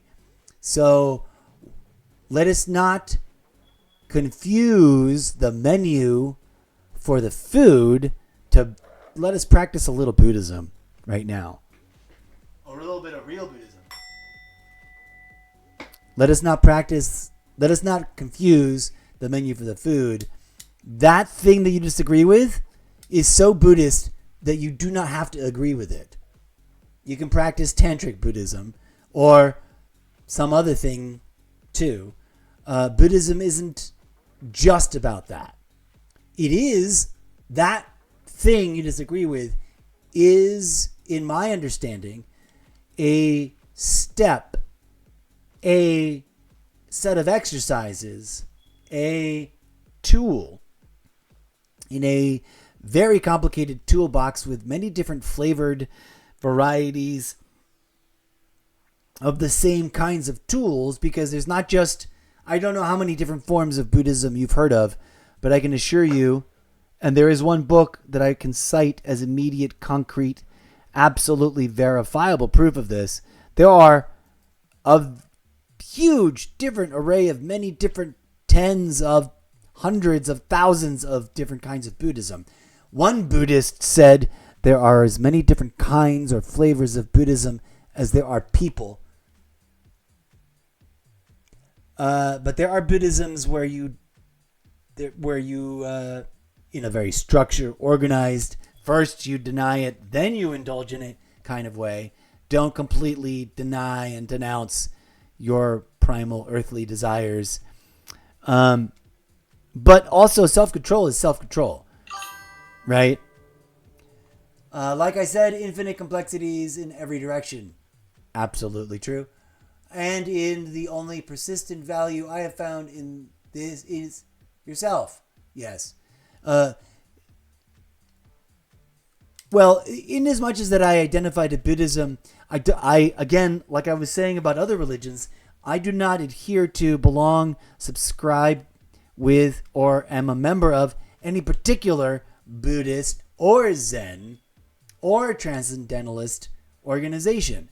Because what I actually am is not any of those things, but a hippy-dippy New Age, non-denominational, non-club joining, I guess you could call me kind of a hermit. I do live in some level of minor isolation, in as much as I don't have roommates, I don't live with a partner, I don't spend a lot of time in a social club or going to a church or going to a temple. But I am a spiritualist that agrees with the transcendental, transformative, metaphysical, inner sanctum, inner world portions of the deeper teachings of stuff that came about because of both Buddhism and some forgotten / ignored / hidden away flavors of Christian spiritualism. Because believe it or not, followers of Christ in very many different eras and epochs interpreted him to be a meditation, entheogenic teacher of a practice, not a self-idolizing teacher of a worship belief vow. So I'm one of those people. There's no category. There's no formal. There is no. I belong. I signed no membership contract with anybody, and I'm writing my own original, bizarre, very confusing sci-fi action adventure book series, embedded within which would be like the not real, but also if it had happened in real life first, very real, entheogenic theophilosophy. That if I were to start a benign cult, and I do emphasis on the word benign, it would be that. But I haven't, and I don't, and I didn't. And one of my stand-up jokes that I'm developing, because again, too many ideas all at once, is would I have had, my entire life, for as long as I've wondered, do I have it in me to just show up one day and improvise my way into an improvised, but also occasionally written down stand-up comedy act career, which I never have. I've never gone to an open mic night and put my name down, but I've always wondered, could I? I think I could. I think I've done the training to have all the tools at my disposal. I just never did that step of it. I want to now write like an action adventure sci-fi comedy set in the world that is set in about a guy that gets this crazy idea, and that's that no matter what era he wakes up in, because he wakes up in different eras, but then he realizes it's all the same thing on a weird loop. He wakes up in a Dark Ages era, and it's hard to orient, but he lives there for a week, and then he wakes up in a cyberpunk, futuristic, Dark Ages era, and then it's hard to get used to. So he has this crazy idea, and he's like, the only way I can get it to people is if I make funny content around it and tell stories that lead up to the moment where they need to know whether or not it's true. What is true?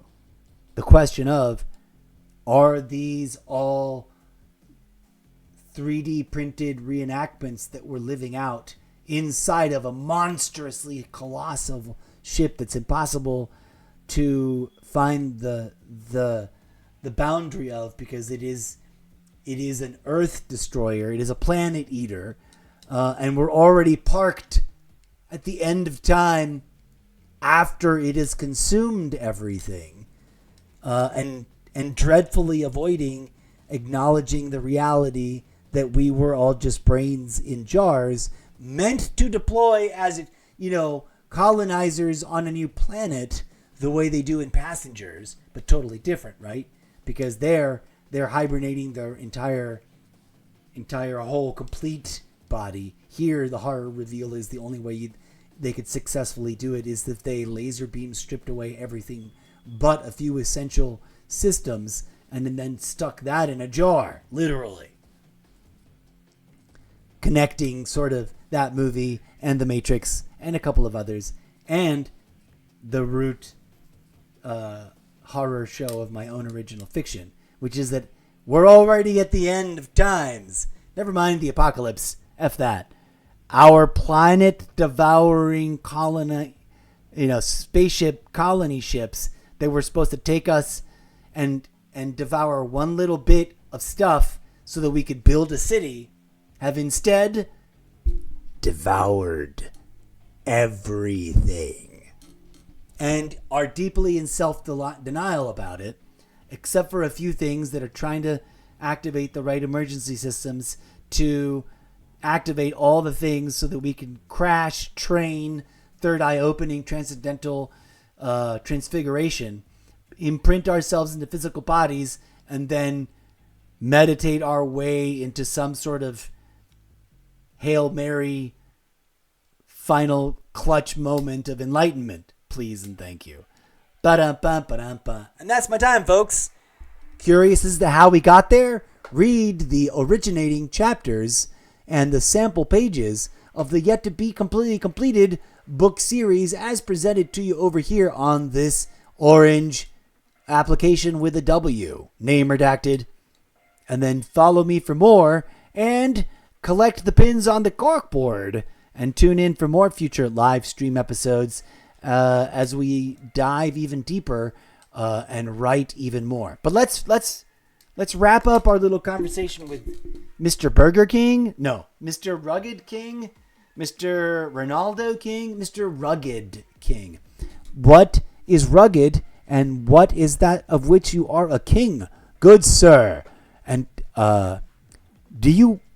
this makes me think of the, have you ever seen, if you have never seen Real Raw, radically unscripted, truly having the inspiration to have this moment with you right now, unscripted moment.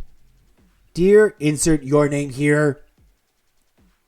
If you've never seen any of the body of work made by the comedy genius ensemble performance troupe known as redacted name, insert redacted name here, Monty Python, then you need to not worry about my fledgling efforts to write sci-fi.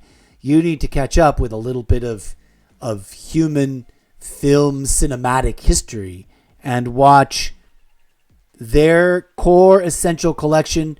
Now, I don't remember how many total movies they ever made in real life, but according to this robot from the future, you should at least be familiar with error code titles of movies not found, movies names redacted, striving to scrub redaction. Please hold tight one moment. The meaning of life. Error code second movie title redacted, erasing redaction, recovering movie file title, file title. Monty Python's The Search for the Holy Grail. Is that correct? Or that variations in the title may occur in your timeline. And finally, which is the third one I always recommend the most. I personally, although technically it's outside of the collection boundary box, because Terry Gilliam made the following one by himself afterwards, but it's the one I would rather you watch third and then go back the rest of everything else. Brazil. Terry Gilliam's Brazil. If you've never heard of Terry Gilliam or Monty Python or the Flying Circus or any of their individual members and any of their individual comedic genius, because mind you, most of them did their own thing for a hot minute or two as well. Go back and watch Brazil by Terry Gilliam, but also we'll make it the 4 things. Nobody expects the Spanish Inquisition. We'll make it the 5 things. Ba-dum-bum. In no particular order, the top 5 things you should watch if you have never seen or heard of and don't already own the complete physical media collection of Monty Python. Terry Gilliam's Brazil, independent movie made after the fact, but still wouldn't exist without it, and the perfect entree. Watch that first, and then go watch the other stuff, because it's all older. The Meaning of Life, The Life of Brian, The Holy Grail, Flying Circus, and or maybe one of their live filmed variety crazy things. Please and thank you. If anybody anywhere has ever seen that and you have the means to see those things, go see it. Give yourself the delight, the bizarre, the treat, the social satire, the echoes that resonate to this day, the sheer brilliance of comedic timing and physicality and delivery and timing and physicality and delivery. I would not exist without them. I'm not pretending to be very good. I am a complete and utter failure in my own chosen professional trade and career that I literally studied and attempted to find my way into a cozy, not too distant from my living situation, working place from which I could launch my independent auteur discovery by the industry. And yet here we are. But friends, as delightful as it's been too much. Okay. Go eat, go shit. I'll see you around. Thank you very much, Rugged King. I shall in just a moment. That is hilarious movie. I hope you don't smell of elderberries. Oh, good. Nice. Good. Go see the other ones. If you've only seen the one, if you've never seen Terry Gilliam's Brazil, no one's paying me. Someone should pay me. That one is literally, again, in the incorrigible Mr. Zeppo's top 50 movies of all time that I probably could not have ever really fully written the Zeppoverse without having watched first in my youth. Because I watched them a long time ago. and or recently. Brazil is one of those ones where I own a disc, but I don't currently own a player that I can watch it on properly. Oh no, yes I do. I can watch it on my Xbox. I always forget that. Thank God. What else? Anything I missed? Infinite complexities. Oh, not just infinite complexities.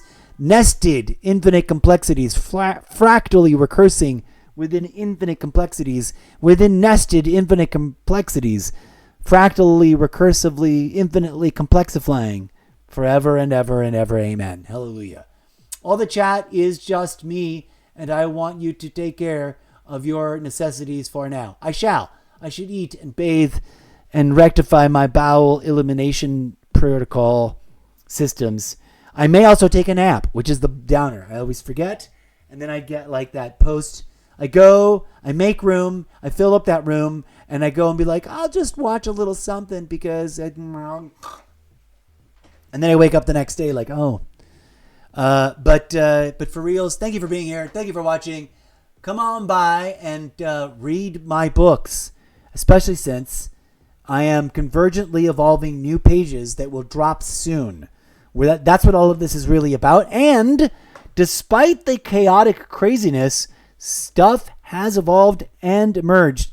And ultimately, dear friends, sometimes I really do need to just sit with it and let my fingers do the typing.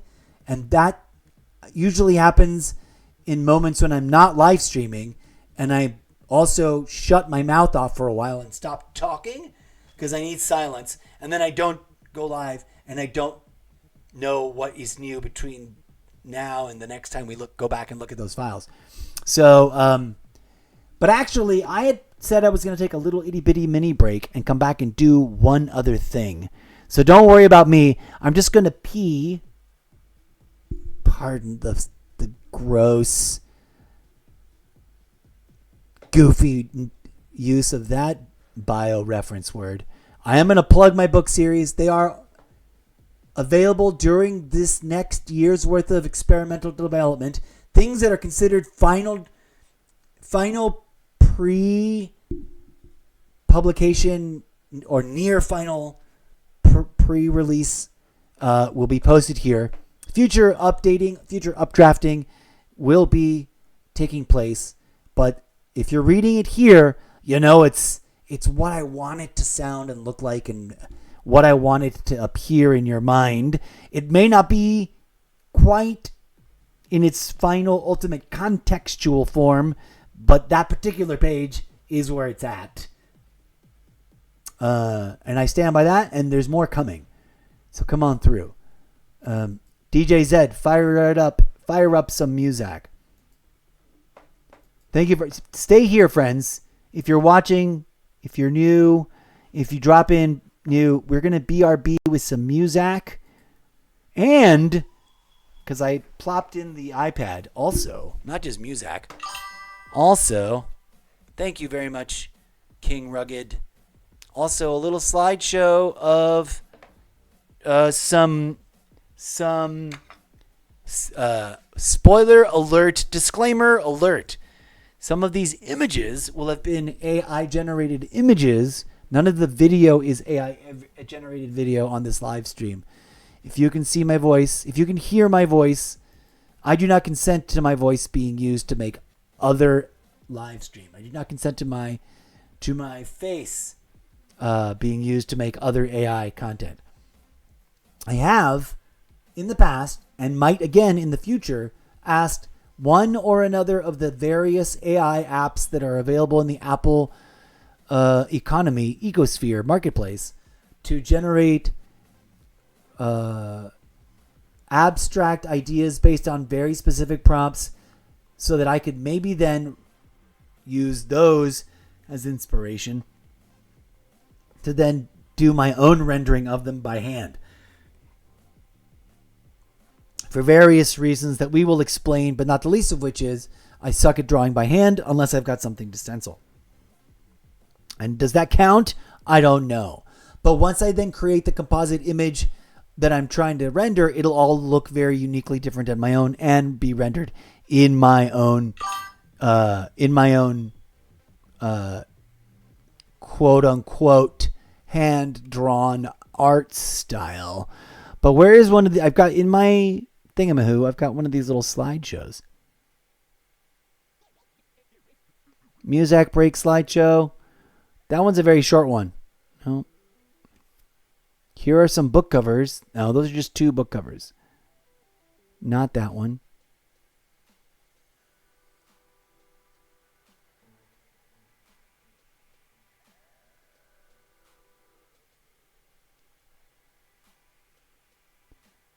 I was going to do... That's not even supposed to... I was going to go sketch those 2 items in what I call blue line sketches. But where's one that's got a lot of stuff in it? Here's a sample of something. It's like... Oh, I guess well, that's a weird... That doesn't have as much stuff. I could have sworn I had a really good one that had a bunch of stuff in it. Nope. Nope. This one has a few things in it, but nope. This one has the black hole design concept. But that gets old. There's one that I thought was going to have that had a bunch of stuff in it, but why do I keep finding folders with only like 2 things? No. Nope. All right, I feel ridiculous for stopping. Here's a fun drawing that I made by hand on my digital iPad, but each of the components in it I drew individually and then organized and rearranged and laid out the composite together, including scaling them differently than what I originally drew them as. That's fun. I really like that. That heart I drew freehand, but then put on this background. Oh, you guys can't see it. That's dumb. Come here. Is it showing up or is it broken? Come on, iPad. Uh-oh.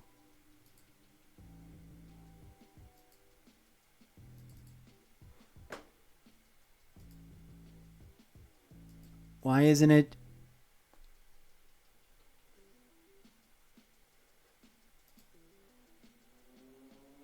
It should be this one. The little one is that one.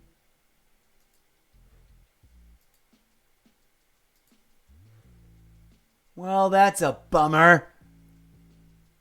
Does it not work anymore? That's my webcam. That's this. Oh, it's because I'm plugged in, but plugged into the wrong thing. Sorry. That's me being an absolute goofball. I'm looking at the cable, and in my head, the quality assurance tester voice is like, but I'm looking at the cable. It is plugged in. And then like the stage manager is like, but is it the right thing that it's plugged into, or is it the wrong thing that it's plugged into?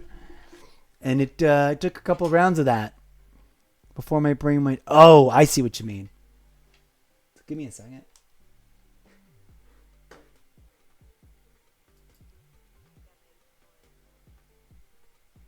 Boom, there we go. So there we go. That's what I was talking about. This little thing. This is the drawing that I made by hand on my iPad using a Zen watercolor brush app. But I drew each component individually, like the mountain in the background, the trees. Each tree I drew individually.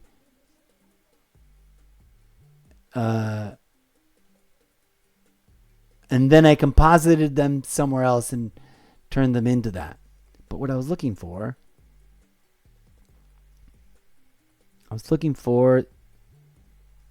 somewhere there is that's all like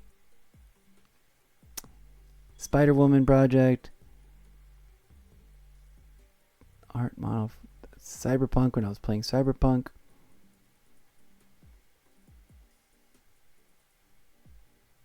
That's a photo that I took that I turned into like weird vectorized digital art. Oh, here we go. This is the complete collection of my original digital paintings that I painted. But that's not... Somewhere in here, there's a huge fucking folder. It's got like a bazillion things in it that is great for leaving as a slideshow. These are some photographs of actual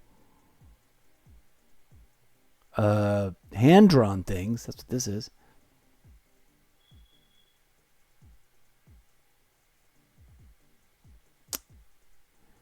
Man, I don't remember. I've got to go through offline and find the thing. All right, change my mind. You're right. I'm going to just stop the show because now... Go, shoot, fly. The camera will be there when you get back. Okay. You're right. I need to do it. I need to stop futzing around. Thank you for watching. Your viewership is deeply appreciated. Please stand by when we return for more at another date or at another time. In the coming days and weeks, we'll be dipping in a more organized fashion into this process of... and by the way, there's a lot of pins on the corkboard. Not literally, because I'm not actually writing up notes and putting them physically on that corkboard, because it's a lot further away than it looks from me to you to the camera to it. But that's whenever I've ever said in my podcast, in the live stream, specifically, especially Zeppoverse world building stuff, if I've ever said put a pin on the corkboard, it's because I want the audience to go traipsing around from video to video, collecting these ideas and gathering them like they were little hidden Easter eggs. So since I've decided I'm going to go offline, because odds are I'm going to need to go for a walk, check the mail, and do other things. And it's getting yucky hot. So I'm going to I'm going to stop explaining things. Thanks again to The Rugged King and anybody else that stopped by. Elder Zeppo, be gone, he says. Thank you. Much appreciated. I'll be back with more bizarre storytelling and Zeppoverse world building and talking to this artificial intelligence large language model about that and reinterpreting its output as new fiction, because I'm gonna do more stuff to it, etc. Until next time, I've been your host, and I've run out of things to say. Good night.